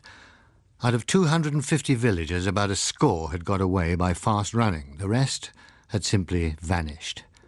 The whole affair had taken place in darkness, so that no one had seen much. Each survivor felt an obligation to give any inquirer his money's worth, and the whole thing was almost folklore already. Bocker announced that we should stay where we were. Nothing would be gained by dashing hither and thither. We would be just as likely to miss the occasion as to find it. Even more likely, for Escondida, in addition to its other qualities, had the virtue of being a one-town island, so that when an attack did come, and he was sure sooner or later it would, Smithtown must almost certainly be the objective. We hoped he knew what he was doing, but in the next 2 weeks we doubted it. The radio brought reports of a dozen raids, all save one small affair in the Azores, were in the Pacific. We began to have a depressed feeling that we were in the wrong hemisphere. When I say we, I must admit I mean chiefly me. The others continued to analyse the reports and go stolidly ahead with their preparations. One point was that there was no record of an assault taking place by day. Lights, therefore, would be necessary. Once the town council had been convinced that it would cost them nothing, we were all impressed into the business of fixing improvised floods on trees, posts and the corners of buildings all over Smithtown, though with greater proliferation towards the waterside, all of which, in the interests of Ted's cameras, had to be wired back to a switchboard in his hotel room. The inhabitants assumed that a fiesta of some kind was in preparation. The council considered it a harmless form of lunacy, but were pleased to be paid for the extra current we consumed. Most of us were growing more cynical, until the affair at Gallows Island, which, though Gallows was in the Bahamas, put the wind up the whole Caribbean nevertheless. Port Anne, the chief town on Gallows, and 3 large coastal villages there were raided the same night. About half the population of Port Anne and a much higher proportion from the villages disappeared entirely. Those who survived had either shut themselves in their houses or run away, but this time there were plenty of people who agreed that they had seen things like tanks, like military tanks, they said, but larger, emerge from the water and come sliding up the beaches. Owing to the darkness, the confusion, and the speed with which most of the informants had either made off or hidden themselves, there were only imaginative reports of what these tanks from the sea had then done. The only verifiable fact was that from the 4 points of attack, more than 1,000 people in all had vanished during the night. All around there was a prompt change of heart. Every islander in every island shed his indifference and sense of security and was immediately convinced that his own home would be the next scene of assault. Ancient, uncertain weapons were dug out of cupboards and cleaned up. Patrols were organised, and for the first night or two of their existence went on duty with a fine swagger. Talks on an inter-island flying defence system were proposed. When, however, the next week went by without trace of further trouble anywhere in the area, enthusiasm waned. Indeed, for that week there was a pause in sub-sea activity all over. The only report of a raid came from the Kuriles, for some Slavonic reason undated, and therefore assumed to have spent some time under microscope examination from every security angle. By the 10th day after the alarm, Escondida's natural spirit of mañana had fully reasserted itself. By night and siesta it slept soundly. The rest of the time it drowsed, and we with it.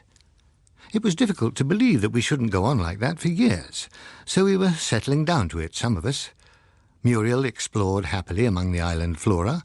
Johnny Talton, the pilot, who was constantly standing by, did most of it in a cafe where a charming señorita was teaching him the patois. Leslie had also gone native to the extent of acquiring a guitar, which we could now hear tinkling through the open window above us.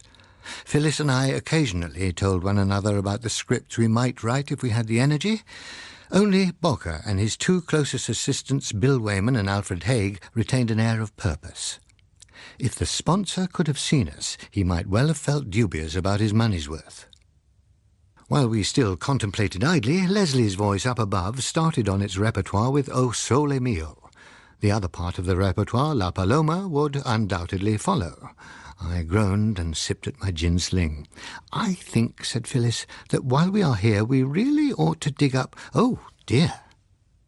Out of the street leading to the waterfront came a din with which the mere human voice could not compete. Presently, a very small, coffee-coloured boy, almost eclipsed by a very large hat, emerged leading a yoke of rhythmically swaying oxen. Behind them a steel-shod mountain sledge clattered, squealed and rasped on the cobbles. When it had descended, loaded with bananas, we thought it noisy. Now that it was unladen, the row was fiendish. One could only wait while the oxen made their unhurried way across the plaza. Presently it became possible to hear Leslie again, now dealing with La Paloma. "I think," Phyllis began once more, "that we ought to find out what we can about this Smith while we are here. I mean, he might turn out to be a kind of illegitimate hornblower, or we might be able to turn him into one. How much do you know about square-rigged ships?" "Me? Why should I know anything about square-rigged ships?" "Well, nearly all men seem to feel it incumbent upon them to appear to know something about ships, so I thought—" She broke off. La Paloma had just finished with a triumphant chord, and the guitar pranced off on an entirely different rhythm. Leslie's voice rose. Oh, I'm burning my brains in the back room, almost setting my cortex alight, to find a new thing to go crack-boom and blow up a xenobethite. Oh, I've pondered the nuclear thermals and every conceivable ray. I've mugged up on technical journals, and now I'm just starting to pray. What I'd like is the germ of the know-how to live at 5 tons per square inch. Then to bash at the bathies below now would verge on the fringe of a cinch. I've scouted above ultraviolet, I've burrowed around infrared, and the poor Leslie, I said, you see what happens in a climate like this, Phil? We are being warned. Backroom, crack boom, for heaven's sake. Softening sets in without the victim being aware of it. We must give Bocker a time limit, a week from now to produce his phenomena. If not, he'll have had it as far as we are concerned. Any longer and real deterioration will get us. We too shall start composing songs in outdated rhythms. Our moral fibres will rot so that we shall find ourselves going around doing dreadful things like rhyming thermals with journals. What do you say, 1 week's grace? Well, Phyllis began doubtfully. A step sounded behind us as Leslie came out of the hotel door. "Hello, you two," he said cheerfully. "Time for a quick one before El Almuerzo. Hear the new song? A smasher, isn't it?" Phyllis called it the Boffin's Lament, but I suggest the Lay of the Baffled Boffin. 3 gin slings, OK, and he departed to fetch them. Phyllis was studying the view. "So," I remarked grimly. "Well, I said a week and I'll stand by it, though it'll very likely be fatal," which was truer than I knew. Less than a week nearly was fatal. "Darling, stop worrying that moon now and come to bed." "No soul, that's the trouble. I often wonder why I married you. It's by no means impossible to have too much soul. Look at Lawrence Hope. Pig, I hate you. Darling, it's late, nearly 1 o'clock. On Escondida, life laughs at clocksmiths. Wasted, darling. You mislaid your notebook this afternoon, remember? Oh, I do hate you. Sweet, sweet Diana, take me from this man." I got up and joined her at the window. "See," she said. "A ship, an isle, a sickle moon, so fragile, so eternal. Isn't it lovely?" We gazed out across the empty plaza, past the sleeping houses, over the silvered sea. "I want it. It's one of the things I'm putting away to remember," she said. Faintly, from behind the opposite houses, down by the waterfront, came the tinkling of a guitar. "El amor tonto y dulce," she sighed. "Why don't you see and hear what I see and hear, Mike? You don't, you know. Mightn't it be a little dull for us if I did, and both of us crying upon Diana, for instance? I have my own gods." She turned to look at me. "I suppose you have, but they are rather obscure ones, aren't they?" "You think so? I don't find them difficult. I'll quote Flecker back to you. 'And some to Mecca turn to pray, and I toward thy bed, Yasmin.'" "Oh," she said. "Oh, Mike." And then, suddenly, the distant player dropped his guitar with a clang. Down by the waterfront, a voice called out, unintelligible but alarming. Then other voices. A woman screamed. We turned to look at the houses that screened the little harbour. "Listen," said Phyllis. "Mike, do you think—" She broke off at the sound of a couple of shots. "It must be Mike. They must be coming." There was an increasing hubbub in the distance. In the square itself, windows were opening, people calling questions from one to another. A man ran out of a door, round the corner, and disappeared down the short street that led to the water. There was more shouting now, more screaming too. Among it the crack of 3 or 4 more shots. I turned from the window and thumped on the wall which separated us from the next room. "Hey, Ted," I shouted, "turn up your lights. Down by the waterfront, man. Lights." I heard his faint OK. He must have been out of bed already, for almost as I turned back to the window, the lights began to go on in batches. There was nothing unusual to be seen except a dozen or more men pelting across the square towards the harbour. Quite abruptly, the noise which had been rising in crescendo was cut off. Ted's door slammed. His boots thudded along the corridor past our room. Beyond the houses, the yelling and screaming broke out again, louder than before, as if it had gained force from being briefly damned. I began, and then stopped when I found that Phyllis was no longer beside me. I looked across the room and saw her in the act of locking the door. I went over. "I must go down there. I must see what's..." "No," she said. She turned and planted her back firmly against the door. She looked rather like a severe angel barring a road, except that angels are assumed to wear respectable cotton nightdresses, not nylon. But, Phil, it's the job. It's what we're here for. I don't care. We wait a bit. She stood without moving, severe angel expression now modified by that of mutinous small girl. I held out my hand. Phil, please give me that key. No, she said, and flung it across the room through the window. It clattered on the cobbles outside.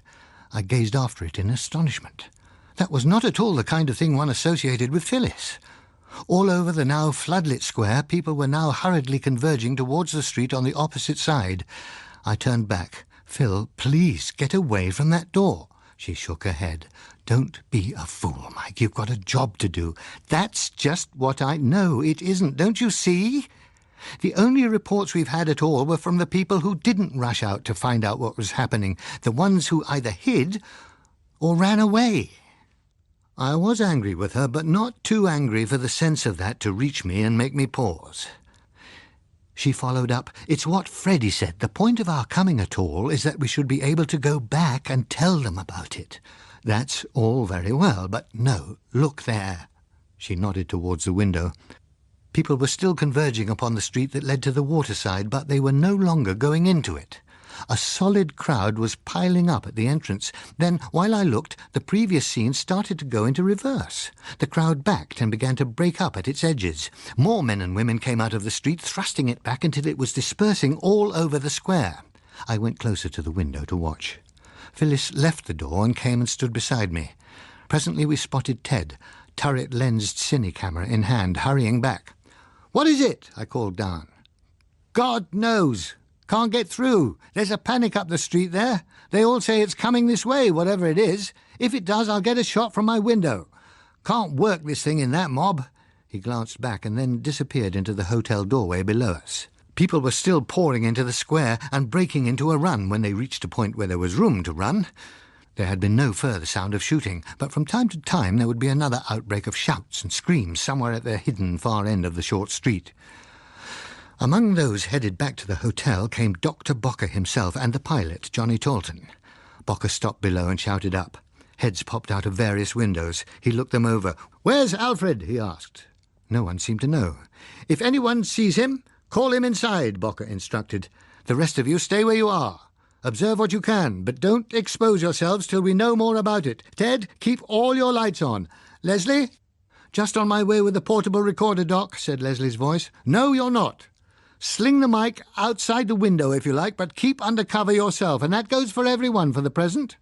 "But, Doc, what is it? What?" "We don't know, so keep inside until we find out why it makes people scream. Where the hell's Miss Flynn? Oh, you're there. Right. Keep watching, Miss Flynn." He turned to Johnny and exchanged a few inaudible words with him. Johnny nodded and made off round the back of the hotel. Bocker himself looked across the square again and then came in, shutting the door behind him. Running, or at least hurrying, figures were still scattering over the square in all directions, but no more were emerging from the street. Those who had reached the far side turned back to look, hovering close to doorways or alleyways in which they could jump swiftly if necessary. Half a dozen men with guns or rifles laid themselves down on the cobbles, their weapons all aimed at the mouth of the street. Everything was much quieter now, except for a few sounds of sobbing. A tense, expectant silence held the whole scene. And then, in the background, one became aware of a grinding, scraping noise, not loud, but continuous. The door of a small house close to the church opened. The priest in a long black robe stepped out. A number of people nearby ran towards him and then knelt round him. He stretched out both arms as though to encompass and guard them all. The noise from the narrow street sounded like the heavy dragging of metal upon stone. 3 or 4 rifles fired suddenly, almost together. Our angle of view still stopped us from seeing what they fired at, but they let go a number of rounds each. Then the men jumped to their feet and ran further back, almost to the inland side of the square. There they turned round and reloaded. From the street came a noise of cracking timbers and falling bricks and glass. Then we had our first sight of a sea tank. A curve of dull grey metal sliding into the square, carrying away the lower corner of a house front as it came. Shots cracked at it from half a dozen different directions. The bullets splattered or thudded against it without effect. Slowly, heavily, with an air of inexorability, it came on, grinding and scraping across the cobbles. It was inclining slightly to its right, away from us and towards the church, carrying away more of the corner house, unaffected by the plaster, bricks and beams that fell on it and slithered down its sides. More shots smacked against it or ricocheted away, whining, but it kept steadily on, thrusting itself into the square at something under 3 miles an hour, massively undeflectible. Soon we were able to see the whole of it. Imagine an elongated egg which has been halved down its length and set flat-side to the ground, with the pointed end foremost. Consider this egg to be between 30 and 35 feet long, of a drab, lustreless, leaden colour, and you will have a fair picture of the sea tank as we saw it pushing into the square. There was no way of seeing how it was propelled. There may have been rollers underneath, but it seemed and sounded simply to grate forward on its metal belly with plenty of noise, but none of the machinery. It did not jerk to turn as a tank does, but neither did it shear like a car. It simply moved to the right on a diagonal, still pointing forwards. Close behind it followed another exactly similar contrivance, which slanted its way to the left in our direction, wrecking the house front on the nearer corner of the street as it came. A third kept straight ahead into the middle of the square and then stopped. At the far end, the crowd that had knelt about the priest scrambled to its feet and fled. The priest himself stood his ground. He barred the thing's way. His right hand held a cross extended against it. His left was raised, fingers spread and palm outward to halt it. The thing moved on, neither faster nor slower, as if he had not been there. Its curved flank pushed him aside a little as it came. Then it, too, stopped. A few seconds later, the one up our end of the square reached what was apparently its appointed position and also stopped. "Troops will establish themselves at first objective in extended order," I said to Phyllis as we regarded the 3 evenly spaced out in the square. "This isn't haphazard. Now what?"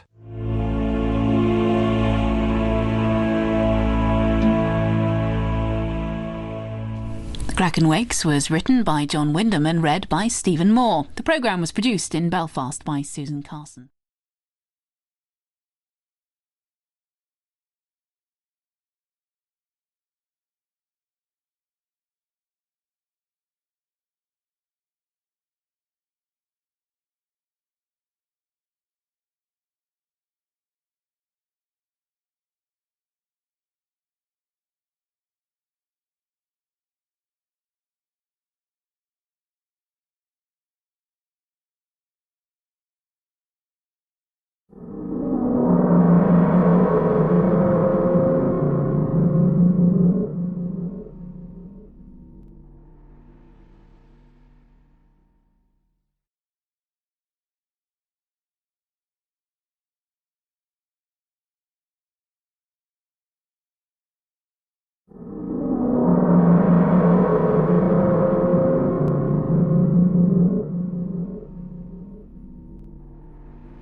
For almost half a minute, it did not appear to be now anything. There was a little more sporadic shooting, some of it from windows which all around the square were full of people hanging out to see what went on. None of it had any effect on the targets, and there was some danger from ricochets. "Look," said Phyllis suddenly, "this one's bulging." She was pointing at the nearest. The previously smooth fore and aft swoop of its top was now disfigured at the highest point by a small, dome-like excrescence. It was lighter-coloured than the metal beneath, a kind of off-white, semi-opaque substance which glittered viscously under the floods. It grew as one watched it. "They're all doing it," she added. There was a single shot. The excrescence quivered but went on swelling. It was growing faster now. It was no longer dome-shaped but spherical, attached to the metal by a neck, inflating like a balloon and swaying slightly as it distended. "It's going to pop, I'm sure it is," Phyllis said apprehensively. "There's another coming further down its back," I said. "2 more, look." The first excrescence did not pop. It was already some 2'6" in diameter and still swelling fast. "It must pop soon," she muttered. But still it did not. It kept on expanding until it must have been all of 5 feet in diameter. Then it stopped growing. It looked like a huge, repulsive bladder. A tremor and a shake passed through it. It shuddered, jelly-wise, became detached, and wobbled into the air with the uncertainty of an overblown bubble. In a lurching, amoebic way, it ascended for 10 feet or so. There it vacillated, steadying into a more stable sphere. Then suddenly, something happened to it. It did not exactly explode, nor was there any sound. Rather, it seemed to split open as if it had been burst into instantaneous bloom by a vast number of white cilia which rayed out in all directions. The instinctive reaction was to jump back from the window away from it. We did. 4 or 5 of the cilia, like long white whiplashes, flicked in through the window and dropped to the floor. Almost as they touched it, they began to contract and withdraw. Phyllis gave a sharp cry. I looked round at her. Not all the long cilia had fallen on the floor. One of them had flipped the last 6 inches of its length onto her right forearm. It was already contracting, pulling her arm towards the window. She pulled back. With her other hand, she tried to pick the thing off, but her fingers stuck to it as soon as they touched it. "Mike!" she cried. "Mike!" The thing was tugging hard, looking tight as a bowstring. She had already been dragged a couple of steps towards the window before I could get after her in a kind of diving tackle. The force of my jump carried her across to the other side of the room. It did not break the thing's hold, but it did move it over so that it no longer had a direct pull through the window and was forced to drag round a sharp corner. And drag it did. Lying on the floor now, I got the crook of my knee round a bed leg for better purchase and hung on for all I was worth. To move Phyllis then, it would have had to drag me and the bedstead too. For a moment, I thought it might. Then Phyllis screamed, and suddenly there was no more tension. I rolled her to one side, out of line of anything else that might come in through the window. She was in a faint. A patch of skin 6 inches long had been torn clean away from her right forearm, and more had gone from the fingers of her left hand. The exposed flesh was just beginning to bleed. Outside in the square there was a pandemonium of shouting and screaming. I risked putting my head round the side of the window. The thing that had burst was no longer in the air. It was now a round body no more than a couple of feet in diameter, surrounded by a radiation of cilia. It was drawing these back into itself with whatever they had caught, and the tension was keeping it a little off the ground. Some of the people it was pulling in were shouting and struggling. Others were like inert bundles of clothes. I saw poor Muriel Flynn among them. She was lying on her back, dragged across the cobbles by a tentacle caught in her red hair. She'd been badly hurt by the fall when she was pulled out of her window and was crying out with terror too. Leslie dragged almost alongside her, but it looked as if the fall had mercifully broken his neck. Over on the far side, I saw a man rush forward and try to pull a screaming woman away, but when he touched the cilium that held her, his hand became fastened to it too, and they were dragged along together. As the circle contracted, the white cilia came closer to one another. The struggling people inevitably touched more of them and became more helplessly enmeshed than before. They struggled like flies on a flypaper. There was a relentless deliberation about it which made it seem horribly as though one watched through the eye of a slow-motion camera. Then I noticed that another of the misshapen bubbles had wobbled into the air and drew back hurriedly before it should burst. 3 more cilia whipped in through the window, lay for a moment like white cords on the floor, and then began to draw back. When they had vanished across the sill, I leaned over to look out of the window again. In several places about the square there were converging knots of people struggling helplessly. The first and nearest had contracted until its victims were bound together in a tight ball, out of which a few arms and legs still flailed wildly. Then, as I watched, the whole compact mass tilted over and began to roll away across the square towards the street by which the sea tanks had come. The machines, or whatever the things were, still lay where they had stopped, looking like huge grey slugs, each engaged in producing several of its disgusting bubbles at different stages. I dodged back as another was cast off, but this time nothing happened to find our window. I risked leaning out for a moment to pull the casement window shut, and got them closed just in time. 3 or 4 more lashes smacked against the glass with such force that one of the panes was cracked. Then I was able to attend to Phyllis. I lifted her onto the bed and tore a strip off the sheet to bind up her arm.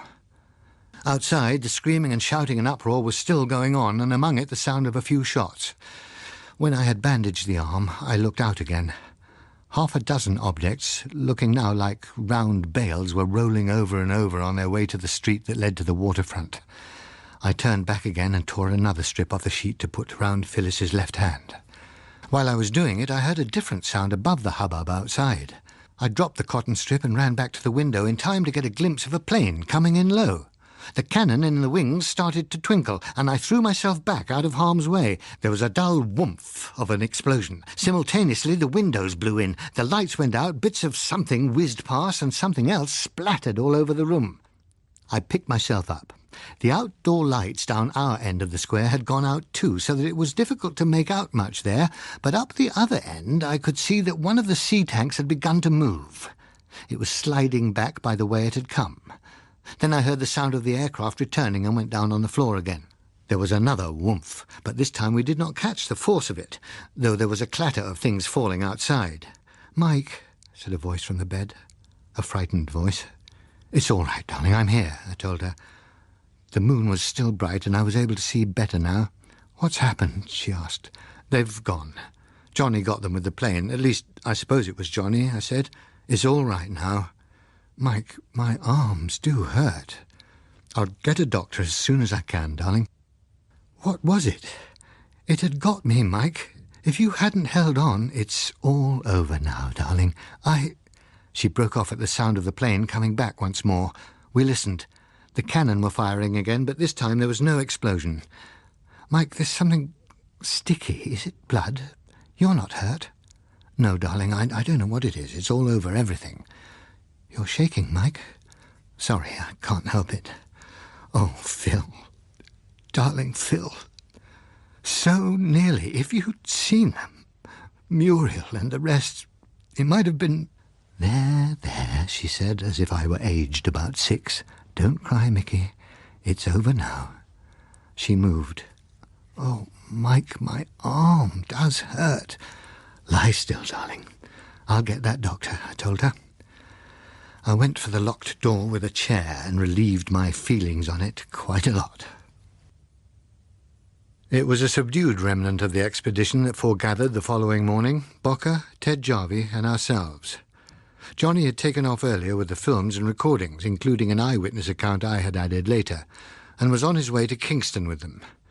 Phyllis's right arm and left hand were swathed in bandages. She looked pale, but had resisted all persuasions to stay in bed.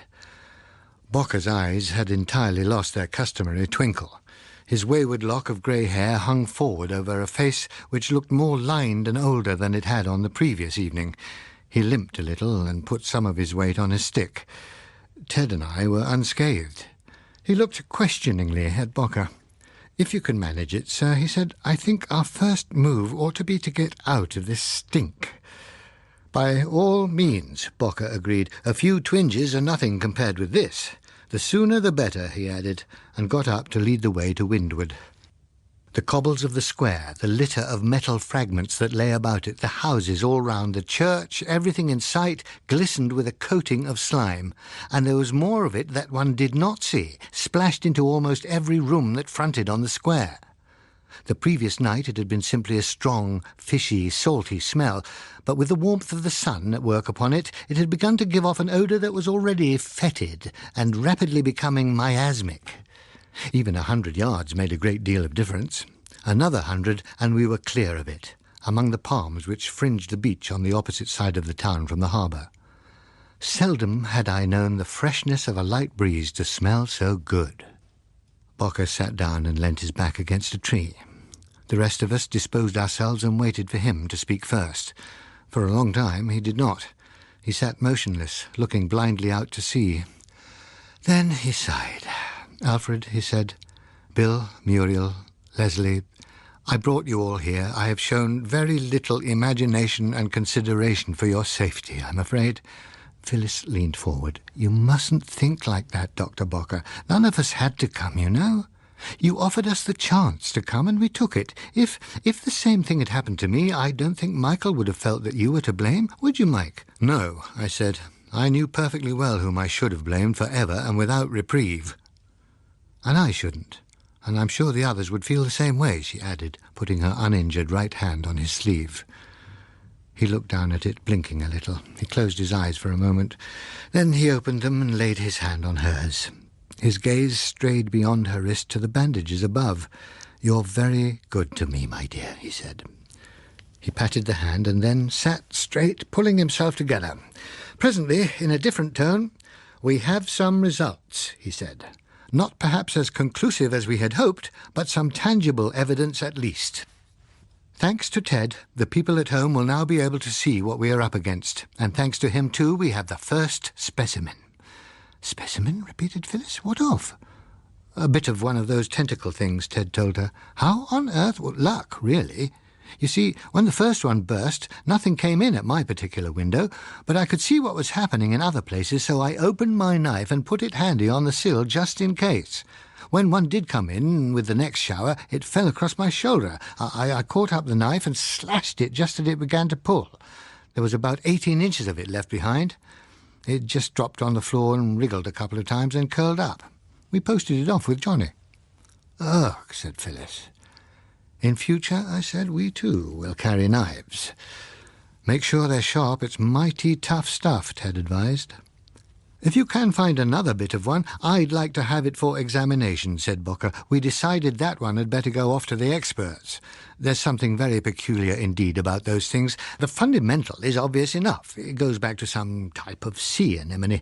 But whether the things have been bred or whether they have in some way been built up on the basic pattern," he shrugged without finishing the question, "I find several points extremely disturbing. For instance, how are they made to clutch the animate even when it is clothed and not attach themselves to the inanimate?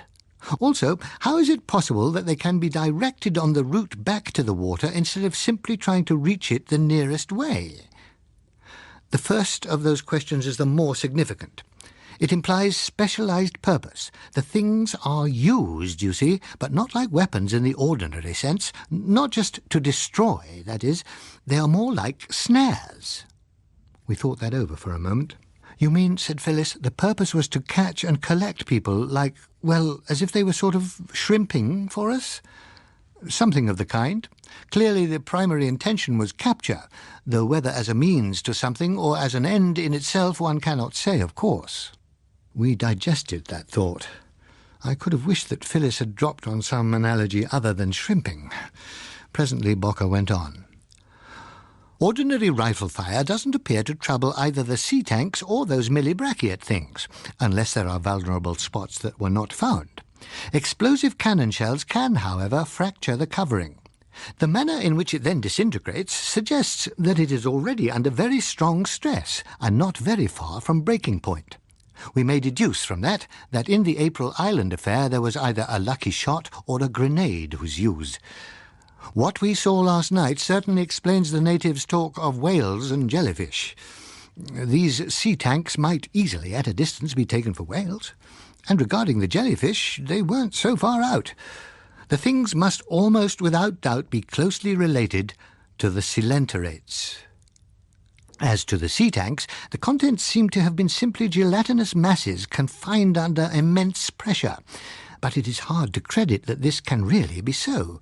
Apart from any other consideration, it would seem that there must be a mechanism of some kind to propel those immensely heavy hulls. I went to look at their trails this morning. Some of the cobblestones have been ground down and some cracked into flakes by the weight, but I couldn't find any track marks, or anything to show that the things dragged themselves along by grabs, as I thought might be the case. I think we are stumped there for the present. Intelligence of a kind there undoubtedly is, though it appears not to be very high, or else not very well coordinated. All the same, it was good enough to lead them from the waterfront to the square, which was the best place for them to operate. I've seen army tanks carry away house corners in much the same way as they did, I observed. That is one possible indication of poor coordination, Bocker replied, somewhat crushingly. Now, have we any observations to add to those that I have made? He looked round inquiringly. Ted said hesitantly, "Well, I did have the impression that these jellyfish things were not all quite the same type. The later ones had a rather shorter range, and they didn't contract so quickly either. One on the other side of the square lay there for quite 20 seconds, with the tentacles curling and twisting about before it started to pull in at all." Bocker turned to him. "You're suggesting that the cilia were actually searching?" "I'd not go so far as that, but anyway, I got a picture of it on the hand camera, so we'll be able to study it." "Yes, it's to be hoped we shall get quite a lot from those films. Anything else? Did anyone notice whether the shots appeared to have any effect at all on these tentacular forms?" "As far as I could see, either the shooting was rotten or the bullets went through without bothering them," Ted told him. Said Bocker, and lapsed into reflection for a while. Presently, I became aware of Phyllis muttering. "What?" I inquired. "I was just saying millibrachiate tentacular coelenterates," she explained. "Oh," I said. "The recorder kept on going to the end," Ted observed to me, "but I don't know that we shall get a lot from that. It's a pity we didn't have more of a plan. We ought to have had a mic fixed for you to give a running commentary." "I'm sure that's what EBC will say too," I agreed, "but as it happened, I was rather busy at the time.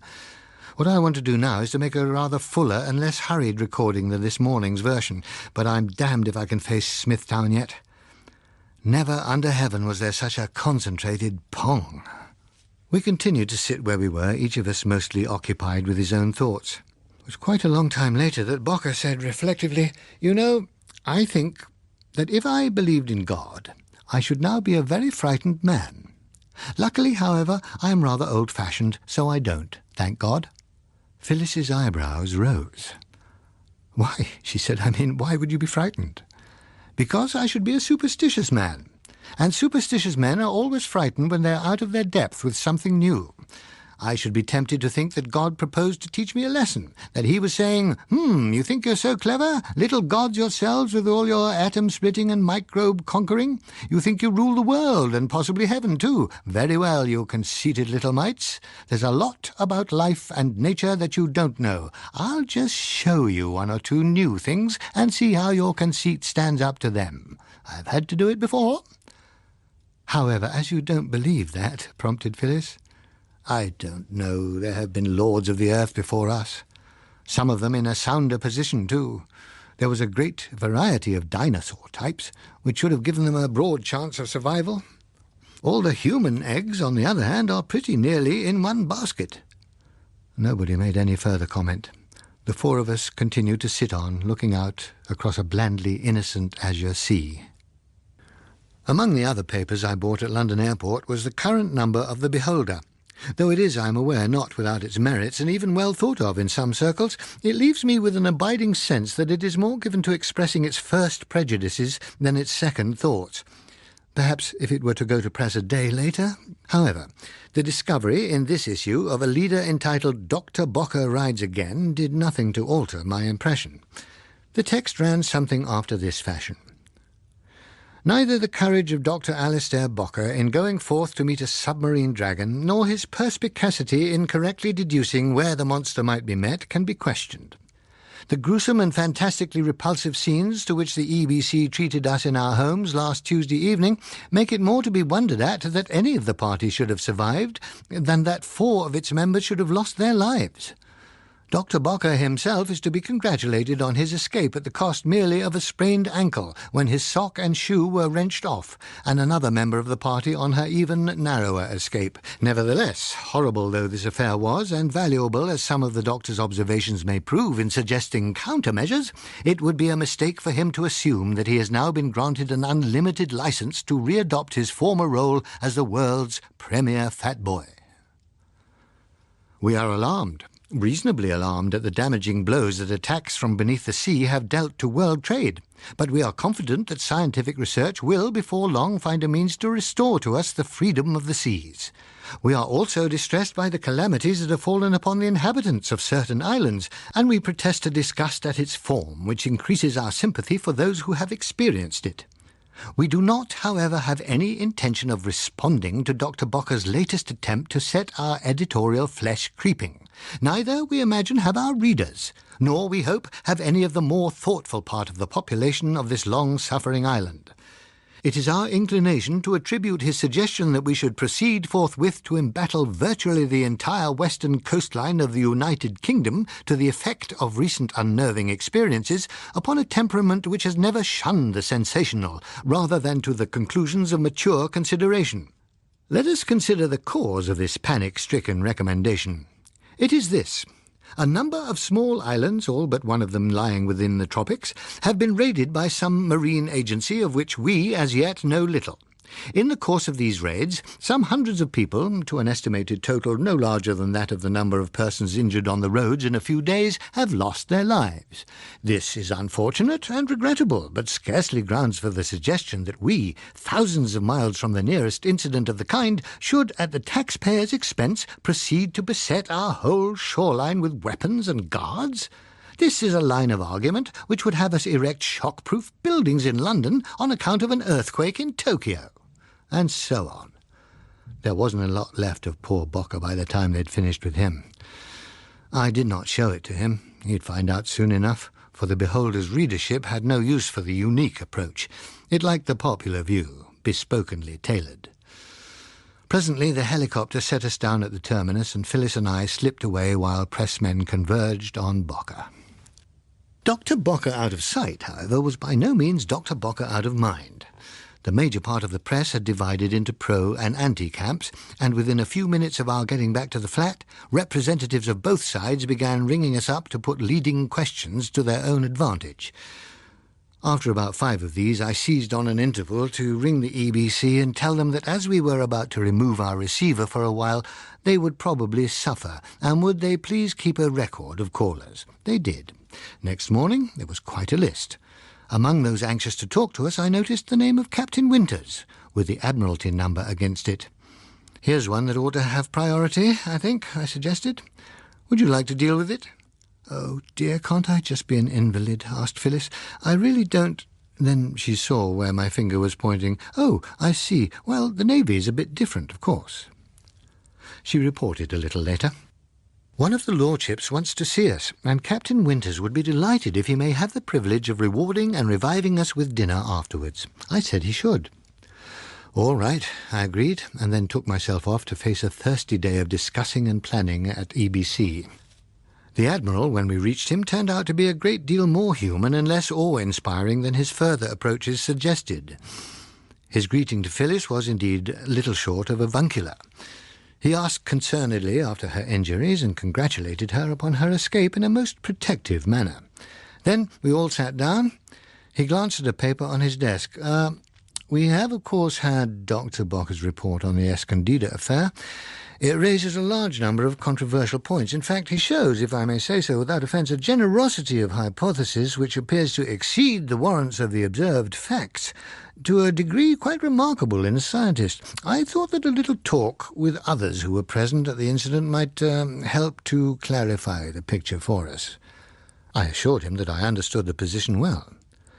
"All day long," I told him, "there's been a battle raging at EBC between the sponsor who backed the expedition, a government representative, EBC's policy panel, EBC's audio assessment department, the director of talks and features, and several other people about what Dr. Bocker shall and shall not be allowed to say over the air. It's been heated, but a bit academic, because Dr. Bocker himself wasn't there and will certainly fight any amendments to his scripts that anybody tries to make, whatever they are." "There can be very little doubt of that, I think," agreed the Admiral.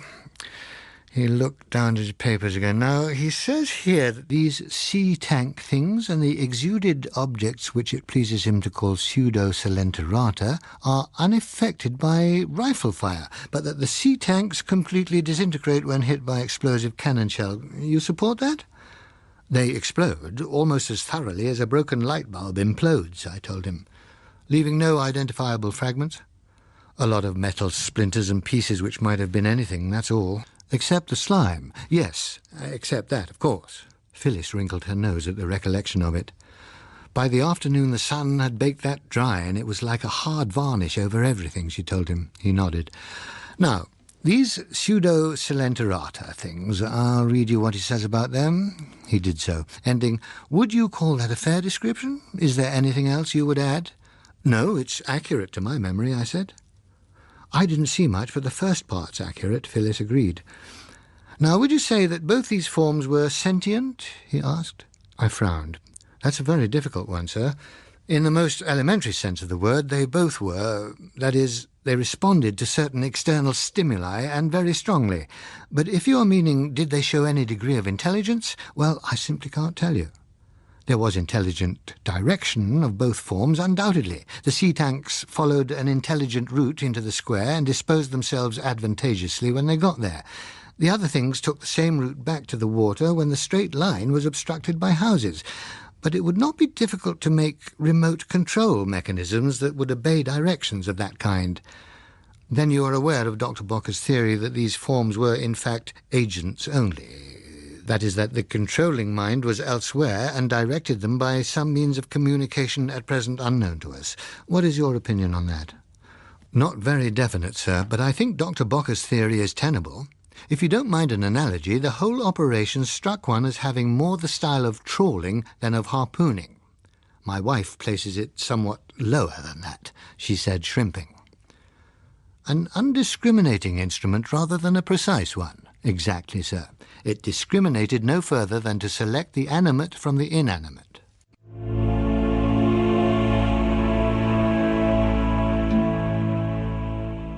The Kraken Wakes was written by John Wyndham and read by Stephen Moore. The programme was produced in Belfast by Susan Carson.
Said the Admiral, and neither of you has formed any idea how these sea tanks may be propelled.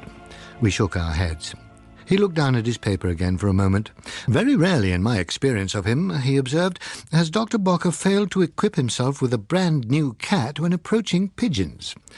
We now come to it. It is implicit in his use of the term pseudo-celenterata. If I understand him rightly, he suggests that these celenterate forms are not only not celenterates, but not animals, and probably not, in the accepted sense, living creatures at all. He raised questioning eyebrows. I nodded. It is his opinion that they may well be artificial organic constructions, built for a specialized purpose. Let me see now, how does he put it? Ah, yes. It is far from inconceivable that organic tissues might be constructed in a manner analogous to that used by chemists to produce plastics of a required molecular structure. If this were done, and the resulting artifact rendered sensitive to stimuli, administered chemically or physically, it could, temporarily at least, produce a behaviour which would, to an unprepared observer, be scarcely distinguishable from that of a living organism. My observations lead me to suggest that this is what has been done, the celenterate form being chosen out of many others that might have served the purpose for its simplicity of construction. It seems probable that the sea tanks may be a variant of the same device. In other words, we were being attacked by organic mechanisms under remote or predetermined control.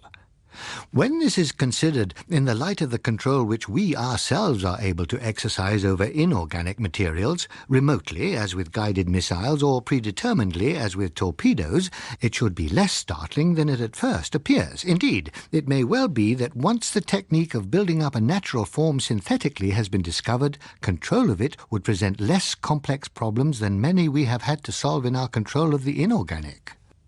Now, Mr. Watson, did you receive any impressions that would support such a view? I shook my head. "Right out of my field, sir. Surely the report of the specimen ought to help there. I have a copy of that. All jargon to me, but our advisers tell me that everything in it is so qualified and cautious as to be practically useless, except in so far as it shows that it is strange enough to baffle the experts." "Perhaps I'm being stupid," Phyllis put in, "but does it really matter a lot? From a practical point of view, I mean, the things have to be tackled the same way whether they are really living or pseudo-living, surely." "That's true enough," the Admiral agreed. "All the same, a speculation of that kind, if unsupported, has the effect of putting the whole report in a dubious light." We went on talking for a while, but little more of importance emerged, and shortly afterwards we were ushered from the presence. Oh, said Phyllis painedly as we got outside, "I've a good mind to go straight round and shake Dr. Bocker. He promised me he wouldn't say anything yet about that pseudo business. He's just a kind of natural-born enfant terrible. It'd do him good to be shaken. Just wait till I get him alone." "It does weaken his whole case," Captain Winters agreed. "Weaken it? Somebody's going to hand this to the newspapers. They play it up hard as another Bockerism, the whole thing will become just a stunt, and that will put all the sensible people against whatever he says. And just as he was beginning to live some of the other things down, too. Oh, let's go and have dinner before I get out of hand." A bad week followed. Those papers that had already adopted the beholder's scornful attitude to coastal preparations pounced upon the pseudo-biotic suggestions with glee. Writers of editorials filled their pens with sarcasm. A squad of scientists who had trounced Bocker before was now marched out again to grind him still smaller. Almost every cartoonist discovered simultaneously why his favourite political butts had somehow never seemed quite human. The other part of the press, already advocating effective coastal defences, let its imagination go on the subject of pseudo-living structures that might yet be created, and demanded still better defence against the horrific possibilities thought up by its staffs. Then the sponsor informed EBC that his fellow directors considered that their product's reputation would suffer by being associated with this new wave of notoriety and controversy that had arisen around Dr. Bocker, and proposed to cancel arrangements. Departmental heads in EBC began to tear their hair. Times salesmen put up the old line about any kind of publicity being good publicity. The sponsor talked about dignity and also the risk that purchase of the product might be regarded as tacit endorsement of the Bocker theory, which, he feared, might have the effect of promoting sales resistance in the upper income brackets. EBC parried with the observation that build-up publicity had already tied the names of Bocker and the product together in the public mind. Nothing would be gained from reining in midstream, so the firm ought to go ahead and get the best of its money's worth. The sponsor said that his firm had attempted to make a serious contribution to knowledge and public safety by promoting a scientific expedition, not a vulgar stunt. Just the night before, for instance, one of EBC's own comedians had suggested that pseudo-life might explain a long-standing mystery concerning his mother-in-law, and if this kind of thing was going to be allowed, etc., etc., EBC promised that it would not contaminate their air in future, and pointed out that if the series on the expedition were dropped after the promises that had been made, a great many consumers in all income brackets were likely to feel that the sponsor's firm was unreliable. Members of the BBC displayed an infuriatingly courteous sympathy to any members of our staff whom they chanced to meet. People kept on popping their heads into the room where I was trying to work and giving me the latest from the front, usually advising me to omit or include this or that aspect according to the way the battle was going at the moment. Through everything ran a nervous realization that the arch-rivals might come out with an eyewitness at any moment and ruin our thunder. The courteousness seemed suspiciously urbane. After a couple of days of the atmosphere there, I decided to stay at home and do the work there. But there was still the telephone bringing suggestions and swift changes of policy. We did our best. We wrote and rewrote, trying to satisfy all parties. 2 or 3 hurried conferences with Bocker himself were explosive. He spent most of the time threatening to throw the whole thing up because EBC too obviously would not trust him near a live microphone and was insisting on recordings.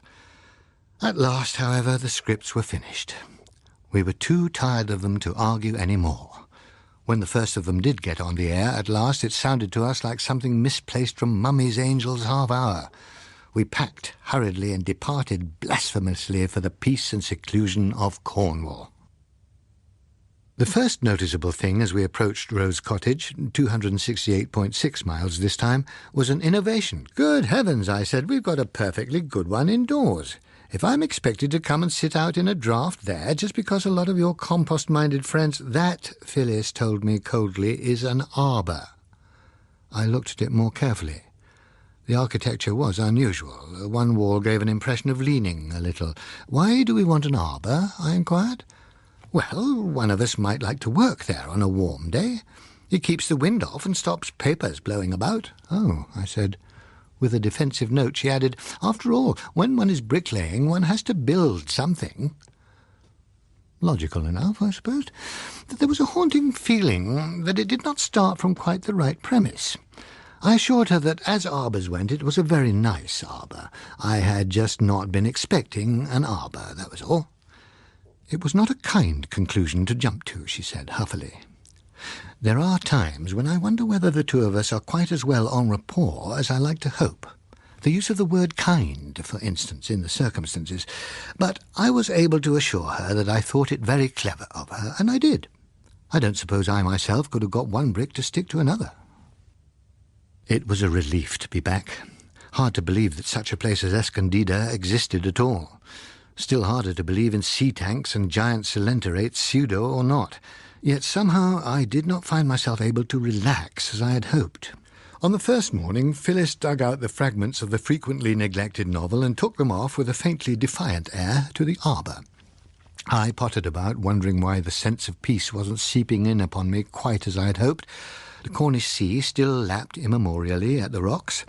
It could thunder, it could menace, it could wreck good ships when it had a mind to, but these were old natural hazards. They made places like Escondida seem frivolous, even in conception. Such places belonged to a different world, one where it was not altogether surprising that freakish things should happen. But Cornwall was not frivolous, it was real and solid. The centuries passed over it unsensationally. The waves gnawed steadily at it, but slowly.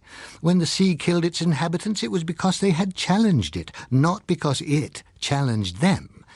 It was hard indeed to imagine our home sea spawning such morbid novelties as had slid up the Caribbean beaches of Escondida. Bocker seemed, in recollection, like an impish sprite who had had a power of hallucination. Out of his range, the world was a more sober, better-ordered place. At least so it appeared for the moment, though the extent to which it was not was increasingly borne in upon me during the next few days as I emerged from our particular concern to take a more general look at it. The National Airlift was working now, though on a severe schedule of primary necessities. It had been discovered that two large air freighters working on a rapid shuttle service could bring in only a little less than the average cargo boat could carry in the same length of time. But the cost was high. In spite of the rationing system, the cost of living had already risen by about 200%. The aircraft factories were working all round the clock to produce the craft which would bring the overheads down, but the demand was so great that the schedule of priorities was unlikely to be relaxed for a considerable time, possibly several years. Harbours were choked with the ships that were laid up, either because the crews refused to work them or the owners refused to pay the insurance rate. Dockers, deprived of work, were demonstrating and fighting for the guaranteed wages, while their union temporised and vacillated. Seamen out of work through no fault of their own joined them in demanding basic pay as a right. Airport staff pressed for higher pay. Cancellation of shipyard work brought thousands more demanding continuation of pay. Aircraft workers were threatening to come out in support. Reduced demand for steel reduced the demand for coal. It was proposed to close certain impoverished pits, whereat the entire industry struck in protest. The petrels of Muscovy, finding the climate bracing, declared through their accustomed London mouthpiece and disseminated by all the usual channels their view that the shipping crisis was largely a put-up job. The West, they declared, had seized upon and magnified a few maritime inconveniences as an excuse to carry out a vastly enlarged programme of air power. With trade restricted to essentials, half a dozen financial conferences were in almost permanent session. Ill feeling and tempers were rising here and there, where a disposition to make the delivery of necessities conditional on the acceptance of a proportion of luxuries was perceptible. There was undoubtedly some hard bargaining going on, and there would, equally, without doubt, be some far-sighted concessions that the public would only learn about later on. A few ships could still be found in which crews at fortune-making wages would dare the deep water, but the insurance rate pushed cargo prices up to a level at which only the direst need would pay, so that they were largely voyages of bravado. Somebody somewhere had perceived, in an enlightened moment, that every vessel lost had been power-driven, and a rampant sailing craft of every size and type had gone into operation all round the world. There was a proposal to mass-produce clipper ships, but little disposition to believe that the emergency would last long enough to warrant the investment.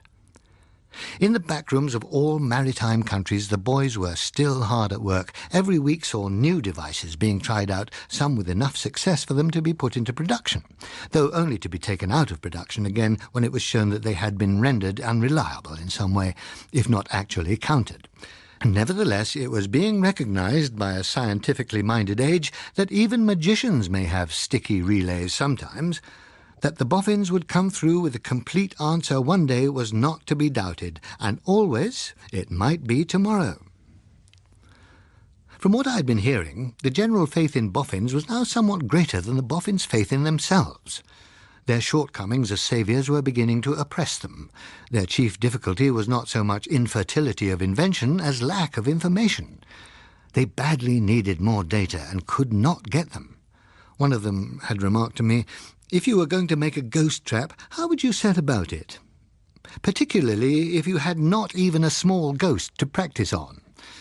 They'd become ready to grasp at any straw, which may have been the reason why it was only among a section of the boffins that Bocker's theory of pseudo-biotic forms received any serious consideration. As for the sea tanks, the more lively papers were having a great time with them. So were the newsreels. Selected parts of the Escondida films were included in our scripted accounts on EBC. A small footage was courteously presented to the BBC for use in its newsreel, with appropriate acknowledgement. In fact, the tendency to play the things up to an extent which was creating alarm puzzled me, until I discovered that in certain quarters almost anything which diverted attention from the troubles at home was considered worthy of encouragement. Sea tanks were particularly suitable for this purpose. Their sensation value was high, and unattended by those embarrassments which sometimes result from the policy of directing restive attention abroad. Their depredations, however, were becoming increasingly serious. In the short time since we had left Escondida, raids had been reported from 10 or 11 places in the Caribbean area, including a township on Puerto Rico. A little further afield, only rapid action by Bermuda-based American aircraft had scotched an attack there. But this was small-scale stuff compared with what was happening on the other side of the world. Accounts, apparently reliable, spoke of a series of attacks on the east coasts of Japan. Raids by a dozen or more sea tanks had taken place on Hokkaido and Honshu. Reports from further south in the Banda Sea area were more confused, but obviously related to a considerable number of raids upon various scales. Mindanao capped the lot by announcing that 4 or 5 of its eastern coastal towns had been raided simultaneously, an operation which must have employed at least 60 sea tanks. For the inhabitants of Indonesia and the Philippines, scattered upon innumerable islands set in deep seas, the outlook was very different from that which faced the British, sitting high on their continental shelf, with a shallow North Sea showing no signs of abnormality at their backs. Among the islands, reports and rumours skipped like a running fire until each day there were more thousands of people forsaking the coasts and fleeing inland in panic. A similar trend, though not yet on the panic scale, was apparent in the West Indies. Catching up on the news, the gravity of it came home to me more strongly. I began to feel that I'd been taking it all rather as the readers of the more irresponsible papers were still taking it. I started to see a far larger pattern than I had ever imagined. The reports argued the existence of hundreds, perhaps thousands of these sea tanks, numbers that indicated not simply a few raids, but a campaign. They must provide defences, or else give the people the means to defend themselves, I said. You can't preserve your economy in a place where everybody is scared stiff to go near the seaboard. You must somehow make it possible for people to work and live there. Nobody knows where they will come next, and you have to act quickly when they do, said Phyllis. That would mean letting people have arms. Well, then, they should give them arms. Damn it, it isn't a function of the state to deprive its people of the means of self-protection. Isn't it? Said Phyllis reflectively. What do you mean? Well, doesn't it sometimes strike you as odd that all our governments who loudly claim to rule by the will of the people are willing to run almost any risk rather than let their people have arms? Isn't it almost a principle that a people should not be allowed to defend itself, but should be forced to defend its government? The only people I know who are trusted by their government are the Swiss, and being landlocked, they don't come into this. I was puzzled. The response was off her usual key. She was looking tired, too. What's wrong, Phil? She shrugged. Nothing, except that at times I get sick of putting up with all the shams and the humbug and pretending that the lies aren't lies and the propaganda isn't propaganda and the dirt isn't dirt. I'll get over it again. Don't you sometimes wish that you'd been born into the age of reason instead of the age of the ostensible reason? I think that they are going to let thousands of people be killed by these horrible things rather than risk giving them powerful enough weapons to defend themselves. And they'll have rows of arguments why it is best so. What do a few thousands or a few millions of people matter? Women will just go on making the loss good. But governments are important. One mustn't risk them. Darling, there'll be token arrangements, of course. Small garrisons in important places, perhaps. Aircraft standing by on call, and they will come along after the worst of it has happened, when men and women have been tied into bundles and rolled away by those horrible things, and girls have been dragged over the ground by their hair like poor Muriel, and people have been pulled apart like that man who was caught by two of them at once.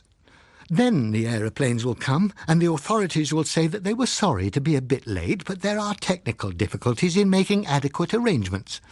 That's the regular kind of get-out, isn't it? But Phil, darling, I know what you're going to say, Mike, but I am scared. Nobody's really doing anything. There's no realization, no genuine attempt to change the pattern to meet it. The ships are driven off the deep seas. Goodness knows how many of these sea tank things are ready to come and snatch people away. They say, dear, dear, such a loss of trade. And they talk and talk and talk as if it'll all come right in the end, if only they can keep on talking long enough. When anybody like Bocker suggests doing something, he's just howled down and called a sensationalist or an alarmist. How many people do they regard as the proper wastage before they must do anything? But they are trying, you know, Phil, are they? I think they're balancing things all the time. What is the minimum cost at which the political setup can be preserved in present conditions? How much loss of life will the people put up with before they become dangerous about it? Would it be wise or unwise to declare martial law, and at what stage? On and on, instead of admitting the danger and getting to work. Oh, I could... She stopped suddenly. Her expression changed. Sorry, Mike, I shouldn't have gone off the handle like that. I must be tired or something. And she took herself off with a decisive air of not wanting to be followed. The outburst disturbed me badly. I hadn't seen her in a state anything like that for years, not since the baby died.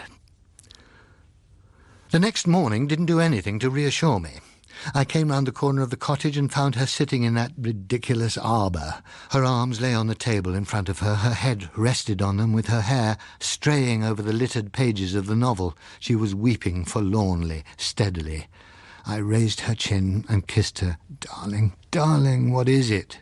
She looked back at me with the tears still running down her cheeks. She said miserably, I can't do it, Mike. It won't work. She looked mournfully at the written pages. I sat down beside her and put an arm round her. Never mind, sweet, it'll come. It won't, Mike. Every time I try, other thoughts come instead. I'm frightened. She gave me a curiously intense look. I tightened my arm. There's nothing to be frightened about, darling. She kept on looking at me closely. You're not frightened? She said oddly. We're stale, I said. We stewed too much over those scripts. Let's go over to the north coast. It ought to be good for surfboards today. She dabbed at her eyes. All right, she said. with unusual meekness. It was a good day. The wind and the waves and the exercise brought more colour into her cheeks, and neither of us pecked at our lunch.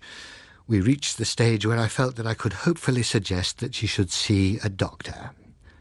Her refusal came pat.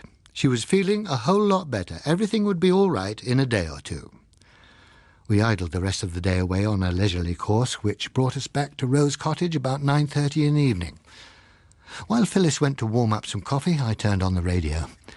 With a touch of disloyalty, I tried the BBC first, got in on the early lines of a play in which it seemed likely that Gladys Young was going to be a possessive mother, so I turned to the EBC. I found it engaged in putting forth one of those highly monotonous programmes that it unblushingly calls variety. However, I let it run. A plugged number finished. Somebody I'd never heard of was introduced as my ever-popular old friend so-and-so. There were a few preliminary runs on a guitar, then a voice began to sing, "Oh, I'm burning my brains in the back room, almost setting my cortex alight." It was a moment before my surprise registered. Then I turned and stared incredulously at the set. "To find a new thing to go crack-boom and blow up a xenobathite." There was a crash behind me. I turned to see Phyllis in the doorway, the coffee things on the floor at her feet. Her face was puckering, and she sagged. I caught her and helped her to a chair. The radio was still going. "Technical journals. And now I'm just starting to pray." I leaned over and switched it off. They must have got the song somehow from Ted. Phyllis wasn't crying. She just sat there, shaking all over. "I've given her a sedative, so she'll sleep now. What she must have is a complete rest and a change," said the doctor. "That's what we're having," I pointed out. He regarded me thoughtfully. "You too, I think." "I'm all right," I told him. "I don't understand this. She had a shock and she was hurt, but that was right at the beginning of it. After that she was unconscious. She seemed to get over it quite soon. She really knows no more of the rest than anyone else who has seen the films.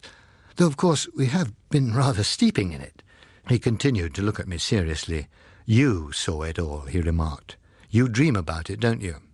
"It has given me a few bad nights," I admitted. He nodded. "More than that. You've been going over it again and again in your sleep," he suggested. "Particularly you have been concerned with somebody called Muriel and with a man who was torn to pieces?" Well, yes," I agreed, "but I haven't talked to her about it. I'd rather forget it."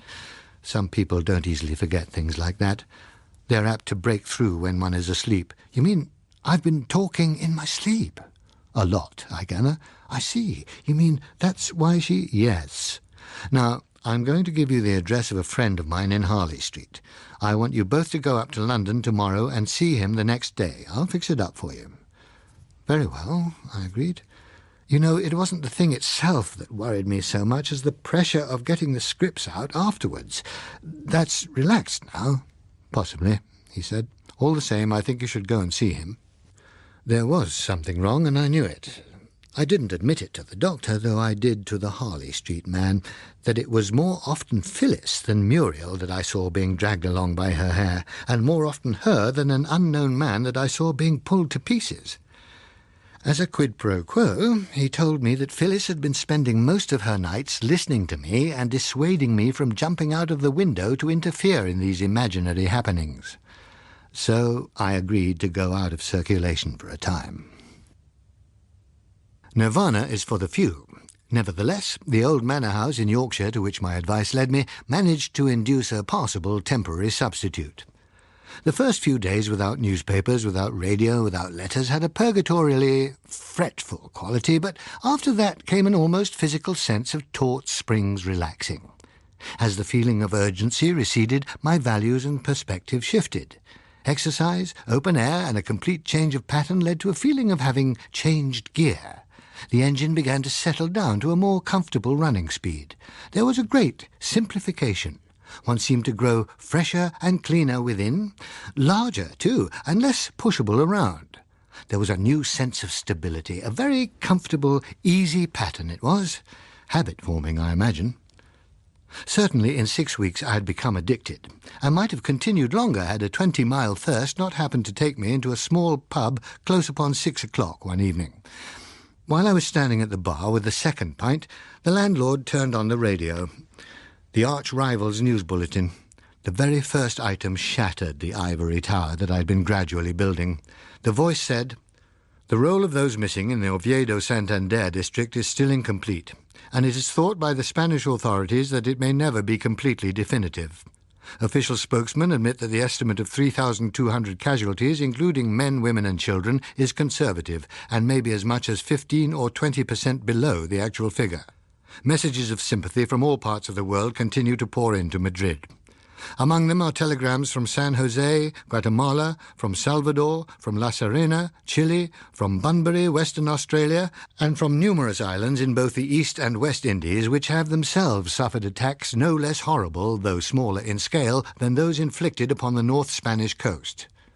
In the House today, the leader of the opposition, in giving his party's support for the feelings of sympathy with the Spanish people expressed by the Prime Minister, pointed out that the casualties in the third of this series of raids, that upon Gijon, would probably have been considerably more severe had the people not taken their defence into their own hands.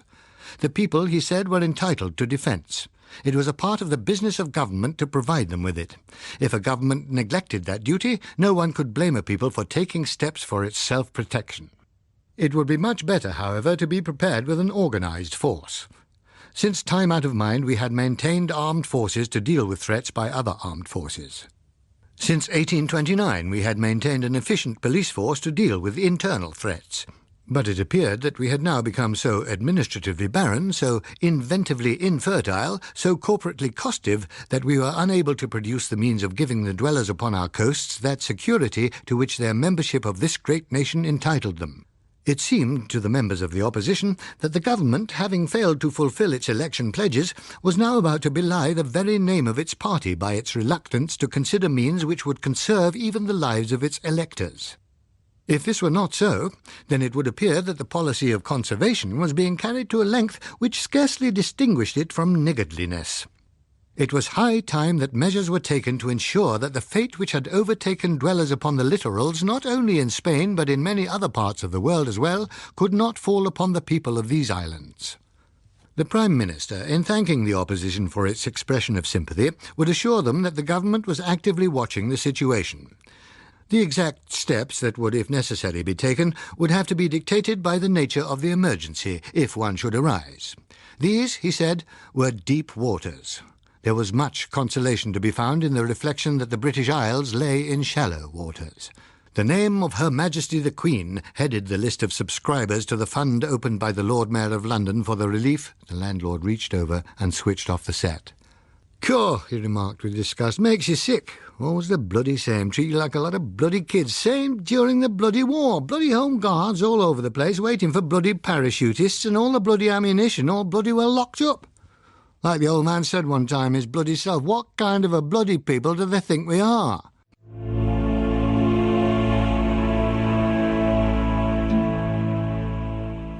The Kraken Wakes was written by John Wyndham and read by Stephen Moore. The programme was produced in Belfast by Susan Carson.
I offered him a drink, told him I'd been away from any news for days, and asked what had been going on.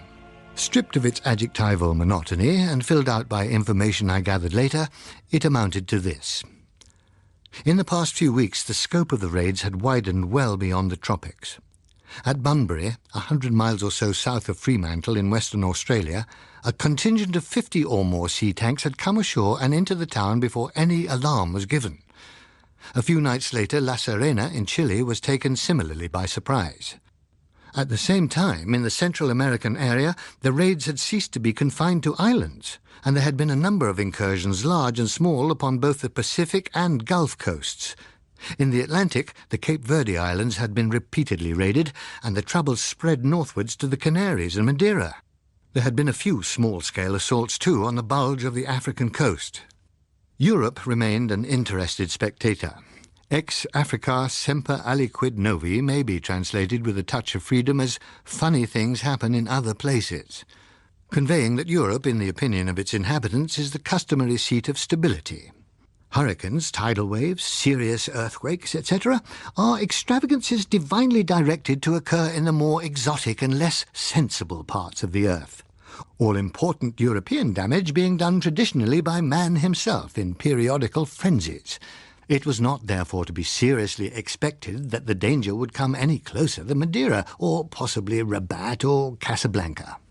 Consequently, when 5 nights before the sea tanks had come crawling through the mud across the shore and up the slipways at Santander, they had entered a city that was not only unprepared, but also largely uninformed about them.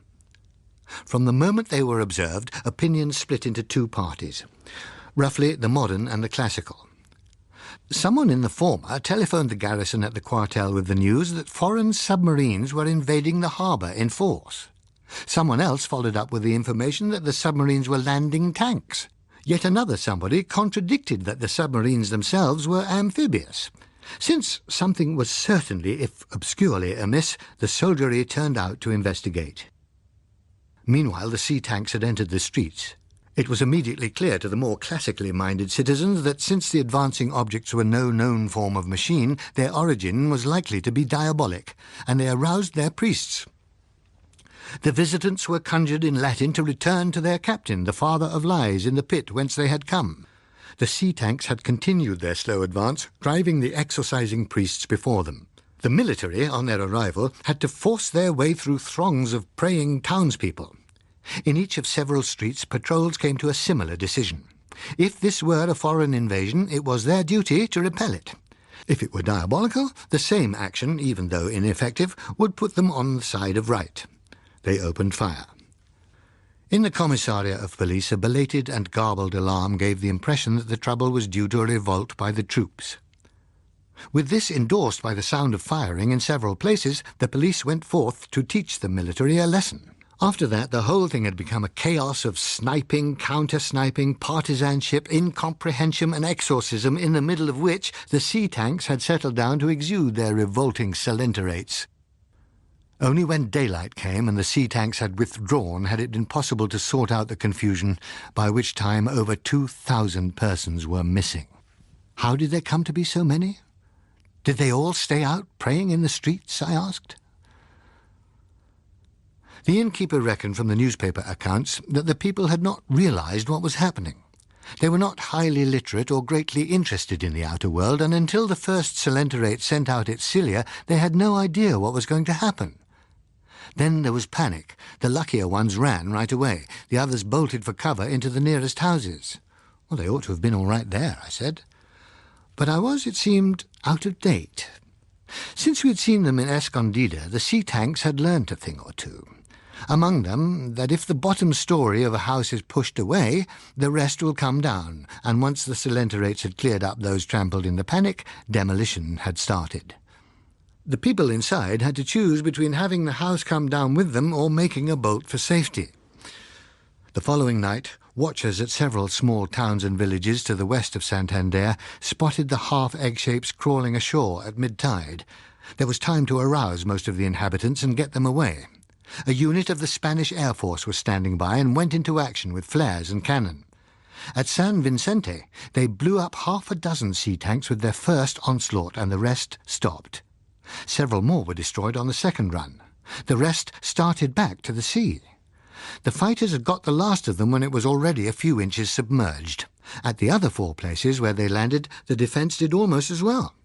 Not more than 3 or 4 coelenterates were released at all, and only a dozen or so villagers caught by them.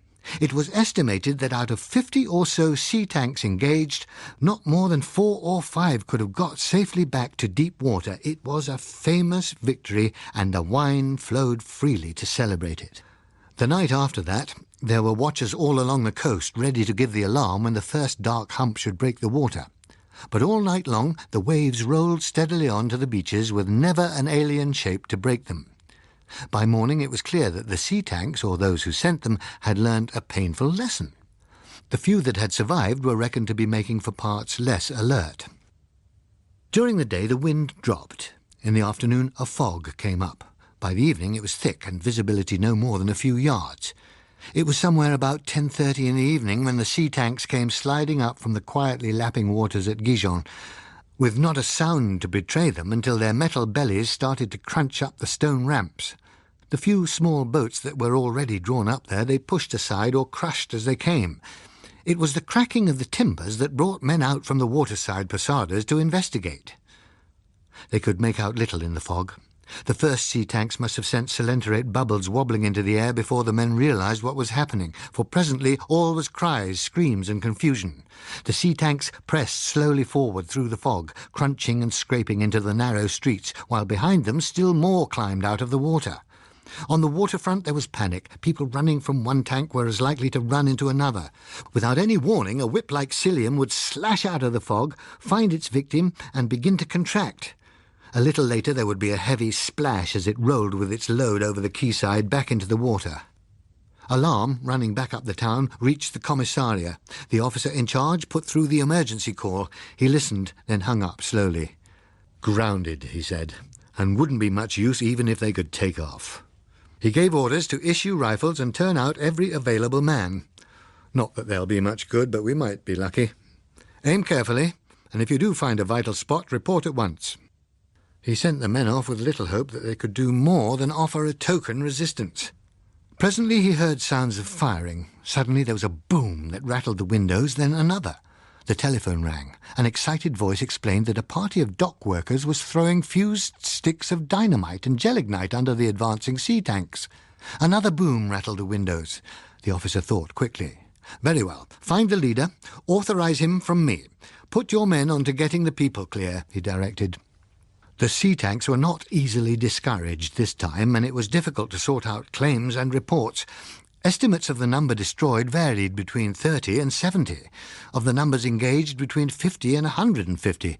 Whatever the true figures, the force must have been considerable, and the pressure eased only a couple of hours before dawn. When the sun rose to clear the last of the fog, it shone upon a town battered in parts and widely covered with slime, but also upon a citizenry which, in spite of some hundreds of casualties, felt that it had earned battle honours. The account, as I had it first from the innkeeper, was brief, but it included the main points, and he concluded it with the observation, "They reckons as there were well over a bloody 100 of the damn things done in them 2 nights, and then there's all those that come up in other places too. There must be bloody thousands of the bastards a-crawling all over the bloody sea bottom. Time something was bloody done about them, I say, but no cause for alarm," says the bloody government. We've had a basin full of that before. It'll go on being no bloody cause for bloody alarm until a few hundred poor devils somewhere has got their bloody selves lassoed by flying jellyfish. Then it'll be all emergency orders and bloody panic, you watch." "The Bay of Biscay is pretty deep," I pointed out. "A lot deeper than anything we've got around here." "So what?" said the innkeeper. And when I came to think of it, it was a perfectly good question. The real sources of trouble were without doubt way down in the greater deeps, and the first surface invasions had all taken place close to the big deeps, but there were no grounds for assuming that sea tanks must operate close to a deep. Indeed, from a purely mechanical point of view, a slowly shelving climb should be easier for them than a steep one. Or should it? There was also the point that the deeper they were, the less energy they had to expend in shifting their weight. Again, the whole thing boiled down to the fact that we still knew too little about them to make any worthwhile prophecies at all.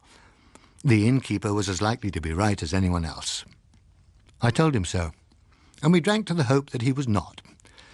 When I left, the spell had been rudely broken.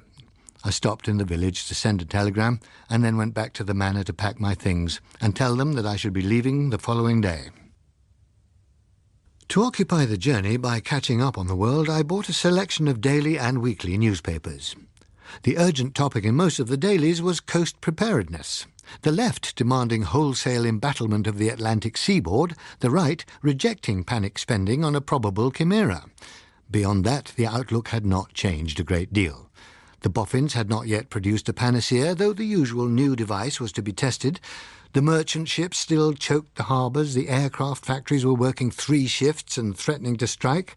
The CP was pushing a line of every plane is a vote for war. Mr. Mellenkopf, interviewed by telegram, had said that although the intensified programme of aircraft construction in the West was no more than a part of a bourgeois fascist plan by warmongers that could deceive no one, yet so great was the opposition of the Russian people to any thought of war that the production of aircraft within the Soviet Union for the defence of peace had been tripled. War was not inevitable. Long analyses of this statement by the regular Kremlinologists conveyed the impression that the tripod, as well as a touch of the conversational style of Delphi, had been transferred to Moscow. The first thing I noticed when I let myself into the flat was a number of envelopes on the mat, a telegram, presumably my own, among them. The place immediately felt forlorn. In the bedroom were signs of hurried packing. In the kitchen sink, some unwashed crockery. A half-written page in the typewriter in the sitting room presented some cross-talk. As one of the speakers was called Perpetua, I recognised it for a part of the standby novel. I looked in the desk diary, but the last entry was a week old and said simply, "Lamb chops." The precious notebook was there beside it. I don't usually look at that. It has a status slightly lower than personal letters, but still private. However, this was an exceptional occasion, and I wanted a clue, if there was one, so I opened it. The last 2 entries read, "Ever since the Phi etymological Mr. Nash turned the dictionary into a polysyllabical bit of hash, 's no longer the lingo the bard used to singo. And, even if I should live a very, very long time, I still shouldn't be very likely to find the rhyme that Ogden got Bogdan." More plaintive than constructive, I thought, certainly not instructive. I picked up the telephone. It was nice of Freddie Whittier to sound genuinely pleased that I was about again. After the greetings and congratulations, "Look," I said, "I've been so strictly incommunicado that I seem to have lost my wife. Can you elucidate?" "Lost your what?" said Freddie in a startled tone. "Wife. Phyllis," I explained. "Oh, I thought you said life." "Oh, she's all right. She went off with Bocker a couple of days ago," he announced cheerfully. "That," I told him, "is not the way to break the news. Just what do you mean by went off with Bocker?" "Spain," he said succinctly. "They're laying bathy traps there or something. Matter of fact, we're expecting a dispatch from her any moment. So she's pinching my job. Keeping it warm for you. It's other people that'd like to pinch it. Good thing you're back." In the subsequent course of the conversation, I learnt that Phyllis had stood her rest cure for just 1 week and then showed up again in London. The flat was depressing, so I went round to the club and spent the evening there. The telephone, jangling by the bedside, woke me up. I switched on the light. 5 a.m. "Hello?" I said to the telephone in a 5 a.m. voice. It was Freddie. My heart gave a nasty knock inside as I recognised him at that hour. "Mike?" he said. "Good. Grab your hat and a recorder. There's a car on the way for you now." My needle was still swinging a bit. "Car?" I repeated. "It's not Phil? Oh, Lord, no, she's okay. Her call came through about 9 o'clock. Transcription gave her your love on my instructions. Now get cracking, old man. That car'll be outside your place any minute. But look here. Anyway, there's no recorder here. She must have taken it. Hell, I'll try to get one onto the plane in time." "Plane?" I said, but the line had gone dead. I rolled out of bed and started to dress. A ring came at the door before I'd finished. It was one of EBC's regular drivers. I asked him what the hell, but all he knew was that there was a special charter job laid on at Northolt. I grabbed my passport and we left. It turned out that I didn't need the passport. I discovered that when I joined a small, blear-eyed section of Fleet Street that was gathered in the waiting hall drinking coffee. Bob Humbleby was there too. "Ah, the other spoken word," said somebody. "I thought I knew my Watson." "What," I inquired, "is all this about? Here I am, rooted out of a warm though solitary bed, whisked through the night—" "Yes, thanks. A drop of that would liven it up." The Samaritan stared at me. "Do you mean to say you've not heard?" he asked. "Heard what?" "Bathy's, place called Bancara, Donegal," he explained telegraphically. "And very suitable too, in my opinion. Ought to feel themselves really at home among the leprechauns and banshees. But I have no doubt that the natives will be after telling us that it's another injustice that the first place in England to have a visit from them should be Ireland, so they will." It was queer indeed to encounter that same decaying fishy smell in a little Irish village. Escondida had in itself been exotic and slightly improbable, but that the same thing should strike among these soft greens and misty blues, that the sea tanks should come crawling up on this cluster of little grey cottages and burst their sprays of tentacles here, seemed utterly preposterous. Yet there were the ground-down stones of the slipway in the little harbour, the grooves on the beach beside the harbour wall, 4 cottages demolished, distraught women who had seen their men caught in the nets of the cilia, and over all the same plastering of slime and the same smell. There had been 6 sea tanks, they said. A prompt telephone call had brought a couple of fighters at top speed. They had wiped out 3, and the rest had gone sliding back into the water, but not before half the population of the village, wrapped in tight cocoons of tentacles, had preceded them. The next night there was a raid further south in Galway Bay. By the time I got back to London, the campaign had begun. This is no time for a detailed survey of it. Many copies of the official report must still exist, and their accuracy will be more useful than my jumbled recollections. Phyllis and Bocker were back from Spain too, and she and I settled down to work. A somewhat different line of work, for day-to-day news of sea tank raids was now agency and local correspondence stuff. We seemed to be holding a kind of EBC relations job with the forces, and also with Bocker. At least that was what we made of it. Telling the listening public what we could about what was being done for them. And a lot was. The Republic of Ireland had suspended the past for the moment to borrow large numbers of mines, bazookas and mortars, and then agreed to accept the loan of a number of men trained in the use of them too. All along the west and south coasts of Ireland, squads of men were laying minefields above the tide lines wherever there were no protecting cliffs. In coastal towns, pickets armed with bomb-firing weapons kept all-night watch. Elsewhere, planes, jeeps and armoured cars waited on call. In the southwest of England, and up the more difficult west coast of Scotland, similar preparations were going on. They did not seem greatly to deter the sea tanks. Night after night, down the Irish coast, on the Brittany coast, up out of the Bay of Biscay, along the Portuguese seaboard, they came crawling in large or small raids. But they had lost their most potent weapon, surprise. The leaders usually gave their own alarm by blowing themselves up in the minefields. By the time a gap had been created, the defences were in action and the townspeople had fled. The sea tanks that did get through did some damage but found little prey, and their losses were not infrequently 100%. Across the Atlantic, serious trouble was almost confined to the Gulf of Mexico. Raids on the east coast were so effectively discouraged that few took place at all north of Charleston. On the Pacific side there were few higher than San Diego. In general, it was the 2 Indies, the Philippines and Japan, that continued to suffer most, but they too were learning ways of inflicting enormous damage for very small return. Bocker spent a great deal of time dashing hither and thither, trying to persuade various authorities to include traps among their defences. He had little success. It was agreed that a full knowledge of the enemy's nature would be a useful asset, but there were practical difficulties.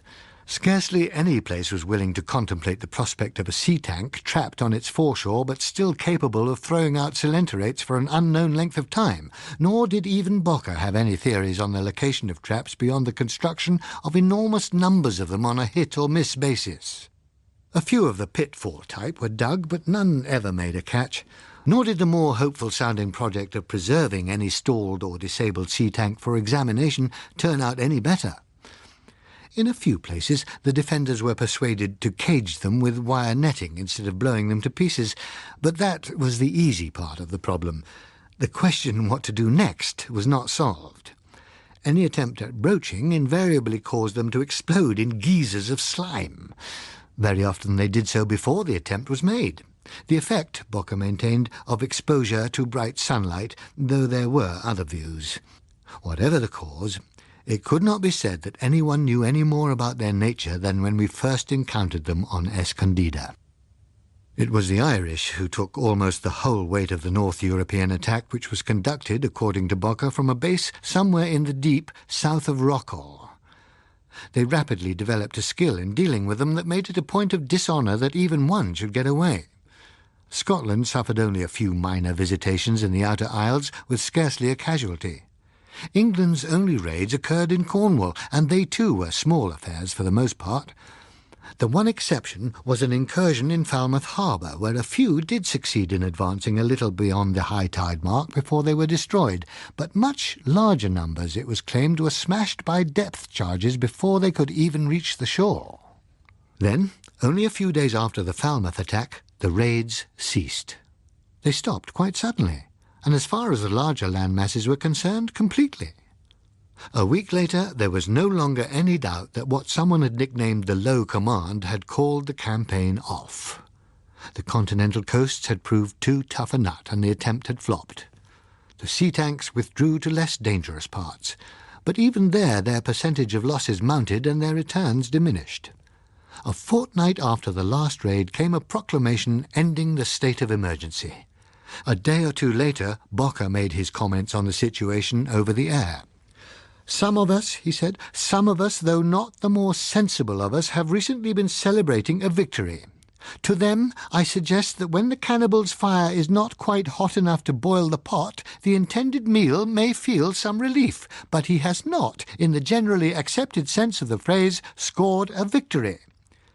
In fact, if he does not do something before the cannibal has time to build a better and bigger fire, he is not going to be any better off. Let us therefore look at this victory. We, a maritime people who rose to power upon shipping which plied to the furthest corners of the earth, have lost the freedom of the seas. We have been kicked out of an element that we had made our own. Our ships are only safe in coastal waters and shallow seas, and who can say how long they are going to be tolerated even there? We have been forced by a blockade more effective than any experienced in war to depend on air transport for the very food by which we live. Even the scientists who are trying to study the sources of our troubles must put to sea in sailing ships to do their work. Is this victory? What the eventual purpose of these coastal raids may have been, no one can say. It may be that those who referred to them as shrimping were not so far from the mark, that they have been trawling for us as we trawl for fish. It may be, though I do not think so myself. There is more to be caught more cheaply in the sea than on the land. But it may even have been a part of an attempt to conquer the land. An ineffectual and ill-informed attempt, but for all that, rather more successful than our attempts to reach the deeps. If it was, then its instigators are now better informed about us, and therefore potentially more dangerous. They are not likely to try again in the same way with the same weapons, but I see nothing in what we have been able to do to discourage them from trying in a different way with different weapons. Do you? The need for us to find some way in which we can strike back at them is therefore not relaxed, but intensified. It may be recalled by some that when we were first made aware of activity in the deeps, I advocated that every effort should be made to establish understanding with them. That was not tried, and very likely it was never a possibility, but there can be no doubt that the situation which I had hoped we could avoid now exists, and is in the process of being resolved. Two intelligent forms of life are finding one another's existence intolerable. I have now come to believe that no attempt at rapprochement could have succeeded. Life, in all its forms, is strife. The better matched the opponents, the harder the struggle. The most powerful of all weapons is intelligence. Any intelligent form dominates by, and therefore survives by, its intelligence. A rival form of intelligence must, by its very existence, threaten to dominate, and therefore threaten extinction. Any intelligent form is its own absolute, and there cannot be two absolutes. Observation has shown me that my former view was lamentably anthropomorphic. I say now that we must attack as swiftly as we can find the means, and with the full intention of complete extermination. These things, whatever they may be, have not only succeeded in throwing us out of their element with ease, but already have advanced to do battle with us in ours. For the moment we have pushed them back, but they will return, for the same urge drives them as drives us, the necessity to exterminate or be exterminated. And when they come again, if we let them, they will come better equipped. Such a state of affairs, I repeat, is not victory. I ran across Pendle of Audio Assessment the next morning. He gave me a gloomy look. "We tried," I said defensively. "We tried hard, but the Elijah mood was on him." "Well, next time you see him, just tell him what I think of him, will you?" Pendle suggested. "It's not that I mind his being right, just that I never did know a man with such a gift for being right at the wrong time and in the wrong manner. When his name comes on our programme again, if it ever does, they'll switch off in their thousands. As a bit of friendly advice, tell him to start cultivating the BBC." As it happened, Phyllis and I were meeting Bocker for lunch that same day. Inevitably, he wanted to hear reactions to his broadcast. I gave the first reports gently. He nodded. "Most of the papers take that line," he said. "Why was I condemned to live in a democracy where every fool's vote is equal to a sensible man's? If all the energy that is put into diddling mugs for their votes could be turned on to useful work, what a nation we could be! As it is, at least 3 national papers are agitating for a cut in the millions squandered on research, so that the taxpayer can buy himself another packet of cigarettes a week, which means more cargo space wasted on tobacco, which means more revenue from tax, which the government then spends on something other than research, and the ships go on rusting in the harbours. There's no sense in it." "But those things down there have taken a beating," Phyllis pointed out. "We ourselves have a tradition of taking beatings and then winning wars," said Bocker. "Exactly," said Phyllis. "We have taken a beating at sea, but in the end we shall get back." Bocker groaned and rolled his eyes. "Logic," he began, but I put in, "You spoke as if you thought they might actually be more intelligent than we are. Do you?" He frowned. "I don't see how one could answer that. My impression is that they think in a quite different way, along other lines from ours. If they do, no comparison would be possible, and any attempt at it misleading." "You were quite serious about their trying again? I mean, it wasn't just propaganda to stop interest in the protection of shipping from falling off?" Phyllis asked. "Did it sound like that?" "No, but I meant it all right," he said. "Consider their alternatives. Either they sit down there waiting for us to find a means to destroy them, or they come after us. Oh, yes, unless we find it very soon, they'll be here again, somehow."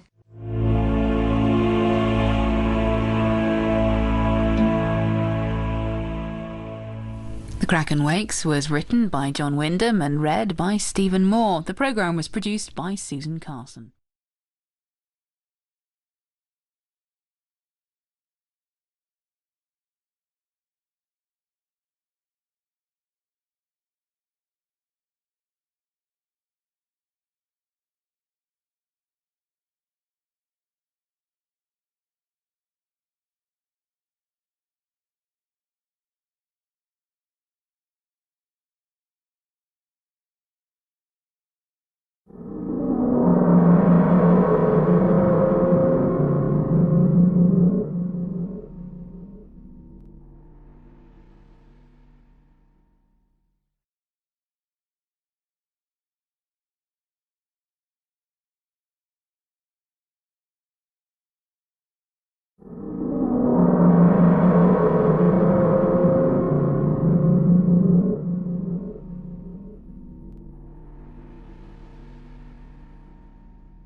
Phase 3. Something checked us, not with a jolt, but with a gentle yielding and a slight rubbing sound. From where I sat in the stern of the dinghy, keeping a little way on and steering with a muffled oar, I could see practically nothing in the darkness, but it did not feel as if we'd hit the bank. "What is it?" I whispered.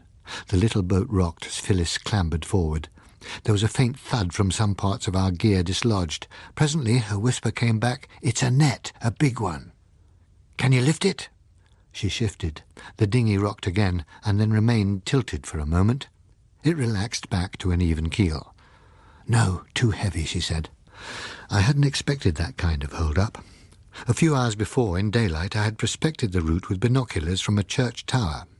I had observed that to the northwest there was a narrow gap between two hills, and beyond it the water widened out into a lake stretching further than I could see. It looked as if, once past that neck, one ought to be able to travel a considerable distance without coming too close to the shore. I traced the way to the gap and memorized it with care before I came down. The tide turned and began to rise before it was quite dark. We waited another half-hour and then set off, rowing up on the flood. It had not been too difficult to find the gap, for the silhouette of the two hills showed faintly against the sky. I had moved to the stern to steer and let the tide carry us silently through, and now there was the net. I turned the craft so that the flow held us broadside against the barrier. I shipped the oar cautiously, felt for the net and found it. It was made of half-inch rope with about a 6-inch mesh, I judged. I felt for my knife. "Hold on," I whispered, "I'll cut a hole." While I was in the act of opening the blade, there came a crack followed by a whoosh. A flare broke out above. The whole scene about us was suddenly visible, and there we sat in midstream, bathed in a hard white light. The lower hill on the left was covered with turf and a few bushes among wandering paths. To the right was a row of houses a few feet above the water level. In front of them, and closer, was another row, built on a slant across the hillside. The house at the right-hand end was high enough for its whole roof to show above the water. Its neighbours marched gradually deeper until they only showed chimney pots, and finally nothing at all.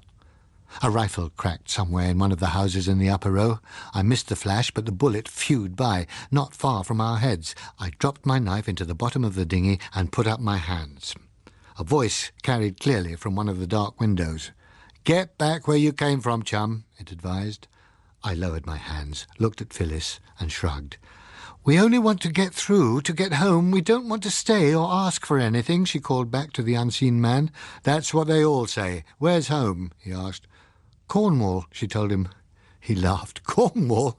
You've got a hope." "It's true," she said. "True it may be, but it's bloody impossible too. And I've got my orders. It's get back or get hurt, so start moving."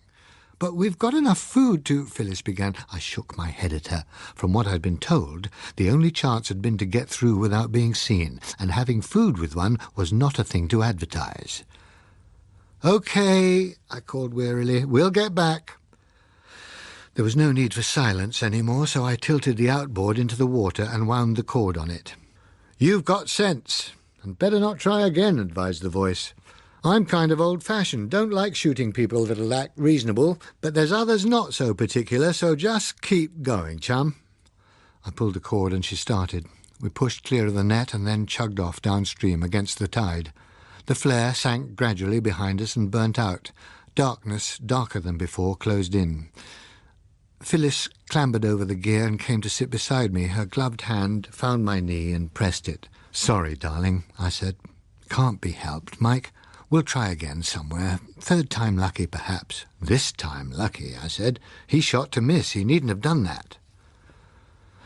A net and a guard must mean that a lot of people have been trying this way. Where are we now?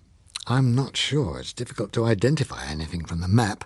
Must be somewhere in the Staines-Weybridge area, though. Seems a pity to go back now. "More of a pity to get shot," said Phyllis. We puttered along, keeping a lookout for obstacles by occasional flashes of a torch. "If you don't know where we are, how do you know where we're heading?" Phyllis inquired. "I don't," I admitted. "I'm just keeping going, like the gentleman said. It seems wise to get clear of his territory." Presently the moon rose and began to shine intermittently through gaps in the clouds. Phyllis pulled her coat more closely round her and shivered a little. "June," she said, "June, moon, spoon, soon. They used to sing about June nights on the river, remember?" "Uh-huh. Sick transit." "From what I do remember, they were a trifle optimistic even then," I replied. "A wise man took rugs." "Oh," said Phyllis. "Who with?" "Never you mind. Autre-temps, autrement." "Autrement, indeed," she said, looking round over the waste of water. "We can't go on aimlessly like this, Mike. Let's find somewhere to get warm and sleep." "All right," I agreed, and put the tiller over a bit. A mile or so away stood a mound dotted with houses. One could not tell whether it was an island or not, but between it and us more houses submerged to different degrees protruded from the water. We selected a solid-looking white one, late Georgian, judging from the visible upper stories, and steered towards it. The wood of the window frame was too swollen to slide, so we had to push in the window with an oar before we could get inside. The torch showed a bedroom, very tasteful once, but now with a tide mark halfway up the walls. I squelched across the carpet and got the door open with a little difficulty. Outside, on the landing, the water was within a few inches of the top of the stairs. The floor above us was all right, though. Quite comfortably furnished, too. This'll do, Phyllis decided. She lit a couple of candles and started to rearrange things in the room she had chosen. I went down again and pulled our rolls of bedding and the other necessaries out of the dinghy and made sure it was fastened securely with enough slack for the tide. When I got the stuff up, Phyllis had already shed her coat and, looking businesslike in a kind of windbreaker suit, was lugging comfortable chairs in from the other room. I got busy knocking away the stair rail and breaking up the banisters for a fire. The curtains were only cotton, so we covered them with blankets. It was not very likely that anyone would come to investigate a light, but if he did, and found the dinghy unguarded, he would certainly make off with it. Then we were able to settle down to stoking the fire and enjoying the growing warmth of the room. Our supper consisted of biscuits, sausages cooked in the can and eaten off a fork, and tea made with bottled rainwater and condensed milk. Not an elegant meal, but in spite of the depressing thought that down in the depths of such a house and safely out of our reach there must be a lot more exciting things to drink, we felt the better for it. When it was done, we extinguished the candles for economy's sake, piled on more wood, and lay back enjoying the blaze. For half a cigarette there was silence. Then Phyllis said, "Well, so far not so very good. What now?" It was a fair summary of my own state of mind. "I don't like to admit it," I said, "but it does begin to look as if Cornwall may have to be cancelled." That man was pretty scornful about it, wasn't he? But that might have been because he didn't believe us. It sounded as if he foresaw a lot of obstacles in the way, with himself as the first, I said. "It seems likely that there are quite a lot of independent districts we should have to cross. Even if we were to go back to London, we should have to face getting out of it somehow, sooner or later. Unless, of course, we get shot there. It's bound to go on getting worse all the time. In the country, you can at least grow things. You do have a chance, but a city is a sort of desert of bricks and stones. Once you've used up what is there, you're done for." I considered Rose Cottage. There was some soil of a kind, though it was not a region I should have chosen for attempting to live off the land. But it was clear that no one was going to welcome us onto good, lush land if there was any left. And she was right about the barrenness of cities once their reserves had been used up. I doubted any welcome in Cornwall, but Rose Cottage might offer just a chance, provided there was not someone already there, and that we could get there at all. We went on discussing the prospects in a desultory way for an hour or more without getting any further, and ended by gazing silently into the fire, devoid of further suggestions. Presently Phyllis yawned. We pulled the damp clothes from the beds, spread out our own bedding rolls with their waterproof covers on the mattresses, made up the fire again, put the shotgun handy, and then turned in. Technically, I suppose it was the morrow that brought us the new idea, though I have an abiding feeling that a morrow does not properly begin until breakfast time, and this idea turned up at about 1 in the morning. It arrived with a bump that woke me. I sat up with the sound of the thud still in my ears, thoroughly awakened and alert. The room was almost dark, for the fire had sunk to a few ashes. There came another but lesser thump on the wall outside, and then the sound of something scraping along it. I snatched up the shotgun, jumped out of bed, and whipped the blanket and curtain aside from the nearest window. There was plenty of flotsam, sheds, chicken houses, furniture, logs, all kind of smaller stuff that could have made the bump. On the other hand, it might have been made by somebody who had spotted the dinghy, and the loss of that would be disastrous. I looked out. The moon was sinking now, but still bright. The dinghy still rode safely just below. The scraping came again along the other wall. I scrambled back and found the torch on the table between the beds. "What's the matter?" inquired Phyllis's voice, but I was in too much of a hurry to answer. Gun in one hand and torch in the other, I ran to the next room. One of its windows faced north. I dropped the torch, raised the sash, and looked out over the levelled shotgun. Just below there was a boat, a small cabin boat, nudging along the wall, and I was gazing down at the figure of a woman lying in her well. It was scarcely more than a glimpse, for at that moment the boat scraped to the corner of the house. The current swung her out and took her away. I caught up the torch. "What is it?" Phyllis demanded as I pelted past the bedroom door. "Boat," I called back as I ran down the stairs. The water on the next floor was waist deep now and icy, but I was in too much of a hurry to pay it a lot of attention. With the risen level, it was difficult to get aboard the dinghy without upsetting her, but I managed it. Then, of course, the outboard had to go sulky. Not until the fourth or fifth attempt did it fire. By that time I had lost sight of the drifting motorboat, but I turned into the current and chased after her.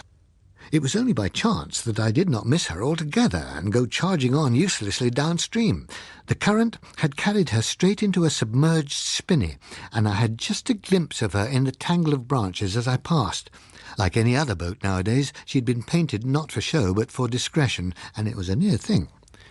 When I got aboard her, I flashed the light in through the open doors of the little cabin. There was no one in there. The woman lying in the well had been shot twice, in the neck and in the chest, and must have died some hours before. I lifted her over the side and let her go. I could not hope to tow the boat back against both tide and current with the outboard, and I was growing too numb with the cold to spend time trying to find out how to run her.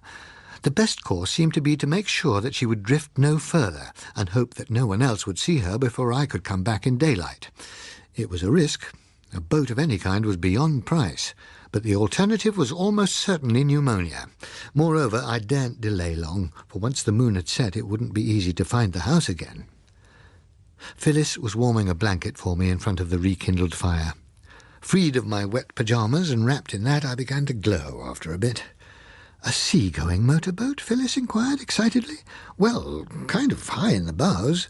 Not one of those car-on-water things. So I should think it's meant for sea. Small, though." "Don't be irritating. You know perfectly well what I mean. Could it get us to Cornwall?" "With our knowledge of the things, it's more a question of could we get it to Cornwall? And there my opinion isn't worth any more than yours. We might try. At least it looks to me as if we might. See what you think when you've looked her over." I had no doubt whatever what she would think. But for decisive discouragement on my part, we should probably have set out on an attempt to get along the coast in a little fiberglass dinghy. "I feel like making an offering or something," she said. "Keep it until we find out whether she's sound. There could be a lot of snags yet," I told her. The warmth after the exposure was making me sleepy. I told her to wake me up when it began to get light so that we could get across to the boat before anyone else should spot her. Then I went to sleep with an easier mind than I had had for some weeks. I knew that whatever we should find in Cornwall, it would be no picnic. On the other hand, London was a slowly closing trap, a good place to get out of before it began to squeeze. Even though Bocker had been unaware of it, when he gave his warning, the new method of attack had already begun, but it took 6 months more before it became apparent. Had the ocean vessels been keeping their usual courses, it would have aroused general comment earlier. But with transatlantic crossings taking place only by air, the pilots' reports of unusually dense and widespread fog in the West Atlantic were simply noted. With the increased range of aircraft, too, Gander had declined in importance, so that its frequently fog-bound state caused little inconvenience. Checking the reports of that time in the light of later knowledge, I discovered that there were reports about the same time of unusually widespread fogs in the northwestern Pacific, too. Conditions were bad off the northern Japanese island of Hokkaido and said to be still worse off the Kuriles further north. But since it was now some time since ships had dared to cross the deeps in those parts, information was scanty, and few were interested. Nor did the abnormally foggy conditions on the South American coast northward from Montevideo attract public attention. The chilly mistiness of the summer in England was indeed frequently remarked, though more with resignation than surprise. Fog, in fact, was scarcely noticed by the wider world consciousness until the Russians mentioned it. A note from Moscow proclaimed the existence of an area of dense fog having its centre on the meridian 130 degrees east of Greenwich, at or about the 85th parallel. Soviet scientists, after research, had declared that nothing of the kind was on previous record, nor was it possible to see how the known conditions in those parts could generate such a state, let alone maintain it virtually unchanged for 3 months after its existence had first been observed. The Soviet government had on several former occasions pointed out that the Arctic activities of the hirelings of capitalist warmongers might well be a menace to peace. The territorial rights of the USSR in that area of the Arctic, lying between the meridians 32 degrees east and 168 degrees west of Greenwich, were recognized by international law.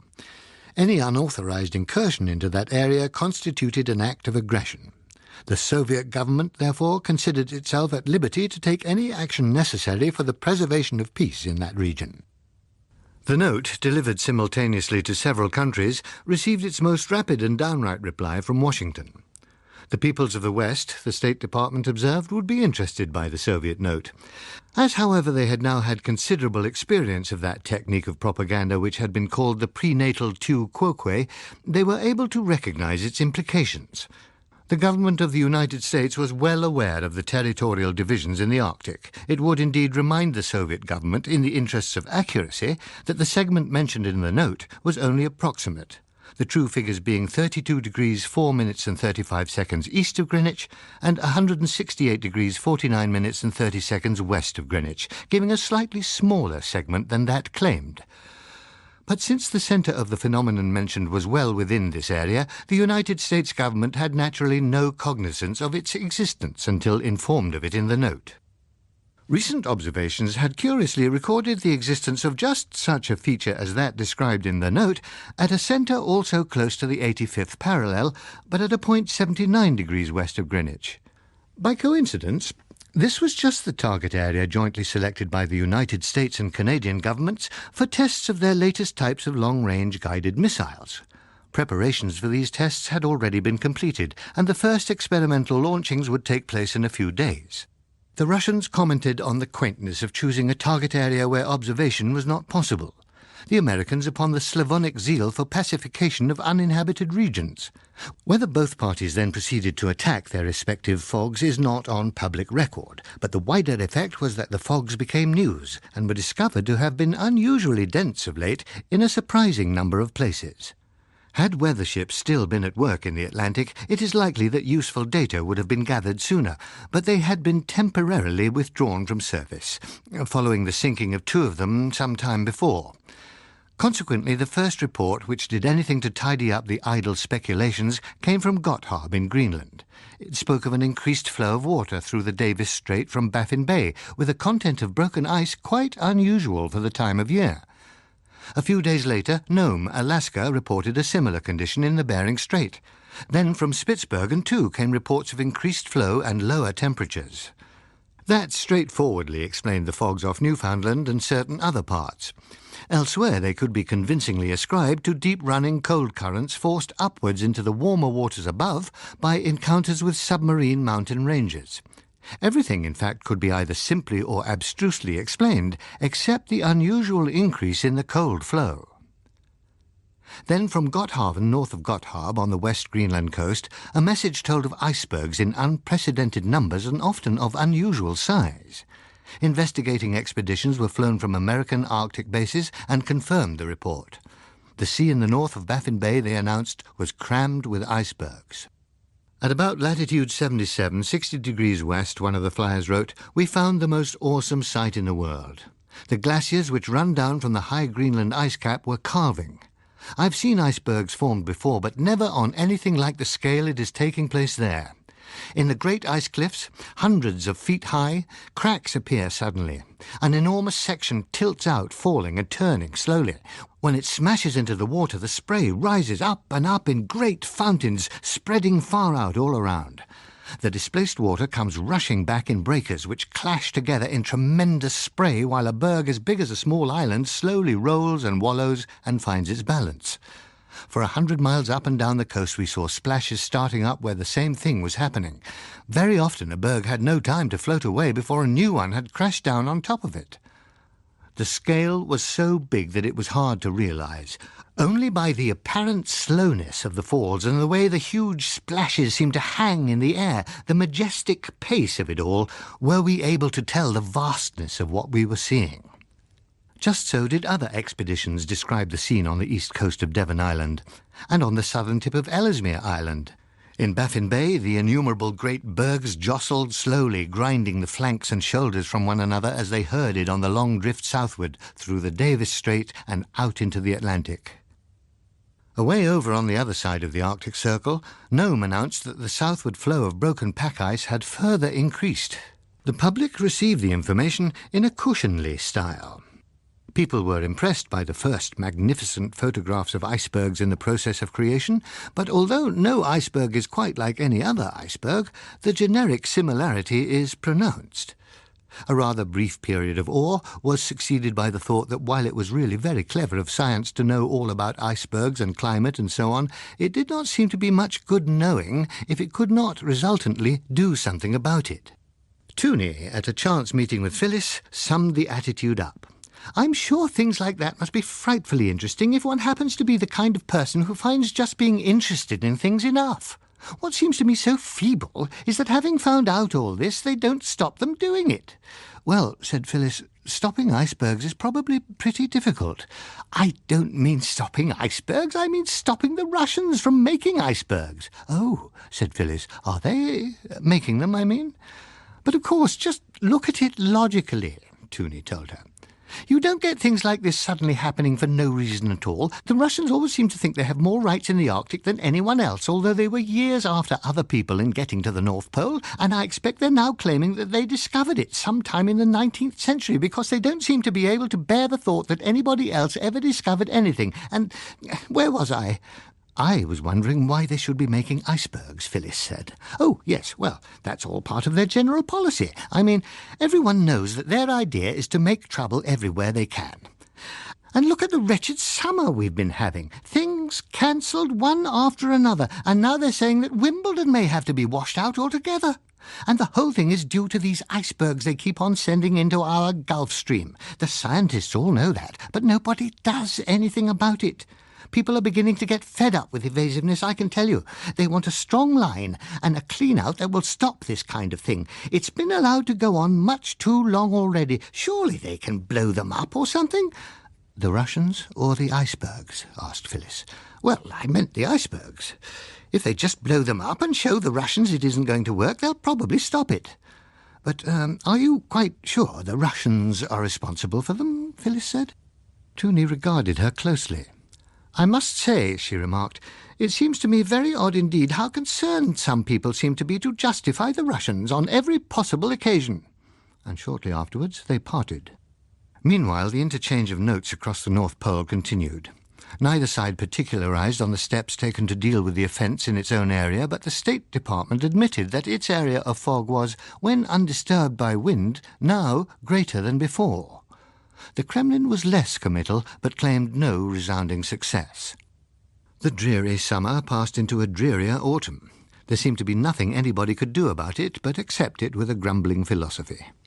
At the other end of the world, spring came. Then summer, and the whaling season started, insofar as it could be called a season at all, when the owners who would risk ships were so few, and the crews ready to risk their lives fewer still.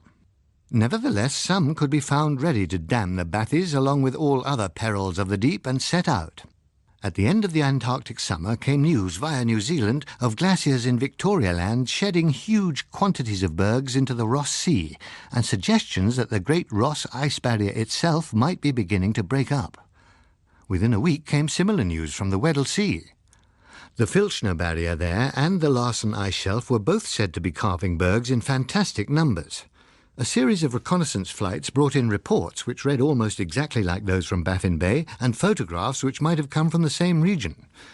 Again, the more sober illustrated weeklies ran rotogravure views of great masses plunging into seas, already dotted for miles with gleaming bergs, and produced studies of individual bergs above such captions as "Nature's Majesty." "With Gothic pinnacles aspiring, a new Everest of the sea sets out upon her lonely voyage." The menacing beauty of this berg, freshly carved by the David Glacier in the Ross Sea, is romantically caught by the camera. In many parts of the Antarctic coastline, the production of such bergs has been so extensive that ice shelves hitherto regarded as permanent have been shattered by their fall, and open water now replaces the frozen sea. The attitude of polite patronage towards nature, and the reception with well-bred congratulatory restraint of the clever turns she put on to edify and amuse the human race, might have continued unruffled for some months longer than it did, but for the urchin quality of Dr. Bocker. The Sunday Tidings, which had for some years been pursuing a policy of intellectual sensationalism, had never found it easy to maintain its supply of material. The stuff of mere emotional sensationalism, as used by its cheaper and less dignified contemporaries, lay thickly all around, easily malleable into shapes attractive to the constant human passions. Intellectual sensationalism, however, was a much more tricky business. In addition to avoiding the suggestion of sensationalism for sensationalism's sake, it required knowledge, research, careful timing, and, if possible, some literary ability. Inevitably, therefore, its policy was subject to lamentable gaps, during which it could find nothing topical on its chosen level to disclose. It must, one fancies, have been a counsel of desperation over a prolonged hiatus of the kind which induced it to open its columns to Bocker.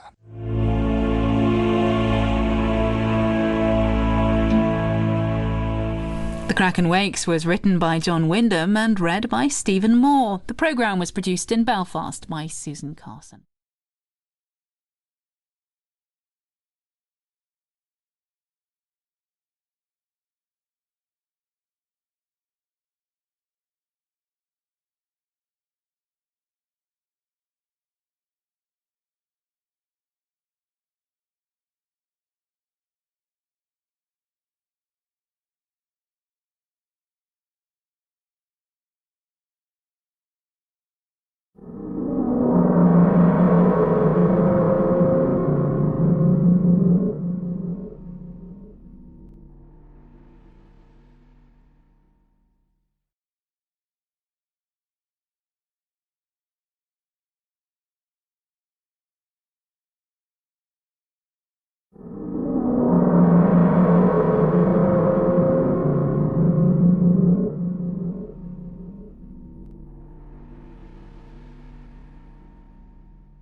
That the editor felt some apprehension over the result was discernible from his italicized note preceding the article, in which he disclaimed, on grounds of fair-mindedness, any responsibility for what he was now printing in his own paper. With this auspicious beginning, and under the heading, "The Devil and the Deeps," Bocker led off. Never since the days when Noah was building his ark has there been such a well-regimented turning of blind eyes as during the last year. It cannot go on. Soon, now, the long Arctic night will be over. Observation will again be possible. Then the eyes that should never have been shut must open. That beginning I remember, but without references I can only give the gist and a few recollected phrases of the rest. This, Bocker continued, is the latest chapter in a long tale of futility and failure stretching back to the sinkings of the Yatsushiro and the Keweenaw and beyond. Failure which has already driven us from the seas and now threatens us on the land. I repeat, failure. This is a word so little to our taste that many think it is a virtue to claim that they never admit it. But blind stupidity is not one of the virtues. It is a weakness, and in this case it is a dangerous weakness, masked by a false optimism. All about us are unrest, inflating prices, whole economic structures changing, and therefore a way of life that is changing. All about us, too, are people who talk about our exclusion from the high seas as though it were some temporary inconvenience, soon to be corrected. To this smugness there is a reply. It is this. For over 5 years now, the best, the most agile, the most inventive brains in the world have wrestled with the problem of coming to grips with our enemy, and they are still no closer to a solution than when they began. There is, on their present findings, nothing at all to indicate that we shall ever be able to sail the seas in peace again. With the word failure so wry in our mouths, it has apparently been policy to discourage any expression of the connection between our maritime troubles and the recent developments in the Arctic and Antarctic. It is time for this attitude of not before the children to cease. I do not know, and I do not care what kind of pressure has been preventing our more percipient men from pointing out this connection. There are always cliques and factions anxious to keep the public in the dark for its own good, a good that is seldom far from the interests of the faction advocating it. I do not suggest that the root problem is being neglected. Far from it. There have been and are men wearing themselves out to find some means by which we can locate and destroy the enemy in our deeps. What I do say is that with them still unable to find a way, we now face the most serious assault yet. It is an assault against which we have no defences. It is not susceptible of direct attack. It can be checked only by our discovery of some means of destroying its high command in the deeps. And what is this weapon to which we can oppose no counter? It is the melting of the Arctic ice, and a great part of the Antarctic ice too. You think that fantastic? Too colossal? It is not. It is a task which we could have undertaken ourselves, had we so wished, at any time since we released the power of the atom. Because of the winter darkness, little has been heard lately of the patches of Arctic fog.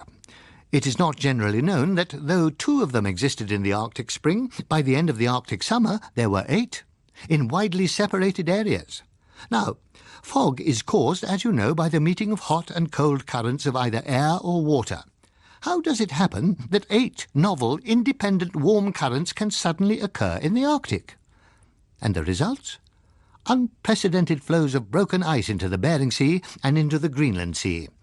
In these 2 areas particularly, the pack ice is hundreds of miles north of its usual spring maximum. In other places, to the north of Norway, for instance, it is further south, and we ourselves had an unusually cold, wet winter. And the icebergs. We've all read a lot about them and seen a lot of pictures of them lately. Why? Obviously because there are a great many more icebergs than usual. But the question that no one has publicly answered is, why should there be more icebergs? Everyone knows where they are coming from. Greenland is a large island, greater than 9 times the size of the British Isles, but it is more than that. It is also the last great bastion of the retreating Ice Age. Several times the ice has come south, grinding and scouring, smoothing the mountains, scooping the valleys on its way until it stood in huge ramparts, dizzy cliffs of glass-green ice, vast, slow-crawling glaciers across half Europe. Then it went back, gradually over centuries, back and back. The huge cliffs and mountains of ice dwindled away, melted, and were known no more except in one place. Only in Greenland does that immemorial ice still tower 9,000 feet high, unconquered yet. And down its sides slide the glaciers which spawn the icebergs. They have been scattering their icebergs into the sea season after season since before there were men to know of it. But why, in this year, should they suddenly spawn 10, 20 times as many? There must be a reason for this. There is. If some means, or several means, of melting the Arctic ice were put into operation, a little time would have to pass before its effects became mensurable.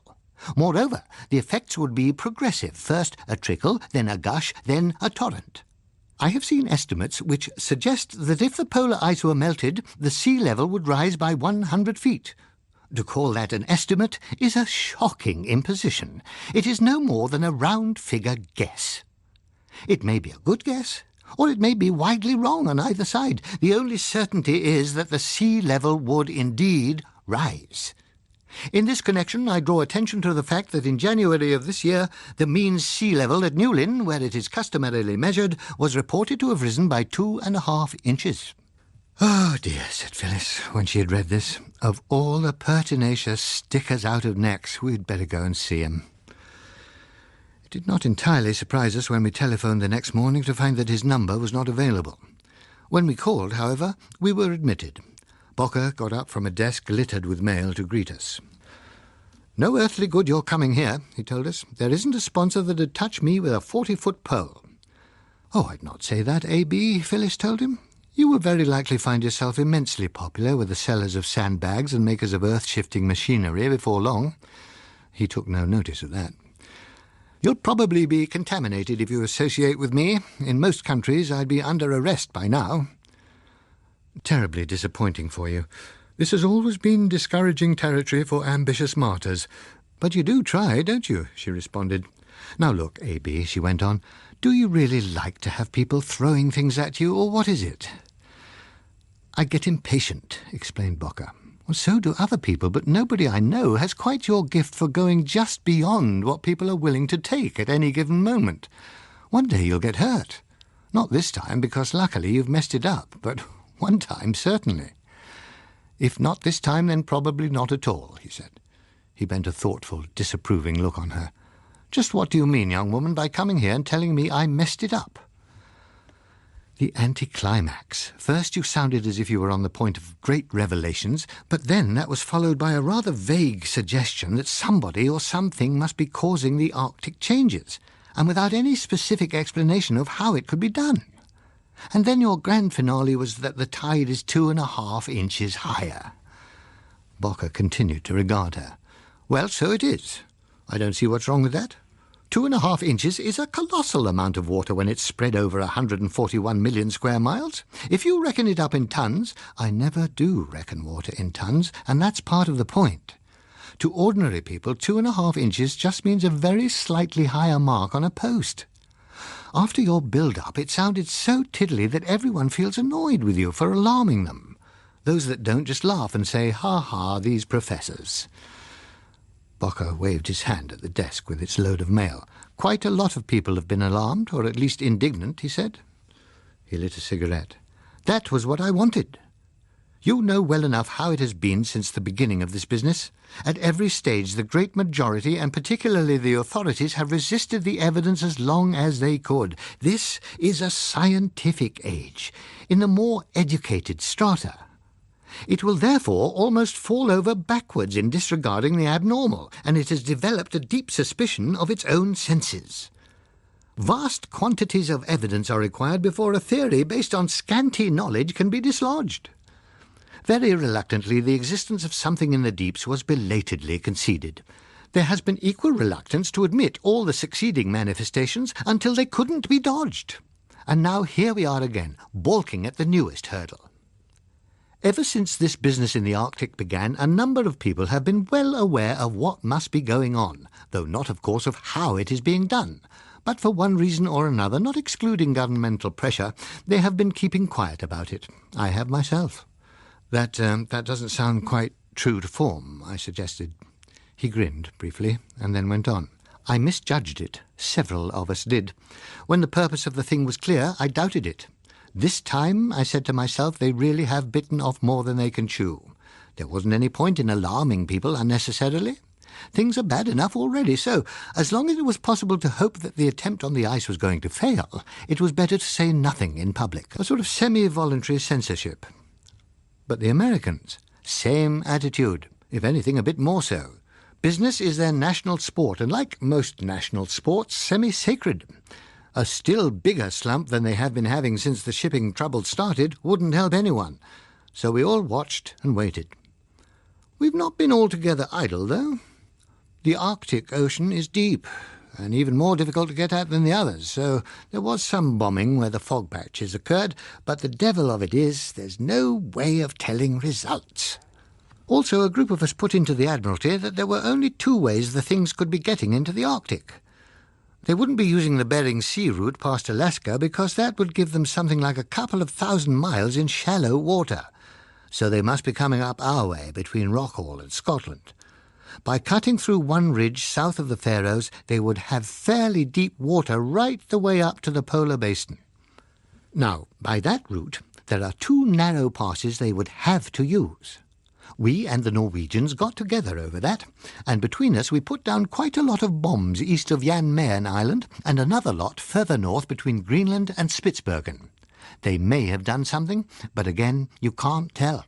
At best, it can only have meant a bit of delay, because the trouble still went on and new fog patches started up. In the middle of all this, the Muscovite, who seems to be constitutionally incapable of understanding anything to do with the sea, started making trouble. The sea, he appeared to be arguing, was causing a great deal of inconvenience to the West. Therefore, it must be acting on good dialectically materialistic principles, and I have no doubt that if he could contact the deeps, he would like to make a pact with their inhabitants for a brief period of dialectical opportunism. Anyway, he led off, as you know, with the accusations of aggression, and then, in the back and forth that followed, began to show such truculence that the attention of our services became diverted from the really serious threat to the antics of this oriental clown who thinks the sea was only created to embarrass capitalists. Thus, we have now arrived at a situation where the Bathies, as they call them, far from falling down on the job as we had hoped, are going ahead fast. And all the brains and organisations that should be working flat out at planning to meet the emergency are congenially fooling around with those ills they have and ignoring others that they would rather know not of. There are times when one fails to see why God thought it necessary to devise the ostrich. So you decided that the time had come to force their hands by blowing the gaff, I asked. Yes, but not alone. This time I had the company of a number of eminent and very worried men. Mine was only the opening shot at the wider public on this side of the Atlantic. My weighty companions, who have not already lost their reputations over this business, are working more subtly. As for the American end, well, just take a look at Life and Collier's this next week. Oh yes, something is going to be done. What? Asked Phyllis. He looked at her thoughtfully for a moment, then shook his head slightly. That, thank God, is someone else's department. At least it will be when the public forces them to admit the situation. But what can they do? Phyllis repeated. He hesitated. Then he said, This is between ourselves. Not a word of it have you heard from me. The only possible thing that I can see for them to do is to organize salvage, to make sure that certain things and people are not lost. That, I have no doubt, they will start to do immediately the reality of the danger has been accepted. The rest will have to take their chance, and I'm afraid that for most of us it won't be much of a chance. Like preparations for a war, move great works of art and important people away to safe places, suggested Phyllis. Exactly, almost too exactly. Phyllis frowned. Just what do you mean by that, A.B.? He shook his head. They will think in terms of ordinary war, and I don't trust the sense of values that will operate. Art treasures? Yes, no doubt they will try to preserve them, but at the cost of what else?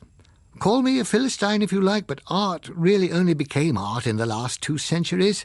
Essentially, before that it was furniture for improving one's home. Well, we seem to get along all right, although we lost the Cro-Magnon art for some thousands of years. But should we have done so if it had been the knowledge of fire that we had lost? And important people? Who is important?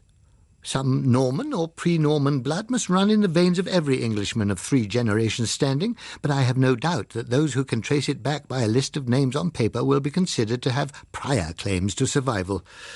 Certain eminent intellectuals are likely to be tolerated too, on the strength of honours earned in the days when they had fresh ideas. How many will be among the elite because they still have ideas remains to be seen. As for the ordinary man, much his wisest course would be to enlist in a regiment with a famous name. There'll be a use for him. Come off it, A.B. It's many years now since you even looked like a cynical undergraduate, said Phyllis.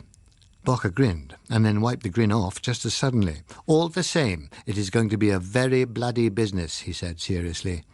What I want to know, Phyllis and I began simultaneously. Your turn, Mike, she offered. Well, mine is, how do you think the thing's being done? Melting the Arctic seems a pretty formidable proposition. There have been a number of guesses. They range from an incredible operation like piping warm water up from the tropics to tapping the Earth's central heat, which I find just about as unlikely. But you have your own idea, I suggested, for it seemed improbable that he had not. Well, I thought it might be done this way. We know that they have some kind of device that will project a jet of water with considerable force. The bottom sediment that was washed up into surface currents in a continuous flow pretty well proved that. Well then, a contraption like that, used in conjunction with a heater, say an atomic reaction pile, ought to be capable of generating a quite considerable warm current. The obvious snag there is that we don't know whether they have atomic fission or not. So far there's been no indication that they have, unless you count our presenting them with at least one atomic bomb that didn't go off. But if they do have it, I think that might be an answer. They could get the necessary uranium? Why not? After all, they have forcibly established their rights, mineral and otherwise, over more than 2/3 of the world's surface. Oh yes, they could get it all right, if they know about it. And the iceberg angle? That's less difficult. In fact, there is pretty general agreement that if one has a vibratory type of weapon that can cause a ship to fall to pieces, there ought to be no great difficulty in causing a lump of ice, even a considerable-sized lump of ice, to crack. And nobody knows of anything we can do about it. It boils down to this. We simply don't think the same way. When you consider it, practically all our strategy of defence or attack is based on our ability to deliver or resist missiles of one kind or another, whereas they don't seem to be interested in missiles at all. At least you could scarcely call a pseudo-Salenterate a missile. Another thing, and this is one of those that keeps the backroom boys stumped, is that they don't use iron or any ferrous metals, which knocks out a whole range of possible magnetic approaches. In war, you have at least a rough idea of the way your enemy must be thinking, so you can put up appropriate counter-thoughts. But with these brutes, it's nearly always some slant we haven't explored. If they drove those sea tanks with any kind of engine known to us, we could have picked them up well offshore and destroyed them. But whatever does make them go, it obviously isn't an engine in our sense of the term at all. The answer, as with Salenterates, is probably up some biological avenue that we simply haven't discovered to exist. So how the devil do we start understanding it, let alone produce an opposing form? We've only got the weapons we know, and they're not the right ones for this job. Always the same fundamental trouble. How the hell do you find out what is going on 5 miles down? Suppose we can't find a way of hindering the process. How long do you think it'll take before we're in real trouble? I asked him. He shrugged. I've absolutely no idea. As far as the glaciers and the ice cap are concerned, it presumably depends on how hard they work at it. But directing warm currents on pack ice would presumably show only small results to begin with, and then increase rapidly, very likely by a geometrical progression. Worse than useless to guess with no data at all. Once this gets into people's heads, they're going to want to know the best thing to do, Phyllis said. What would you advise? Isn't that the government's job? It's because it's high time they thought about doing some advising that we've blown the gaff, as Mike put it. My own personal advice is too impractical to be worth much. What is it? Phyllis asked. Find a nice, self-sufficient hilltop and fortify it, said Bocker simply. The campaign did not get off to the resounding start that Bocker had hoped. In England, it had the misfortune to be adopted by the Nethermore press and was consequently regarded as stunt territory, wherein it would be unethical for other journalistic feet to trespass. In America, it did not stand out greatly among the other excitements of the week. In both countries, there were interests which preferred that it should seem to be no more than a stunt. France and Italy took it more seriously, but their government's political weight in world councils was lighter. Russia ignored the content, but explained the purpose. It was yet another move by cosmopolitan fascist warmongers to extend their influence in the Arctic. Nevertheless, official indifference was slightly breached, Bocker assured us. A committee on which the services were represented had been set up to inquire and make recommendations. A similar committee in Washington, D.C. also inquired in a leisurely fashion until it was brought up sharply by the state of California. The average Californian was not greatly worried by a rise of a couple of inches in the tide level. He had been much more delicately stricken. Something was happening to his climate. The average of his seaboard temperature had gone way down, and he was having cold, wet fogs. He disapproved of that, and a large number of Californians disapproving makes quite a noise. Oregon and Washington, too, rallied to support their neighbour. Never within the compass of their statistical records had there been so cold and unpleasant a winter. It was clear to all parties that the increased flow of ice and cold water pouring out of the Bering Sea was being swept eastward by the Kuroshio current from Japan, and patent to at least one of the parties that the amenities of the most important state of the Union were suffering gravely. Something must be done. In England, the spur was applied when the April-spring tides overflowed the embankment wall at Westminster. Assurances that this had happened a number of times before and was devoid of particular significance were swept aside by the triumphant "we told you so" of the Nethermore press. A hysterical bomb-the-Bathies demand sprang up on both sides of the Atlantic and spread round the world, except for the intransigent Sixth. Foremost, as well as the first, in the bomb-the-Bathies movement, the Nethermore press inquired, morning and evening, what is the bomb for?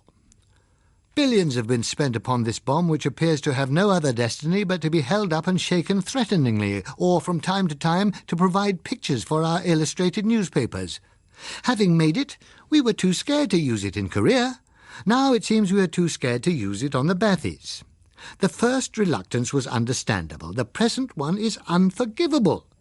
The people of the world, having evolved and paid for this weapon, are now forbidden to use it against a menace that has sunk our ships, closed our oceans, snatched men and women from our very shores, and now threatens to drown us.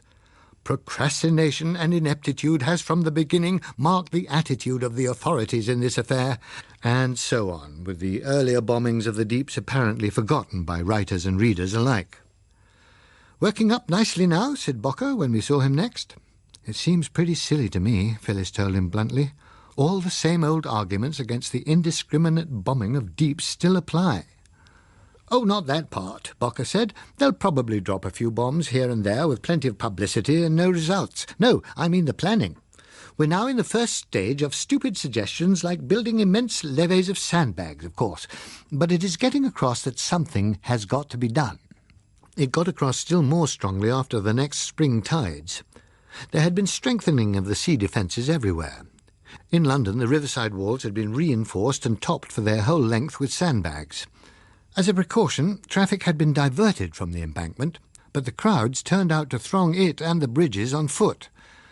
The police did their best to keep them moving, but they dawdled from one point to another, watching the slow rise of the water, waving to the crews of passing tugs and barges which presently were riding above the road level. They seemed equally ready to be indignant if the water should break through, or disappointed if there were an anticlimax. They were not disappointed. The water lapped slowly above the parapet and against the sandbags. Here and there began to trickle through onto the pavements. Firemen, civil defence and police watched their sections anxiously, rushing bags to reinforce wherever a trickle enlarged, shoring up weak-looking spots with timber struts. The pace gradually became hotter. The bystanders began to help, dashing from one point to another as new jets started up. Presently there could be little doubt what was going to happen. Some of the watching crowd withdrew, but many of them remained, in a wavering fascination. When the breakthrough came, it occurred in a dozen places on the north bank almost simultaneously. Among the spurting jets, a bag or two would begin to shift, then suddenly came a collapse, and a gap several yards wide through which the water poured as if over a weir. From where we stood, on top of an EBC van parked on Vauxhall Bridge, we were able to see 3 separate rivers of muddy water pouring into the streets of Westminster, filling basements and cellars as they went, and presently merging into one flood. Our commentator handed over to another, perched on a Pimlico roof. For a minute or two we switched over to the BBC to find out how their crew on Westminster Bridge was faring. We got on to them just in time to hear Bob Humbleby describing the flooded Victoria embankment, with the water now rising against New Scotland Yard's own second line of defences. The television boys didn't seem to be doing too well. There must have been a lot of bets lost on where the breakthrough would occur, but they were putting up a struggle with the help of telephoto lenses and portable cameras. From that point on, the thing got thick and fast. On the south bank, water was breaking into the streets of Lambeth, Southwark and Bermondsey in a number of places. Upriver, it was seriously flooding Chiswick. Downriver, Limehouse was getting it badly, and more places kept on reporting breaks until we lost track of them. There was little to be done but stand by for the tide to drop, and then rush the repairs against its next rise. The House out-questioned any quiz. The replies were more assured than assuring. The relevant ministries and departments were actively taking all the steps necessary. Claims should be submitted through local councils. Priorities of men and material had already been arranged. Yes, warnings had been given, but unforeseen factors had intruded upon the hydrographer's original calculations. An order in council would be made for the requisition of all earth-moving machinery. The public could have full confidence that there would be no repetition of the calamity. The measures already put in hand would ensure against any further extension. Little could be done beyond rescue work in eastern counties at present. That would of course continue, but the most urgent matter at the moment was to ensure that the water could make no further inroads at the next high tides. The requisition of materials, machines and manpower was one thing. Their apportionment, with every seaboard community and low-lying area clamouring for them simultaneously, quite another. clerks in half a dozen ministries grew pale and heavy-eyed in a welter of demands, allocations, adjustments, redirections, misdirections, subornments and downright thefts. But somehow, and in some places, things began to get done. Already there was great bitterness between those who were chosen and those who looked like being thrown to the wolves. Phyllis went down one afternoon to look at progress of work on the riverside. Amid great activity on both banks, a superstructure of concrete blocks was arising on the existing walls. The sidewalk supervisors were out in their thousands to watch. Among them she chanced upon Bocker. Together they ascended to Waterloo Bridge and watched the termite-like activity with a celestial eye for a while. Alf, the sacred river, and more than twice 5 miles of walls and towers, Phyllis observed. And there are going to be some deep but not very romantic chasms on either side too, said Bocker. I wonder how high they'll go before the futility comes home to them. It's difficult to believe that anything on such a scale as this can be really futile, but I suppose you're right, said Phyllis. Bocker waved a hand at it. The basis of all this is an assurance by that old fool Stackley, who is a geographer who knows damn all about oceans, that the overall rise cannot be more than 10 or 12 feet at the most. Heaven knows what he bases it on. A desire to create full employment, by the look of it. Some departments have accepted that as the authentic dope. They seem to think they can muddle through this thing as they muddle through their wars. Others, thank God, have a bit more sense. However, this isn't being interfered with because it is felt that some kind of show is necessary for morale. I've had to speak to you about this undergraduate attitude before, A.B., said Phyllis. What is being done that's useful? Oh, they're working out plans, Bocker said, with deliberate vagueness. They continued to regard the medley of men and machinery down below for a time. Well, Bocker remarked at length, there must be at least one figure among the shades who is getting a hell of a good laugh out of this. Nice to think there's even one, Phyllis said. Who? King Canute, said Bocker.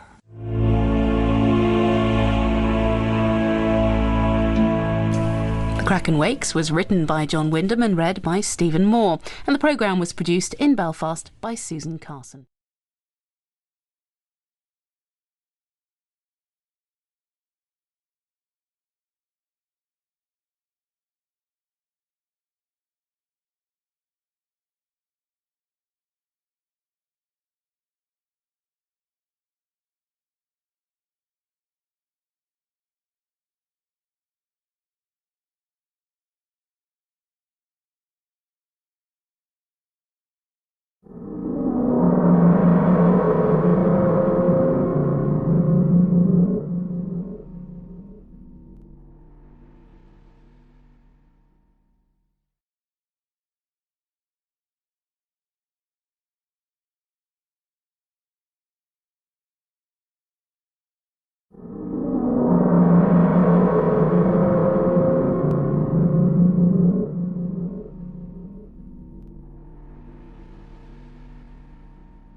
We were having so much news of our own at that time that the effects in America found little room in newspapers already straitened by a paper shortage. Newscasts, however, told that they were having their own troubles over there. California's climate was no longer problem number one. In addition to the difficulties that were facing ports and seaboard cities all over the world, there was bad coastline trouble in the south of the United States. It ran almost all the way around the Gulf from Key West to the Mexican border. In Florida, owners of real estate began to suffer once again as the Everglades and the swamps spilt across more and more country. Across in Texas, a large tract of land north of Brownsville was gradually disappearing beneath the water. Still worse hit were Louisiana and the Delta. The enterprise of Tin Pan Alley considered it an appropriate time to revive the plea, "River, stay away from my door," but the river did not, nor over on the Atlantic coast did other rivers in Georgia and the Carolinas. But it is idle to particularize. All over the world the threat was the same. The chief difference was that in the more developed countries, all available earth-shifting machinery worked day and night, while in the more backward it was sweating thousands of men and women who toiled to raise great levees and walls. But for both, the task was too great. The more the level rose, the further the defences had to be extended to prevent outflanking. When the rivers were backed up by the incoming tides, there was nowhere for the waters to go but over the surrounding countryside. All the time, too, the problems of preventing flooding from the rear by water backed up in sewers and conduits became more difficult to handle. Even before the first serious inundation, which followed the breaking of the embankment wall near Blackfriars in October, the man in the street had suspected that the battle could not be won, and the exodus of those with wisdom and the means had already started.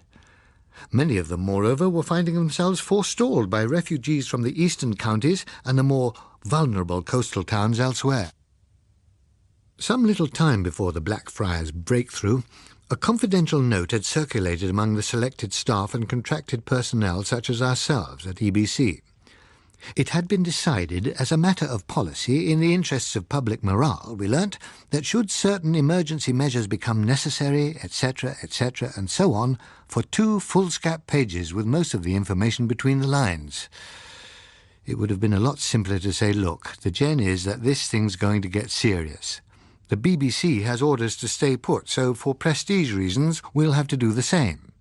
We want volunteers to man a station here, and if you care to be one of them, we'll be glad to have you. Suitable arrangements will be made.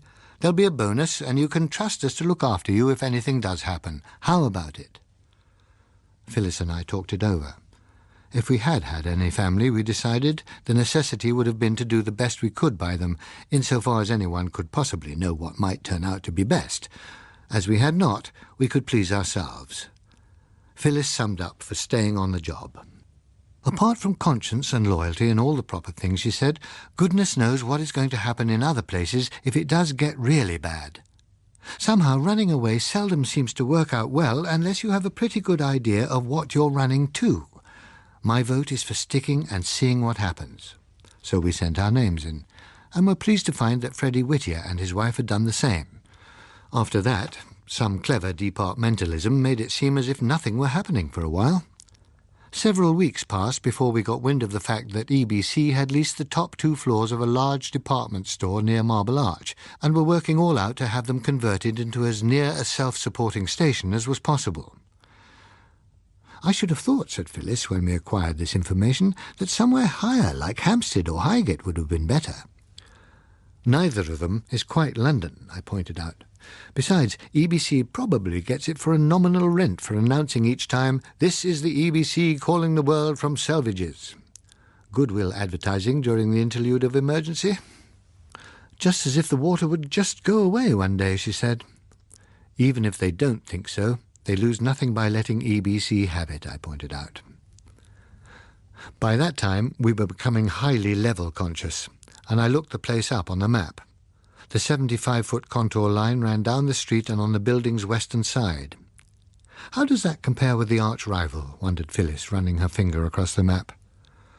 Broadcasting House appeared to be very slightly better off. About 85 feet above mean sea level, we judged. She said. Well, if there is any calculation behind our being on the top floors, they'll be having to do a lot of moving upstairs too. Gosh, she added, glancing over to the left of the map, look at their television studios. Right down on the 25-foot level. There'll be a lot of helter-skelter back to Alley-Pally, I should think. In the weeks just before the breakthrough, London seemed to be living a double life. Organisations and institutions were making their preparations with as little ostentation as possible. Officials spoke in public with an affected casualness of the need to make plans just in case, and then went back to their offices to work feverishly on the arrangements. Announcements continued to be reassuring in tone. The men employed on the jobs were for the most part cynical about their work, glad of the overtime pay, and curiously disbelieving. They seemed to regard it as a stunt which was working nicely to their benefit. Imagination apparently refused to credit the threat with any reality outside working hours. Even after the breakthrough, the alarm was oddly localized with those who had suffered. The wall was hurriedly repaired, and the exodus was still not much more than a trickle of people.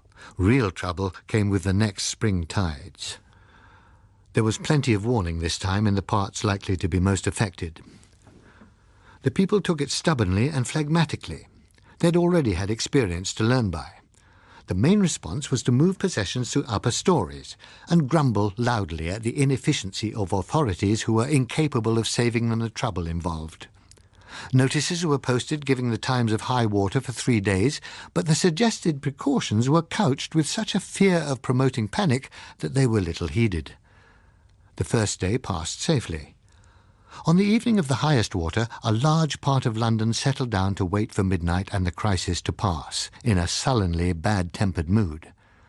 The buses were all off the streets, and the underground had ceased to run at 8 in the evening, but plenty of people stayed out and walked down to the river to see what there was to be seen from the bridges. They had their show. The smooth, oiled surface of the river crawled slowly up the piers of the bridges and against the retaining walls. The muddy water flowed upstream with scarcely a sound, and the crowds too were almost silent, looking down on it apprehensively. There was no fear of it topping the walls. The estimated rise was 23 feet 4 inches, which would leave a safety margin of 4 feet to the top of the new parapet. It was pressure that was the source of anxiety. From the north end of Waterloo Bridge, where we were stationed this time, one was able to look along the top of the wall, with the water running high on one side of it, and to the other the roadway of the embankment, with the street lamps still burning there, but not a vehicle or a human figure to be seen upon it. Away to the west, the hands on the Parliament clock tower crawled round the illuminated dial. The water rose as the big hand moved with insufferable sloth up to 11 o'clock. Over the quiet crowds, the note of Big Ben striking the hour came clearly downwind.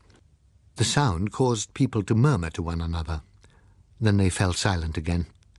The hand began to crawl down 10 past, a quarter, 20, 25. Then, just before the half hour, there was a rumble somewhere upstream.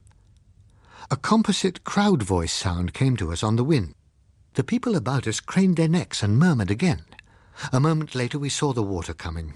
It poured along the embankment towards us in a wide, muddy flood, sweeping rubbish and bushes with it, rushing past beneath us.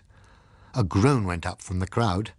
Suddenly there was a loud crack and a rumble of falling masonry behind us as a section of the wall close by where the Discovery had formerly been moored collapsed. The water poured through the gap, wrenching away concrete blocks so that the wall crumbled before our eyes, and the water poured in a great muddy cascade onto the roadway. Before the next tide came, the government had removed the velvet glove. Following the announcement of a state of emergency came a standstill order and the proclamation of an orderly scheme of evacuation. There is no need for me to write here of the delays and muddles in which the scheme broke down. It is difficult to believe that it can have been taken seriously even by those who launched it. An unconvincing air seemed to hang over the whole affair from the beginning. The task was impossible. Something perhaps might have been done had only a single city been concerned, but with more than 2/3 of the country's population anxious to move on to higher ground, only the crudest methods had any success in checking the pressure, and then not for long. But though it was bad here, it was still worse elsewhere. The Dutch have withdrawn in time from the danger areas, realizing that they had lost their centuries-long battle with the sea. The Rhine and the Maas had backed up in flood over square miles of country. A whole population was trekking southward into Belgium or southeast into Germany. The North German plain itself was little better off. The Ems and the Weser had widened out too, driving people southward from their towns and farms in an increasing horde. In Denmark, every kind of boat was in use, ferrying families to Sweden and the higher ground there. For a little time we managed to follow in a general way what was happening, but when the inhabitants of the Ardennes and Westphalia turned in dismay to save themselves by fighting off the hungry, desperate invaders from the north, hard news disappeared in a morass of rumour and chaos. All over the world the same kind of thing must have been going on, differing only in its scale. At home, the flooding of the eastern counties had already driven people back on the Midlands. Loss of life was small, for there had been plenty of warning. Real trouble started on the Chiltern Hills, where those already in possession organised themselves to prevent their being swamped by the 2 converging streams of refugees from the east and from London. Within London, too, the same pattern was taking shape on a smaller scale. The dwellers in the Lee Valley, Westminster, Chelsea, Hammersmith, left their homes for the most part belatedly and reluctantly, but as the water continued to rise and forced them to move, the obvious direction to take was towards the heights of Hampstead and Highgate, and as they approached those parts they began to encounter barricades in the streets, and presently weapons. Where they were stopped, they looted and searched for weapons of their own. When they had found them, they sniped from upper windows and rooftops until they drove the defenders off their barricades and could rush them. To the south, similar things were happening at Sydenham and Tooting Bec. Districts which were not yet flooded began to catch the panic. Although at high tide the water barely reached the 15-foot contour as yet, the orderly mood which the government had striven to maintain was broken. It was largely succeeded by the conviction that position was going to be 9 points of survival, and the wise thing to do was to make sure of that position as soon as possible. The dwellers on the high ground took the same view, reinforced by determination to defend themselves and their property. Over the untouched parts of central London, a mood of Sunday-like indecision hung for several days. Many people, not knowing what else to do, still tried to carry on nearly as usual. The police continued to patrol. Though the underground was flooded, plenty of people continued to turn up at their places of work. And some kinds of work did continue, seemingly through habit or momentum. Then, gradually, lawlessness seeped inwards from the suburbs, and the sense of breakdown became inescapable. Failure of the emergency electric supply one afternoon, followed by a night of darkness, gave a kind of coup de grace to order. The looting of shops, particularly food shops, began and spread on a scale which defeated both the police and the military. We decided it was time to leave the flat and take up our residence in the new EBC fortress. From what the short waves were telling us, there was little to distinguish the course of events in the low-lying cities anywhere, except that in some the law died more quickly. It is outside my scope to dwell on the details. I have no doubt that they will be described later in innumerable official histories. EBC's part during those days consisted in largely duplicating the BBC in the reading out of government instructions, hopefully intended to restore a degree of order. A monotonous business of telling those whose homes were not immediately threatened to stay where they were, and directing the flooded out to certain higher areas away from the others that were said to be already overcrowded. We may have been heard, but we could see no visible evidence that we were heeded. In the north there may have been some effect, but in the south the hugely disproportionate concentration of London and the flooding of so many rails and roads ruined all attempts at orderly dispersal. The numbers of people in motion spread alarm among those who could have waited. The feeling that unless one reached a refuge ahead of the main crowd there might be no place at all to go was catching, as also was the feeling that anyone trying to do so by car was in possession of an unfair advantage. It quickly became safer to walk wherever one was going, though not outstandingly safe at that. It was best to go out as little as possible. The existence of numerous hotels and a reassuring elevation of some 700 feet above normal sea level were undoubtedly factors which influenced Parliament in choosing the town of Harrogate in Yorkshire as its seat. The speed with which it assembled there was very likely due to the same force as was motivating many private persons, the fear that someone else might get in first. To an outsider, it seemed that a bare few hours after Westminster was flooded, the ancient institution was performing with all its usual fluency in its new home. Questions were being asked regarding the bomb the Bathies policy in the Arctic, and whether it was not an observed fact that the extensive use of hydrogen and other fissile material bombs in that region was hastening the disintegration of the icefields without producing any patently deterrent effects on the originators of the trouble. Were we not, in fact, working there to our own disadvantage? The First Lord thought that this was probably so. The House had taken the decision to bomb against expert advice.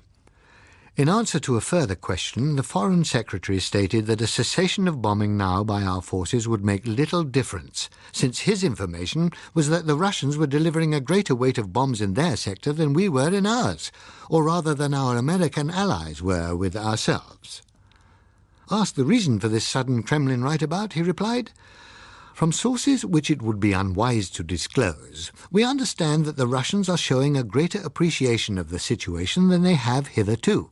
It appears that floods in Karelia and the marshes south of the White Sea are extensive and growing worse rapidly. Further to the east lies an inlet of the Arctic Sea called the Gulf of Ob. To the south of it stretches an immense area of marshland now in the process of inundation.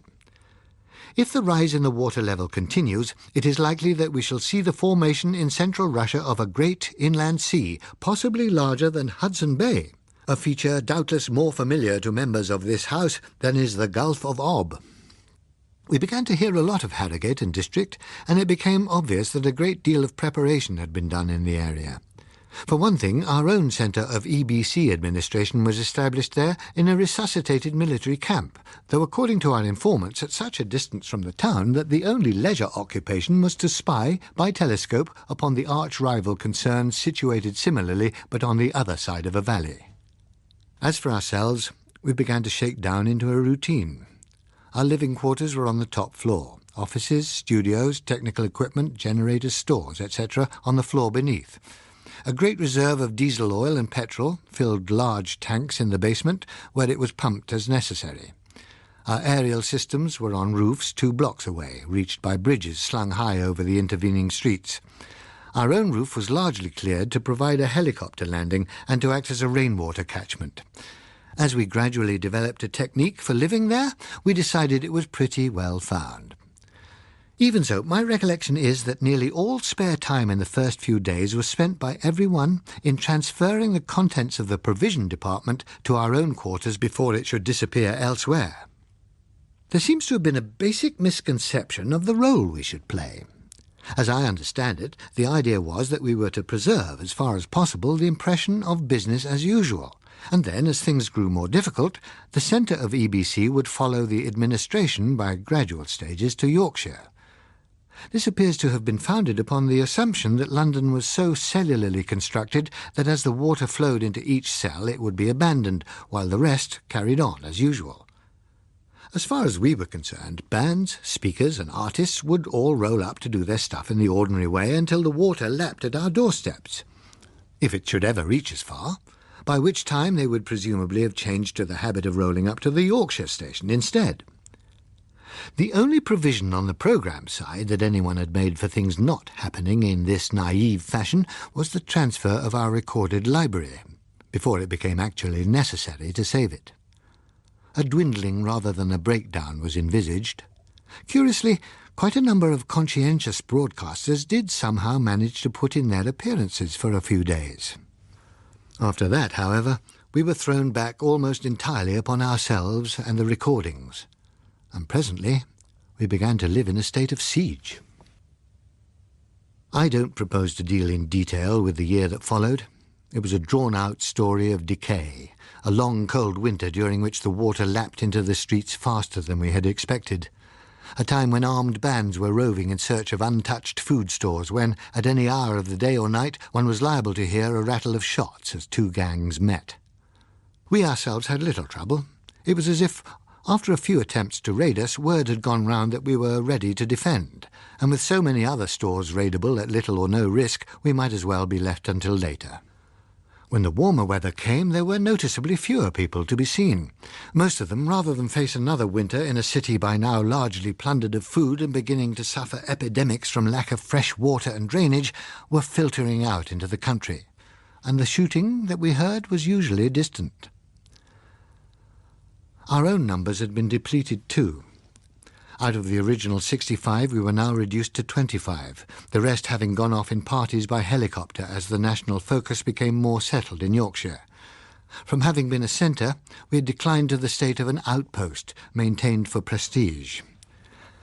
Phyllis and I discussed whether we would apply to go too, but from the description of conditions that we prized out of the helicopter pilot and his crew, the EBC headquarters sounded congested and unattractive, so we decided to stay for a while longer at any rate.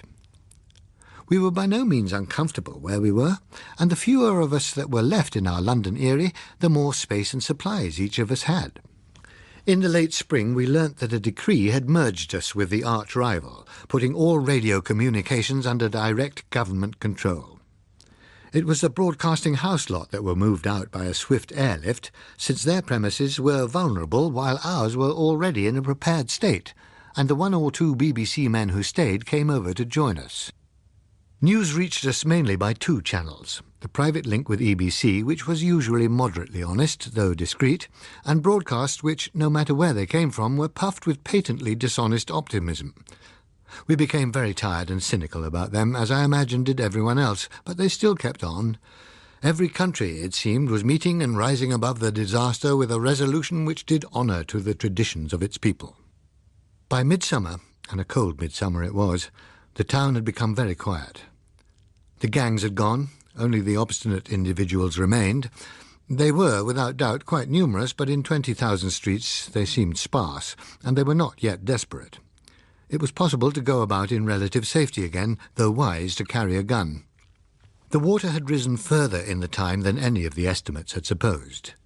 The highest tides now reached the 50-foot level. The flood line was north of Hammersmith and included most of Kensington. It lay along the south side of Hyde Park, then to the south of Piccadilly, across Trafalgar Square, along the Strand and Fleet Street, and then ran north-east up the west side of the Lee Valley. Of the city, only the high ground about St. Paul's was still untouched. In the south it had pushed across Barnes, Battersea, Southwark, most of Deptford, and the lower part of Greenwich. One day we walked down to Trafalgar Square. The tide was in and the water reached nearly to the top of the wall on the northern side, below the National Gallery. We leant on the balustrade, looking at the water washing around Landseer's lions, wondering what Nelson would think of the view his statue was getting now. Close to our feet, the edge of the flood was fringed with scum and a fascinatingly varied collection of flotsam. Further away, fountains, lamp-posts, traffic lights and statues thrust up here and there. On the far side, and down as much as we could see of Whitehall, the surface was as smooth as a canal. A few trees still stood, and in them sparrows chattered. Starlings had not yet deserted St. Martin's Church, but the pigeons were all gone, and on many of their customary perches gulls stood instead. We surveyed the scene and listened to the slip-slop of the water in the silence for some minutes. Then I asked, "Didn't somebody or other once say, 'This is the way the world ends, not with a bang but a whimper'?" Phyllis looked shocked. "Somebody or other?" she exclaimed. "That was Mr. Eliot." "Well, it certainly looks as if he had the idea that time," I said. "It's the job of poets to have the idea," she told me. It might also be that it is the job of poets to have enough ideas to provide a quotation for any given set of circumstances, but never mind. On this occasion, let us honour Mr. Eliot, I said. Presently, Phyllis remarked, "I thought I was through a phase now, Mike. For such a long time it kept on seeming that something could be done to save the world we're used to, if we could only, and out what. But soon I think I'll be able to feel, well, that's gone. How can we make the best of what's left? All the same, I wouldn't say that coming to places like this does me any good. There aren't places like this. This was one of the uniques. That's the trouble. And it's a bit more than dead, but not yet ready for a museum. Soon perhaps we may be able to feel, lo, all our pomp of yesterday is one with Nineveh and Tyre. Soon, but not quite yet. You seem to be on unusually happy terms with other people's muses today." "Whose was that?" Phyllis inquired. "Well," I admitted, "I'm not sure whether you would class her as a muse at all. More perhaps of a bent. Mr. Kipling's." "Oh, poor Mr. Kipling. Of course he had a muse, and she probably played a jolly good game of hockey too." "Cat," I remarked. "However, let us also honour Mr. Kipling."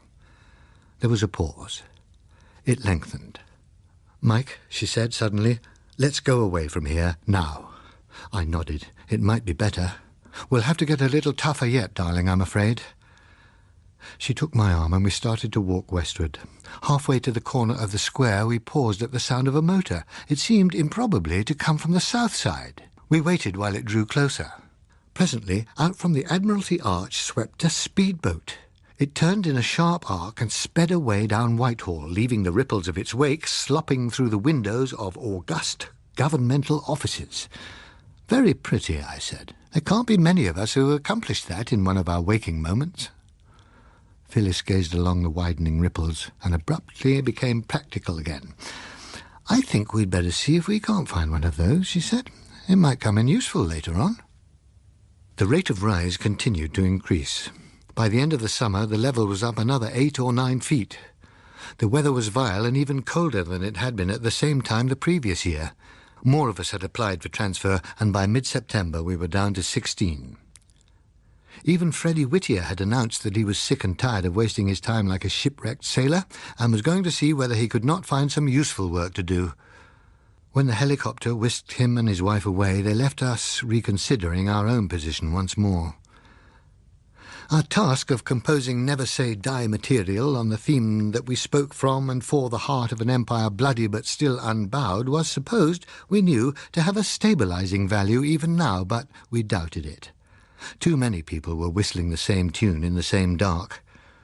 A night or two before the Whittiers left, we had had a late party where someone in the small hours had tuned into a New York transmitter. A man and a woman on the Empire State Building were describing the scene. The picture they evoked of the towers of Manhattan standing like frozen sentinels in the moonlight while the glittering water lapped at their lower walls was masterly, almost lyrically beautiful. Nevertheless, it failed in its purpose.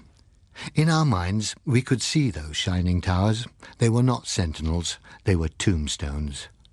It made us feel that we were even less accomplished at disguising our own tombstones, that it was time to pull out of our refuge and find more useful work.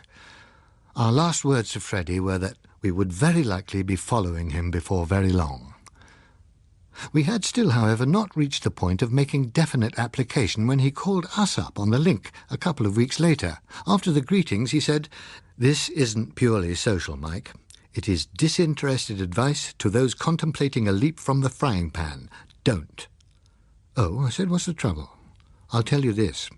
I'd have an application in for getting back to you right now, if only I had not made my reasons for getting out so damned convincing. I mean that." "Hang on there, both of you." "But," I began. "Wait a minute," he told me. Presently his voice came again. "OK, no monitor on this, I think.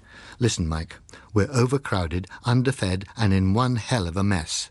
Supplies of all kinds are right down, so's morale. The atmosphere's like a lot of piano strings. We're living virtually in a state of siege here, and if it doesn't turn into active civil war in a few weeks, it'll be a miracle. The people outside are worse off than we are, but seemingly nothing will convince them that we aren't living on the fat of the land.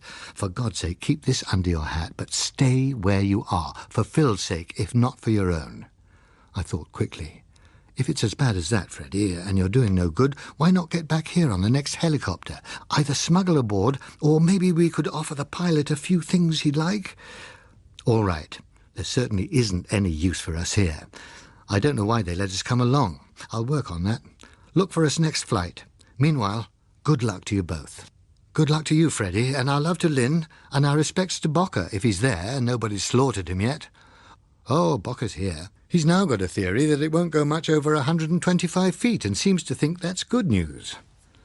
Well, considering he's Bocker, it might be a lot worse. Bye. We'll be looking forward to seeing you.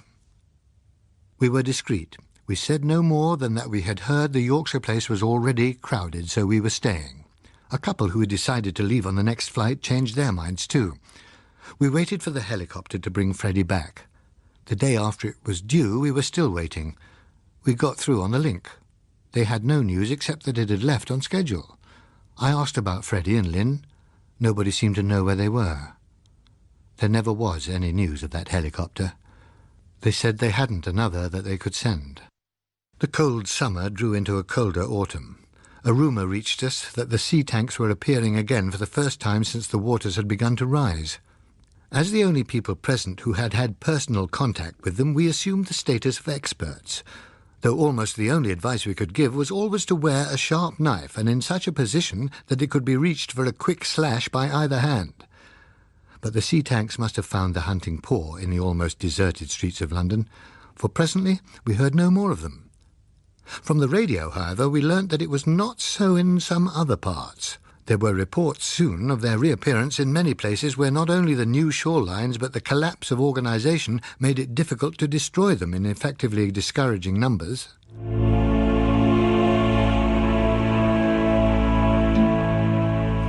The Kraken Wakes was written by John Wyndham and read by Stephen Moore. The programme was produced in Belfast by Susan Carson.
Meanwhile, there was worse trouble.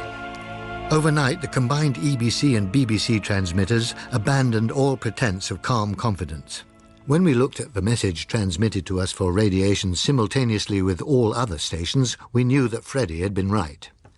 It was a call to all loyal citizens to support their legally elected government against any attempts that might be made to overthrow it by force, and the way in which it was put left no doubt that such an attempt was already being made. The thing was a sorry mixture of exhortation, threats and pleas which wound up with just the wrong note of confidence.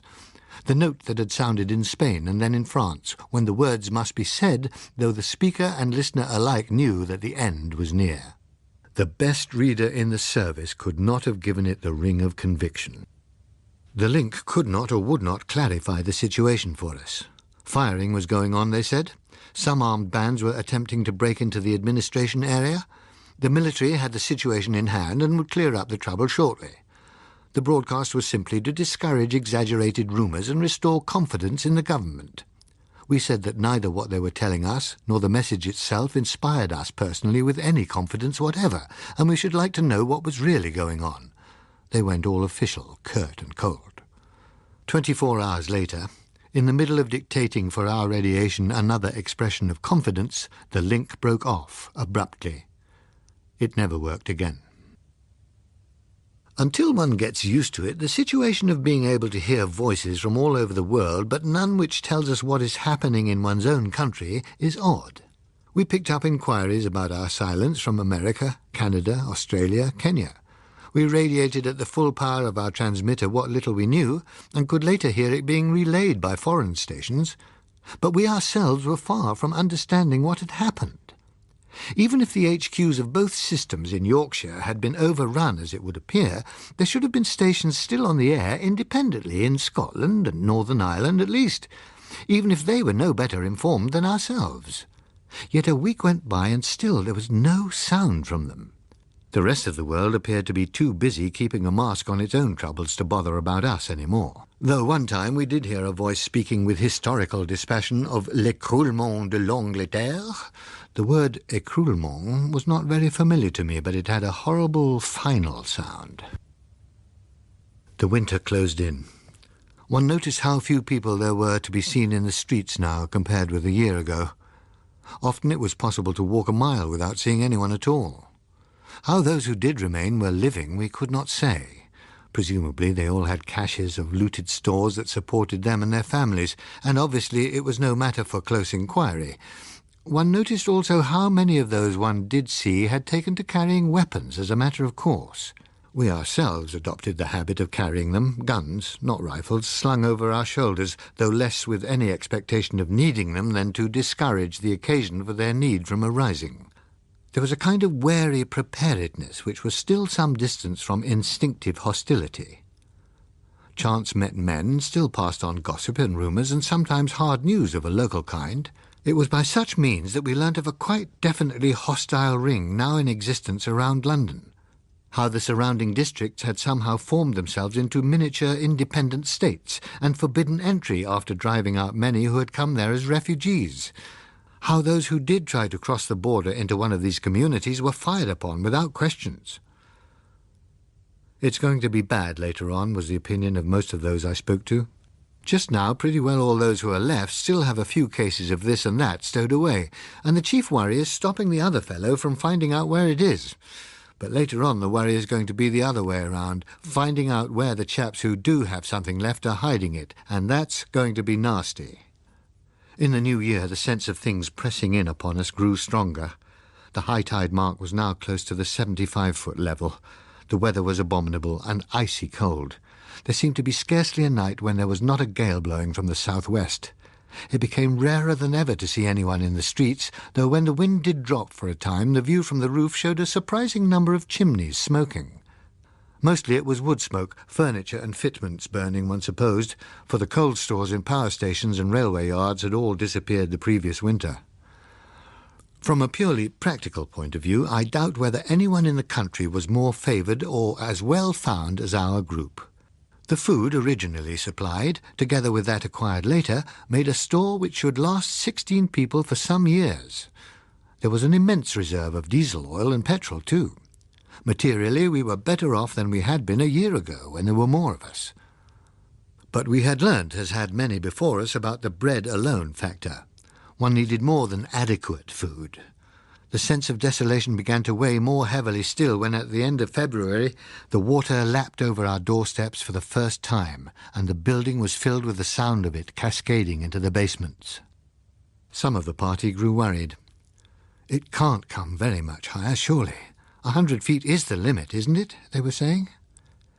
It wasn't much good being falsely reassuring. We could do little more than to repeat what Bocker had said, that it was a guess. No one had known within a wide limit how much ice there was in the Antarctic. No one was quite sure how much of the northern areas that appeared to be solid land, tundra, was in fact simply a deposit on a foundation of ancient ice. We just had not known enough about it. The only consolation was that Bocker now seemed to think for some reason that it would not rise above 125 feet, which should leave our eyrie still intact. Nevertheless, it required fortitude to find reassurance in that thought as one lay in bed at night, listening to the echoing splash of the wavelets that the wind was driving along Oxford Street. One bright morning in May, a sunny though not a warm morning, I missed Phyllis. Inquiries eventually led me on to the roof in search of her. I found her in the southwest corner, gazing towards the trees that dotted the lake which had been Hyde Park, and crying. I leant on the parapet beside her and put an arm round her. Presently she stopped crying. She dabbed her eyes and nose and said, "I haven't been able to get tough after all. I don't think I can stand this much longer, Mike. Take me away, please." "Where is there to go, if we could go?" I said. "The cottage, Mike. It wouldn't be so bad there in the country. There'd be things growing, not everything dying like this. There isn't any hope here. We might as well jump over the wall here if there's to be no hope at all." I thought about it for some moments. "But even if we could get there, we'd have to live," I pointed out. "We'd need food and fuel and things. There's—" she began, and then hesitated and changed her mind. "We could find enough to keep us going for a time until we could grow things, and there'd be fish and plenty of wreckage for fuel. We could make out somehow. It'd be hard, but, Mike, I can't stay in this cemetery any longer. I can't. Look at it, Mike, look at it. We never did anything to deserve all this. Most of us weren't very good, but we weren't bad enough for this, surely, and not to have a chance. If it had been something we could fight, but just to be drowned and starved and forced into destroying one another to live and buy things nobody has ever seen, living in the one place we can't reach. Some of us are going to get through this stage, of course, the tough ones, but what are the things down there going to do then? Sometimes I dream of them lying down in those deep, dark valleys, and sometimes they look like monstrous squids or huge slugs, other times as if they were great clouds of luminous cells hanging there in rocky chasms. I don't suppose that we'll ever know what they really look like, but they are there, all the time, thinking and plotting what they can do to finish us right off so that everything will be theirs. I dream about that sea bottom, the great wide plains down there where it is always raining teeth and scales and bits of bone and shells and millions of tiny plankton creatures on for centuries. There are ranges of mountains rising out of the plains, and in some places huge precipices split by winding gullies, and the things down below send the sea tanks in regiments across the plains, and the regiments break into strings which go into the gullies and come winding up in search of us in long processions, out of the gullies into the shallow water, and then through the towns which have gone under the sea, still searching for us and hunting us. Sometimes, in spite of Bocker, I think perhaps it is the things themselves that are inside the sea tanks, and if only we could capture one and examine it, we should know how to fight them at last. Several times I have dreamt that we have found one and managed to discover what makes it work, and nobody's believed us but Bocker, but what we have told him has given him an idea for a wonderful new weapon which had finished them all off. I know it all sounds very silly, but it's wonderful in the dream, and I wake up feeling as if we had saved the whole world from a nightmare. And then I hear the sound of the water slopping against the walls in the street, and I know it isn't finished. It's just going on and on and on. can't stand it here any more, Mike. I shall go mad if I have to sit here doing nothing any longer while a great city dies by inches all round me. It'd be different in Cornwall, anywhere in the country. I'd rather have to work night and day to keep alive than just go on like this. I think I'd rather die trying to get away than face another winter like last. I had not realized it was as bad as that. It wasn't a thing to be argued about. "All right, darling," I said. "We'll go." Everything we could hear warned us against attempting to get away by normal means. We were told of belts where everything had been raised to give clear fields of fire, and there were booby traps and alarms as well as guards. Everything beyond those belts was said to be based upon a cold calculation of the number each autonomous district could support. The natives of the districts had banded together and turned out the refugees and the useless onto lower ground where they had to shift for themselves. In each of the areas there was acute awareness that another mouth to feed would increase the shortage for all. Any stranger who did manage to sneak in could not hope to remain unnoticed for long, and his treatment was ruthless when he was discovered. Survival demanded it. So it looked as though our own survival demanded that we should try some other way. The chance by water along inlets that must be constantly widening and reaching further looked better. Our search for a speedboat had been disappointing. We'd discovered nothing better than the fiberglass dinghy. Into that I began to stow supplies that I hoped might at least serve to buy us a safe transit. We delayed a little in the hope that the weather would turn warmer, but by late June we gave up the hope and set out upriver. But for the luck of our finding that sturdy little motorboat, the Midge, I don't know what would have happened to us. I rather think we should have tried upriver again and quite likely got ourselves shot. The Midge, however, changed the whole outlook. The following day we took her back to London. Navigation of the more deeply flooded streets was a strain. Only unreliable memories could tell us whether the lamp standards ran in the middle of the street or at the sides, and we went cautiously, in constant alarm lest we should hole the boat upon one of them. Shallower parts we could take faster. At Hyde Park Corner we hove to a couple of hours, waiting for the tide, and then ran safely up into Oxford Street on the flood. An uneasy feeling that some of the others might wish to get away too, and pressed to come with us now that we had more room, turned out to be baseless. Without exception, they considered us crazy. Most of them contrived to take one of us aside at some time or another to point out the wilful improvidence of giving up warm, comfortable quarters to make a certainly cold and probably dangerous journey to certainly worse and probably intolerable conditions. They helped to fuel and store the Midge until she was inches lower in the water, but not one of them could have been bribed to set out with us. Our progress down the river was cautious and slow, for we had no intention of letting the journey be more dangerous than was necessary. Our main recurrent problem was where to lay up for the night. We were sharply conscious of our probable fate as trespassers, and also of the fact that the Midge with her contents was tempting booty. Our usual anchorages were in the sheltered streets of some flooded town. Sometimes, when it was blowing hard, we lay up in such places for several days. Fresh water, which we had expected to be the main problem, turned out not to be difficult. One could almost always find some still in the tanks and the roof spaces of a partly submerged house. Overall, the trip, which used to clock at 268.8 or 9 by road, took us slightly over a month to make. Round the corner and into the channel, the white cliffs looked so normal from the water that the flooding was hard to believe, until we looked more closely at the gaps where the town should have been. A little later we were right out of the normal, for we began to see our first icebergs. We approached the end of the journey with caution. From what we had been able to observe of the coast as we came along, there were often encampments of shacks on the higher ground. Where the land rose steeply, there were often towns and villages where the higher houses were still occupied, though the lower were submerged. What kind of conditions we might find at Penlyn in general, and Rose Cottage in particular, we had no idea. I took the Midge carefully into the Helford River, with shotguns lying to hand. Here and there a few people on the hillsides stopped to look down at us, but they neither shot nor waved. It was only later that we found they had taken her to be one of the few local boats that still had the fuel to run. We turned north from the main river. With the water now close on the 100-foot level, the multiplication of waterways was confusing. We lost our way half a dozen times before we rounded a corner on an entirely new inlet and found ourselves looking up a familiar steep hillside at the cottage above us.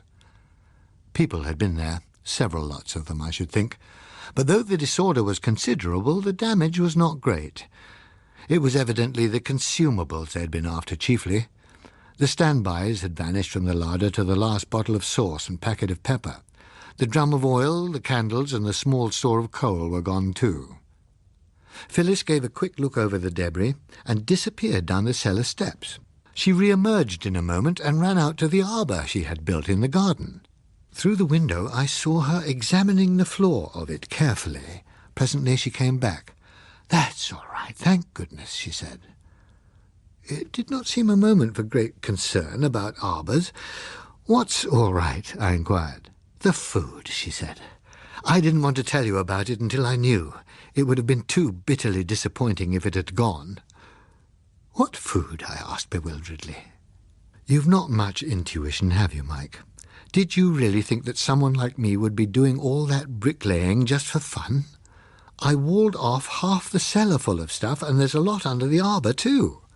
I stared at her. "Do you mean to say... But that was ages ago, before the flooding even began." "But not before they began sinking ships so fast. It seemed to me it would be a good thing to lay in stores before things got difficult, because it quite obviously was going to get difficult later. I thought it would be sensible to have a reserve here, just in case. Only it was no good telling you, because I knew you'd just get stuffy about it." I sat down and regarded her. "Stuffy?" I inquired.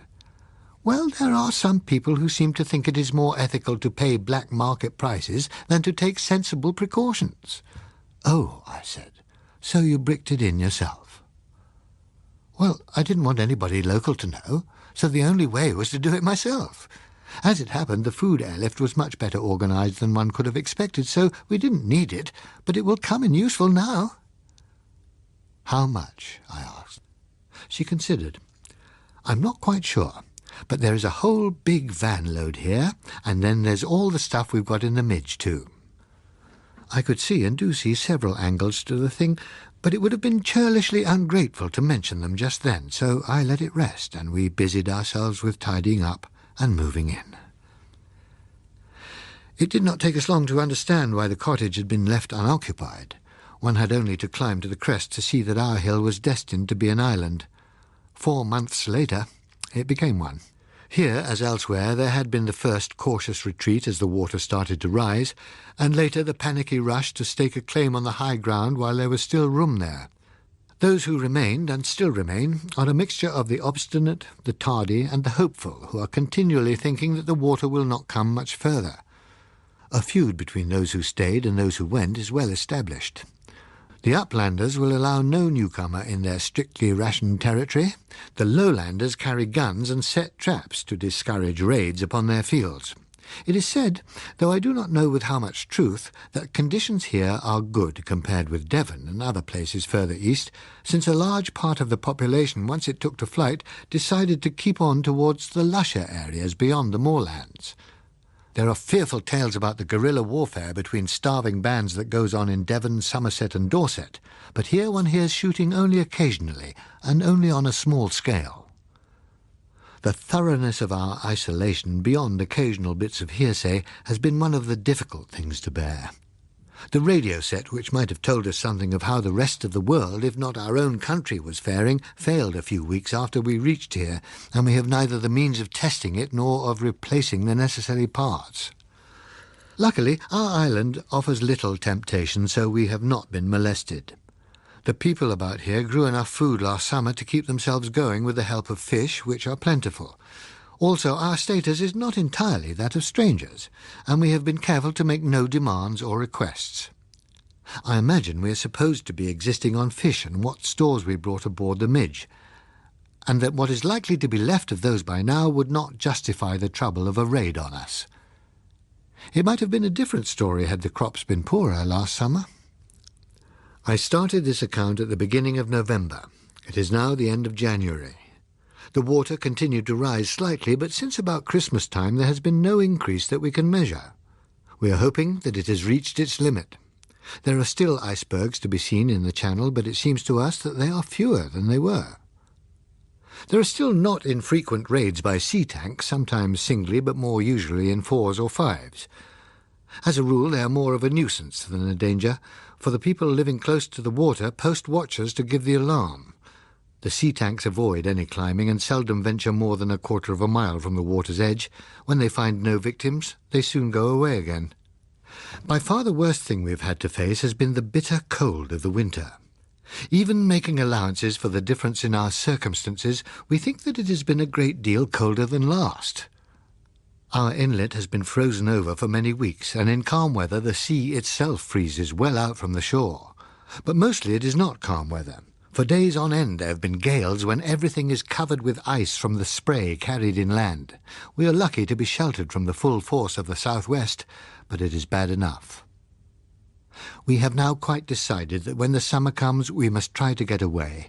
Possibly we could last out here another winter, but it would leave us less well provisioned and less fit to face a journey that will have to be made sometime.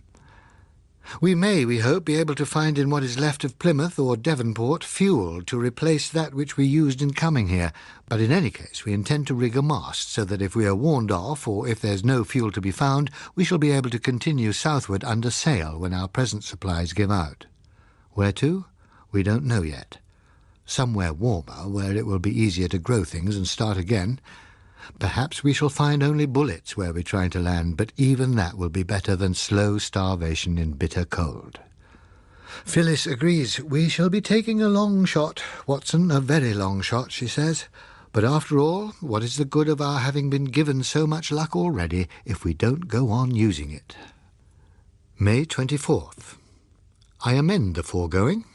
We shall not be going south. This MS will not be left here in a tin box on the chance of somebody finding it some day, as I had intended. It will go with us. Perhaps it may even be read by a number of people after all, for this is what happened. We had the Midge pulled up on shore and were working to get her ready for the journey. Phyllis was painting and I still had the engine apart, trying to get the valve timing back right, when a dinghy came tacking into our inlet, with only one man aboard her. As he came closer, I recognized him as a local whom I used to see about when times were normal, and had come across once or twice since. I did not know his name, but there was nothing to bring anyone up the inlet except us. I took a look at the gun, just to make sure it was handy. He kept on a tack that brought him a little above us, and then he turned into the wind. "Ahoy there!" he hailed. "Your name Watson?" We told him it was. "Good," he yelled. "Got a message for you."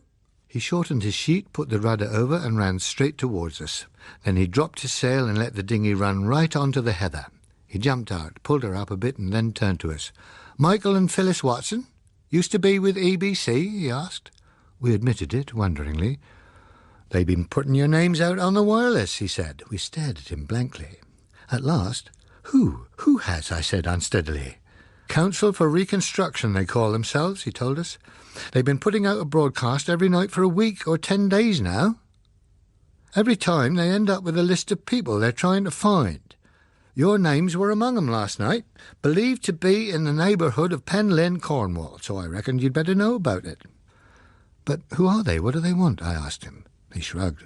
"Some party that's trying to straighten this lot out a bit. Good luck to 'em, I say, whoever they are. It's more than time somebody did."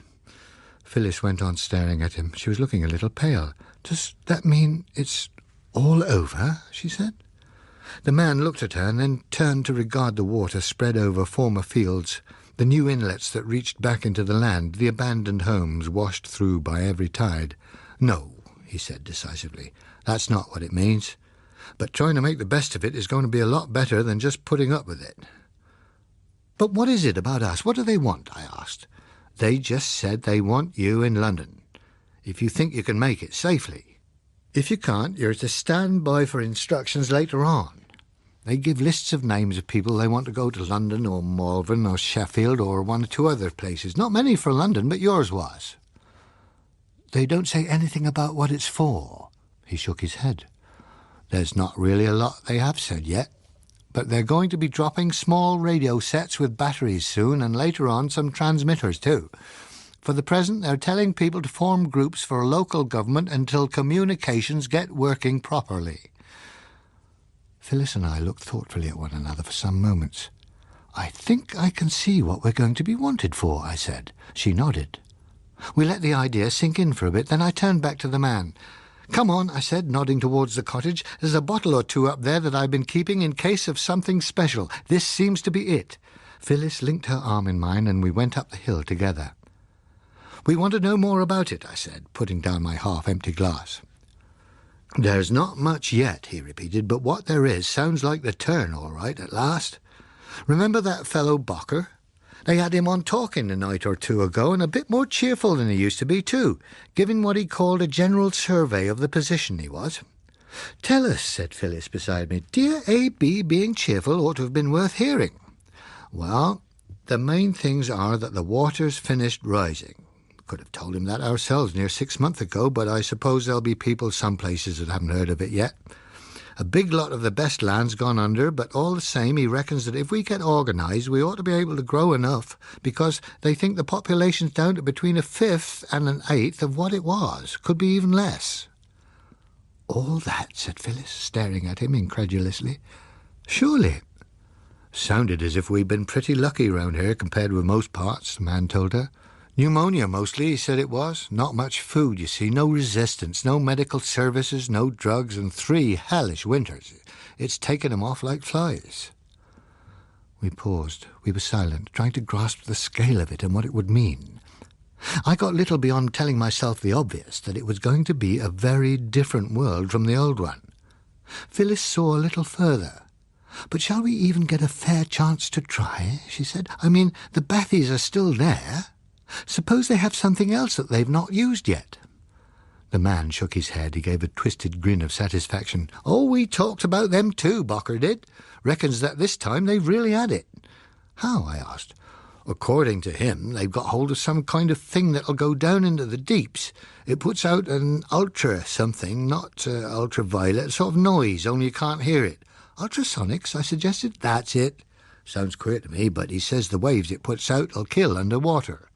It's right enough, I told him.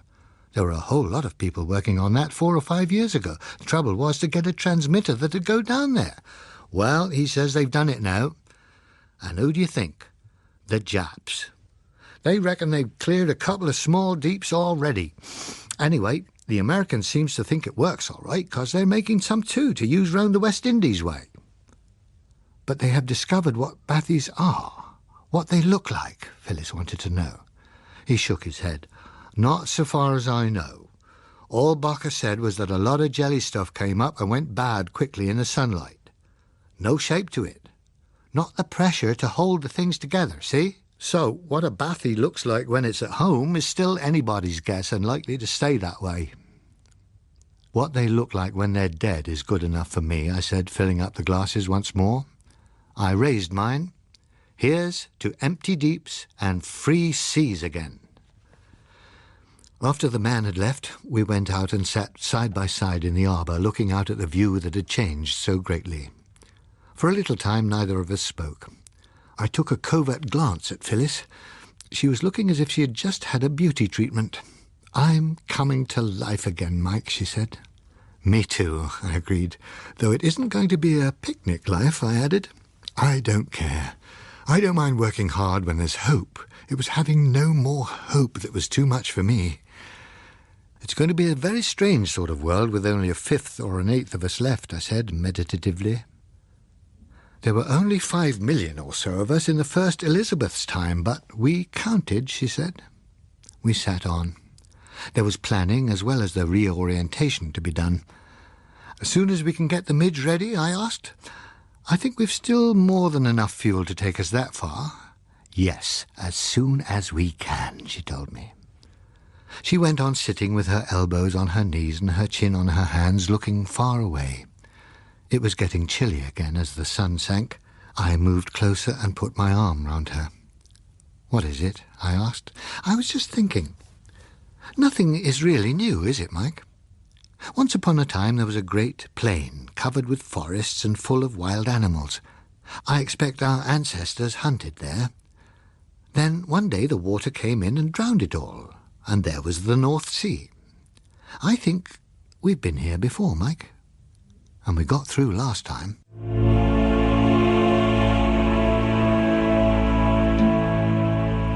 The Kraken Wakes was written by John Wyndham and read by Stephen Moore, and the programme was produced in Belfast by Susan Carson.